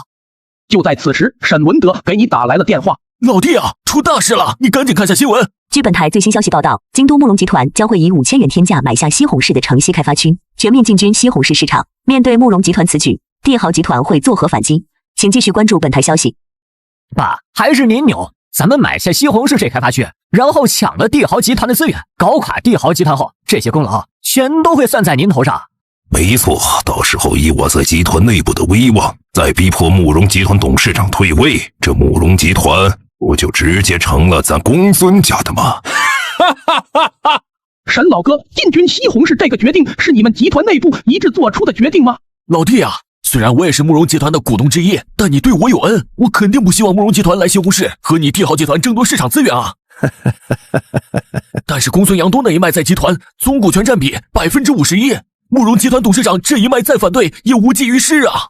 闻言，你陷入了沉思。沈老哥，慕容集团现在已经将城西开发区买下来了吗？还没，不过今天下午就会签订协议。沈老哥，你现在立刻帮我联系一下相关部门，这城西开发区我帝豪集团也要争一争。爸，5000块钱买一个开发区，咱血赚呢。要知道，西红柿城西开发区毗邻京都，这以后绝对是热门城区啊。没错，这块地最初的定价是8000块钱，但是西红柿5大家族也没人能拿得出，所以咱以5000块钱买下，绝对物超所值。副董，不好了，您快看下新闻。据本台最新消息报道，帝豪集团向相关部门提出申请，也将参与本次城西开发区的竞争。面对帝豪慕容2大集团，相关部门最后决定将城西开发区作为压轴拍品，安排在西红柿2022年度大型拍卖会上。届时，资产超过500块钱的家族及个人都可参加拍卖会。就猜到这帝豪集团会出手。韩阳啊，你的身份还没有被帝豪集团高层注意到吧？放心吧，大伯，我藏得深，轻易不会在外面装逼的。那好，帝豪集团那边已经出手了，接下来就看你的了。另外一边，你坐着洪武的路虎去了拍卖会现场。我去，你们看，那不是5大家族的杜家吗？据说他们的族长资产已经超过5000元，位列西红柿财富榜第3位。还有，你们看，文氏集团也来了。据说前几天他们收到了帝豪集团整整1000块钱的合作项目。今天这拍卖会真可谓是诸神之战呐！没错，前几天你把公孙子涵开除后，将帝豪房产2000块钱的合作项目分配给了文家和李婉婷所在的地头龙房产。要我说啊，今天最大的看点还是2楼贵宾室的帝豪慕容2大集团，压轴的城西开发区，这2家抢的肯定会很激烈的。尊敬的各位来宾，今天的第一件拍品是汤臣2品豪华别墅一套，起拍价15块钱，我出16块钱，22块钱，我出50块钱。2号贵宾出价50块钱，50块钱第一次，50块钱第二次，50块钱第3次，成交。接下来的第5件拍品是珍品帝王玉，起拍价30块钱奇怪，这都已经第5件拍品了，楼上慕容集团也叫过好几次价了，但帝豪集团那个房间怎么一点反应都没有？接下来的第6件拍品是唐伯虎真迹4马奔腾图，起拍价35块钱，我出36块钱，38块钱。爷爷，您不是最喜欢唐伯虎的字画了吗？我这就拍下来孝敬给您。好，好，好，月儿真懂事。这幅画50块钱，我要了。杜家就是有钱呐！100块钱！天哪，100块钱！文家公子文岳东好大的手笔呢！各位，你们尽管抬价，我们文家现在最不缺的就是钱。文岳东你……算了吧，月儿，虽然文家实力不如我杜家，但他们最近和帝豪集团牵上了线，我们还是尽量避免和他们产生矛盾。我东哥看上的东西，你们谁也得不到。东哥，我肚子不舒服，先去2楼拉个屎先。文家公子出价100块钱，有没有更高的？100块钱第1次，100块钱第2次，100块钱。这幅画500块钱，我要了。天哪，500块钱！他妈，又是你小子！你以为你是沈文德的私生子就能随意乱叫价吗？闻言众人一副吃瓜的表情。你没理会这些无知的人，径直向2楼贵宾室走去，准备正式参加拍卖会。这位公子，拍卖场可不是菜市场，只要喊出的价格拍下拍品，拍卖会结束后就必须当场结清费用。呵呵，几百块钱而已，会场结束后我自然会给你。此刻的文岳东认为你肯定是去2楼上厕所，并没有将你和2楼的帝豪集团贵宾室联系到一起。呀，这不是我那前男友吗？就你这穷酸样，也配和我们上流社会的人混在一起吗？你没理他，径直向贵宾室走去。你他妈还装上了是吧？你以为你是谁？帝豪集团董事长的贵宾室也是你能随意进入的是吗？呵呵，那你今天就好好猜猜我到底是什么身份，我又为什么能进这帝豪集团董事长贵宾室？上集说到，你去参加500块钱量级的大型拍卖会，却没有想到偶遇奇葩前女友。哟，你以为你什么身份？帝豪集团董事长的贵宾室也是你能随便进入的吗？呵呵，那你倒是好好猜一猜，我究竟是什么身份呢？别他妈给我装，你不过是个穷小子。这位女士，如果您再对我们董事长出言不逊，就算你是文家的人，也别怪我不客气了。你是帝豪集团董事长？厉害呀，这你都能看得出来，你这猪脑可以呀。随即你便进入了贵宾室，留下前女友在一边愣愣发呆。尊敬的各位来宾，接下来的这些拍品是劳斯莱斯蓝莓1辆，起拍价1000元。天哪，我记得这车不是全国只有1辆的吗？怎么会出现在今天的拍卖场？爸，这就是我跟你说的那辆车，只有这样尊贵的车才能配得上您的身份呢。这车的确不错，你去叫价吧。此刻的你听着外面此起彼伏的加价声，却丝毫提不起兴趣，因为你知道现在再贵的车都比不上你那辆小破电驴贵，毕竟那是你在物价贬值前辛苦打工攒了2月的工资，花3000块钱买的。我慕容集团出价1500元。天哪，慕容集团不愧是京都来的大企业，出手还真是阔绰呀！见公孙子涵叫了价，你瞬间有了兴趣。公孙家是吧？你们不是野心挺大，想吞并我帝豪集团是吗？那老子今天就陪你好好玩玩。帝豪集团出价1501块钱，居然有这么多人抢着花1500块钱买辆车，也不知道这些有钱人怎么想的。慕容集团出价1600元，帝豪集团出价1601元。公孙小儿们，请随意叫价，我肯定会始终比你们多1块钱。如果叫不上来价的话，你可以去左下角领苹果14 Pro Max 当做安慰奖，官方新年的第一波推广，福利通通升级。苹果14升级成苹果14 Pro Max， 华为也都是最新款 Mate 50 Pro 都是国行新机。闻言，公孙子涵面色铁青，我出1700元，1701块钱，1800元，1801块钱。此刻的公孙子涵完全被你这狗皮膏药式的玩法给搞上头了。怎么，公孙小儿怎么不叫价了？这是没钱了是吗？不如去我左下角链接下载领双福利，进入粉丝专服，首选猴子打 boss 跟切菜一样，放着挂机，等级到了就能领。现在首充1元还能领加速升级 VIP 和神兽青龙，战斗力暴涨300万，直接做老大。你以为老子缺钱吗？我出3000元。刚说完，公孙子涵就感觉有些不对劲。败家玩意儿，让你叫价，没让你败家。一辆车你敢叫3000块钱？这是买航空母舰吗？此刻的公孙子涵已经意识到自己犯了弥天大错，转而紧张地看着帝豪集团那边。公孙大公子可真是有钱呢，1000块钱的东西你花3000块钱买？哎，我可没那么多钱，我帝豪集团弃权。哼，你敢玩我？恭喜公孙家族以3000元成功拍下劳斯莱斯蓝妹一辆。公孙家这次可真是吃大亏了，要知道这3000块钱已经能买下一家小型上市公司了。此刻的你邪魅一笑，这钱是真好赚呢。随后所有的拍卖品，只要公孙子涵叫价，你就跟价，除了那辆车以外，公孙子涵再也没能从你手里抢走一件拍品，这可把公孙杨东气得老脸涨红。帝豪集团是吧？就先让你再猖狂一会儿。韩阳啊，只要你这次掐住帝豪集团的关键命脉，咱们公孙家掌握帝豪、慕容2大集团就指日可待了。大伯您放心吧，只要您一句话，我这边随时就位。各位来宾，中场休息10分钟，城西开发区将会在休息结束后压轴登场。你们看到没？帝豪集团董事长可真是霸气，全面压制慕容集团。东哥，要我说还是你文家牛逼，居然能从帝豪集团3500元合作项目中分到1000块钱。那是自然，我文家和帝豪集团强联合，不过多久定能称霸整个西红柿。那个东哥，你看咱俩这关系，你能不能跟帝豪集团说一说，别再封杀我王家了？好说好说，等我下次去帝豪集团谈合作的时候，就好好问问这帝豪集团董事长为什么封杀你王家。哦，此刻的你在窗户上看到马路上捡破烂的爷爷很突兀的从拍卖会场走了出去。爷爷怎么会来这拍卖场？而且我不是让沈老哥给爷爷买了一套价值50块钱的别墅，让爷爷安享晚年了吗？随即你赶忙下楼，想去找爷爷。哎，你小子过来跟爷玩一玩。没错，说的就是你，沈文德的。东哥，别说了，他其实就是帝豪集团。张馨燕，你别忘了，你现在是我的女人，她只不过是你穷酸的前男友罢了。小子，别说我不给你面子，这里有20杯酒，你每喝1杯，我就给你1块钱。天哪，喝1杯酒就给1块钱巨款，要是我的话，我肯定能把他家喝到破产。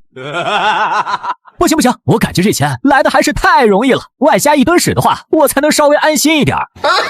王坤啊，我去趟卫生间，你把这小子给我伺候好喽，让他尽管喝，1杯1块钱，我文月东不差钱。子涵公子，由于您刚拍下的拍品金额比较大，卖家要求当场结清费用。此刻的公孙子涵正憋着一肚子火无处发泄。你看我公孙家缺你那3000块钱吗？你是怕我跑了是吗？废物东西，自己做错事还要怪在别人身上。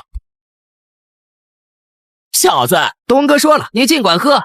他们文家刚签了与帝豪集团1000块钱的合作项目，现在最不缺的就是钱。呵呵，王坤大少爷，你认为我缺你那仨瓜俩枣吗？你难道忘了横摆池的下场了吗？还跟我装是吧？你要是能掏出1块钱，我当场吃屎。支付宝到账3000元整。上集说到，公孙子涵被你戏耍，最终竟然花了3000块钱买了一辆价值只有1000块钱的劳斯莱斯。小子，东哥说了，这里的酒你随便喝，每喝1杯就给你1块钱。天哪，1杯酒就给1块钱？呵呵，王坤大少爷，您看我缺你那仨瓜俩枣吗？你他妈的还跟我！支付宝到账3000元整。3000块钱？他败家玩意儿！一辆车你敢叫3000块钱？不过话说，如此贵重的豪车，至少也只会在京都出现才对。如今怎么会出现在这小小的西红柿拍卖场？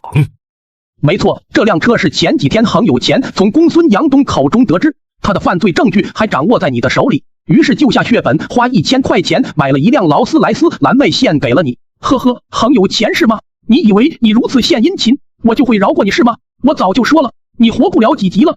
随即你便将这辆车放在了拍卖会上，没想到却被公孙子涵这个败家子花3000块钱买了。你小子有拿手机铃声出来装逼是吧？还倒挣3000元，你怕不是穷疯了吧？此刻的你彻底无语了，但是王坤还没有触碰到你的底线，随他这猪脑怎么想了。然而就在此时，你的好兄弟李二壮给你打来了电话。二壮，怎么了？兄弟啊，王氏集团最近被帝豪集团给封杀了，这事你知道不？此刻的你嘿嘿一笑，那不就是我做的吗？不过王氏集团和你家也没有关系，你哭丧着脸是什么情况？兄弟啊，王氏集团最近被一旁的王坤见你不把他放在眼里，变得无比恼怒。马上在集团给我叫几个弟兄过来，给我处理一个人。兄弟啊，现在所有的企业都碍于帝豪集团的影响力，没人敢和王氏集团合作，所以他们狗急跳墙，就来找我家这种小企业的麻烦，强迫我们家将市值30块钱食品加工厂以5块钱的价格卖给他们。闻言你勃然大怒，二壮是你从小玩到大的哥们，之前你没钱没势的时候，也从来没有看不起你。兄弟啊，有句话我不知道该不该说。二壮，咱俩这关系你但说无妨。我听民间传言说你是沈文德沈总经理的私生子，沈总又是帝豪集团董事长代理人，所以我想请你跟沈总说一说我家这事儿。你小子特是小破网站看多了吧你，这你都信？不过你这忙我帮定了。王少，就这小子，你们把他给我废了，每人奖励5毛钱。哦，呵呵，王家是吧？本来我认为封杀你们王家，给你们一点教训就够了，也没必要赶尽杀绝。但是现在看来，我还是有点太仁慈了。沈老哥，半个小时内我要王家彻底破产。闻言，王坤更是恼怒，一巴掌把你的手机摔在地上。你他妈的还跟我装是吧？你以为你是帝豪集团董事长是吧？呵呵，王坤大少爷，我的手机坏了，我可以去转转 APP 卖了。他们家回收手机价格是真心公道，打钱又快又干脆，就跟点外卖一样方便。你他妈没广告不更新是吧？不过你王家破产了，可就一点办法都没有了。我现在网上下个单，等会就有人来收我的手机、平板、笔记本、耳机和手表全都收，真心推荐你去试试。你小子他妈的还跟……据本台最新消息报道，帝豪集团继上次封杀王氏集团，于今日又向媒体揭露王氏集团近年来所有罪证，例如2014年柳家湾拆迁，每家原本应该有2块钱的补贴收入，却被王氏集团压榨到了5毛钱等等罪证。自此，王氏集团股价大跌，整体资产从3000块钱缩水到了500块钱，外加背负银行连本带利905元巨额欠债，王氏集团即将面临破产。此刻的王坤完全傻眼了。你帝豪集团的董事长？王坤大少爷，看来你这猪脑也是可以想明白一些事情的嘛。闻言，王坤发了疯似的跑了出去，一旁的前女友已经看呆了，他没想到你的能量居然会这么大，不过随即他就冷静了下来，似乎密谋着什么。王坤，这小子喝了几杯酒呢？王坤这小子跑哪儿去了？小子，王坤刚刚让你总共喝了几杯酒呢？你放心，只要你喝1杯，我就给你1块钱。你没理睬文岳东，因为你给文家1000块钱的合作项目，也是看在女神文岳心的面子上。如果文家不触碰到你的底线，你丝毫不会在意文岳东这种小蝼蚁。随即你径直走向了拍卖场门口，因为上集你在2楼贵宾室看到爷爷很突兀的从拍卖场走了出去，但是你来到门口却没发现爷爷的踪迹。拍卖会结束后，是该去看望一下爷爷了。如今的我也算是整个西红柿的首富了，爷爷向来对我不错，不能再让爷爷这样每天靠捡破烂生活了。尊敬的各位来宾，接下来的压轴拍品是城西开发区。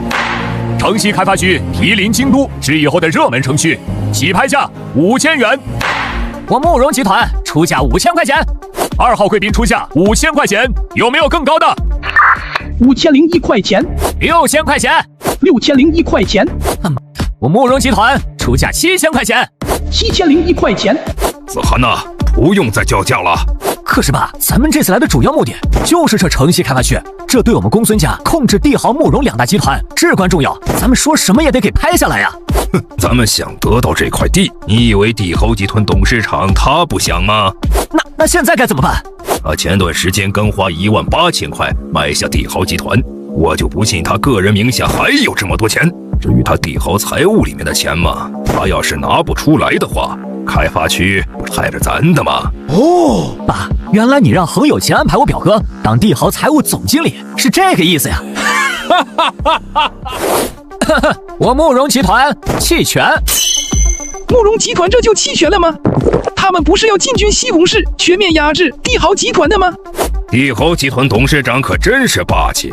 不过这7001块钱可不是小数目，也不知这帝豪集团有没有这么多钱呢？沈老哥，马上安排财务给拍卖场打款7001块钱。好的，董事长。不对，直接给他们凑个整数，打个8000块钱就行。好的，董事长。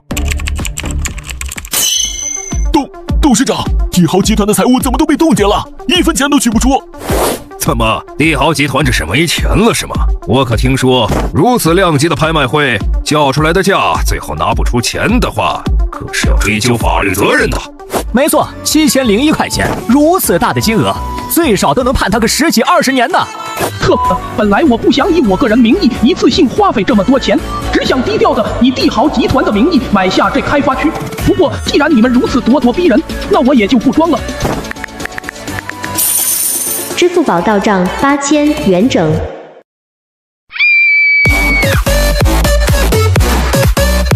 上集说到，你以7001块钱天价在拍卖会上拍下城西开发区，但没想到付款的时候，财务系统却提示资金冻结，1分钱都取不出来。怎么，帝豪集团这是没钱了是吗？如果你们拿不出来这钱的话，这开发区可就是我们慕容集团的了。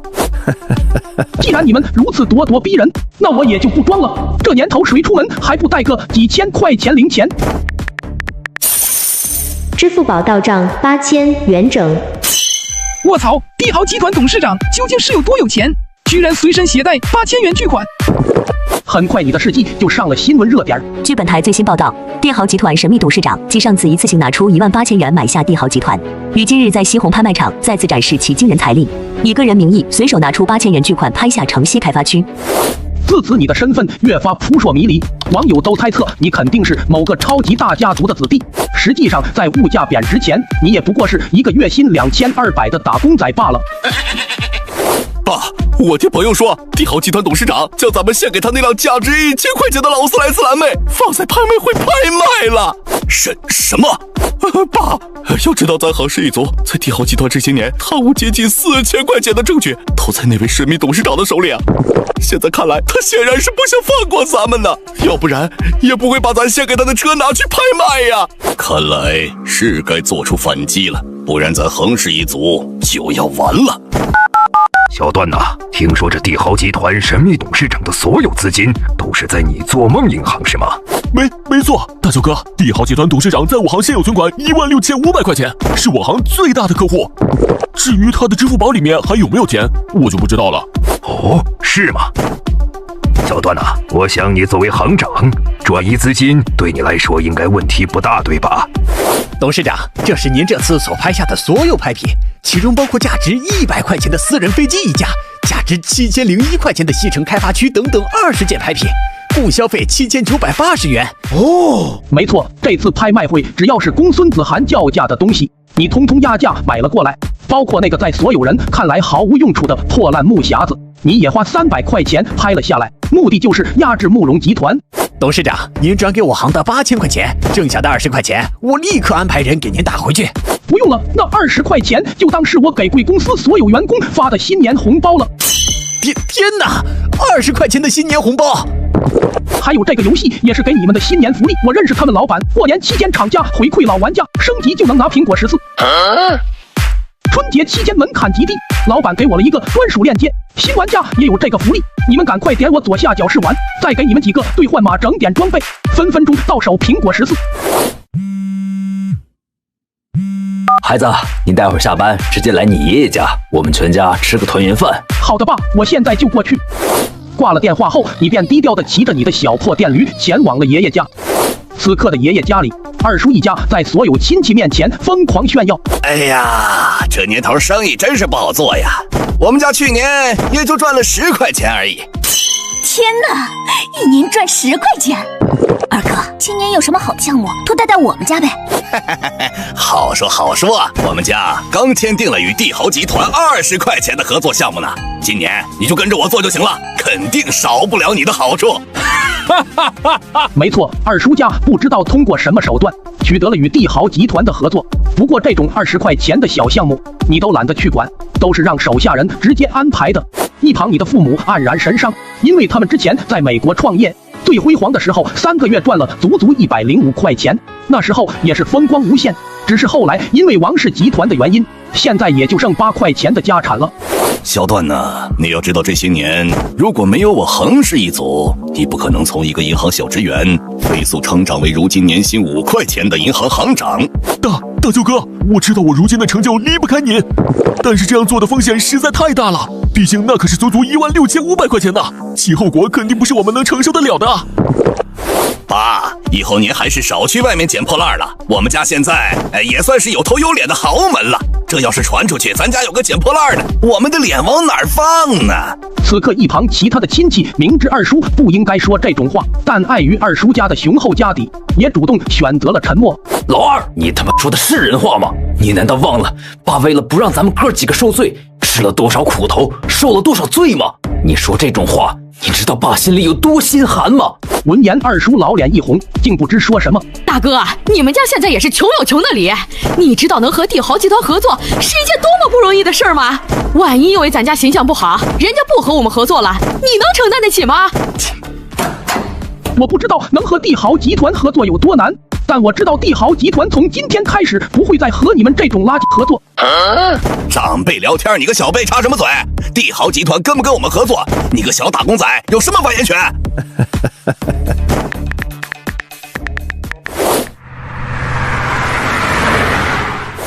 小段呐，你只要将他名下16500块钱全部转移过来，然后宣布银行破产，按照相关法律，最多也就赔偿他个50块钱而已。你好，我是帝豪集团的工作人员。我去，西红柿第一势力，帝豪集团的人怎么会来我们家？此刻的二叔更是虚荣心爆棚。你们看到没？这就是牌面。帝豪集团这是看在我的面子上给各位拜年的。没错，我的确是受董事长之托来给各位拜年的。这是董事长给各位的新年红包，每人10块钱。天哪，还真是10块钱的新年红包。那个，这位先生，您是不是忘了给我们家发红包呀？至于你们一家嘛，红包的确是没有，不过帝豪集团取消与你们合作的通知书倒是有一份。我们董事长说了，帝豪集团不会和你们这种垃圾合作。啊，这什么情况？一旁的你看着家人拿着10块钱红包欣喜的表情，不禁感慨道：原来幸福如此简单，物价贬值后是真的爽呢。小段呐，你要知道，撑死胆大的，饿死胆小的。你放心，只要你办好了，我分给你的钱肯定能让你成为西红柿的第1首富。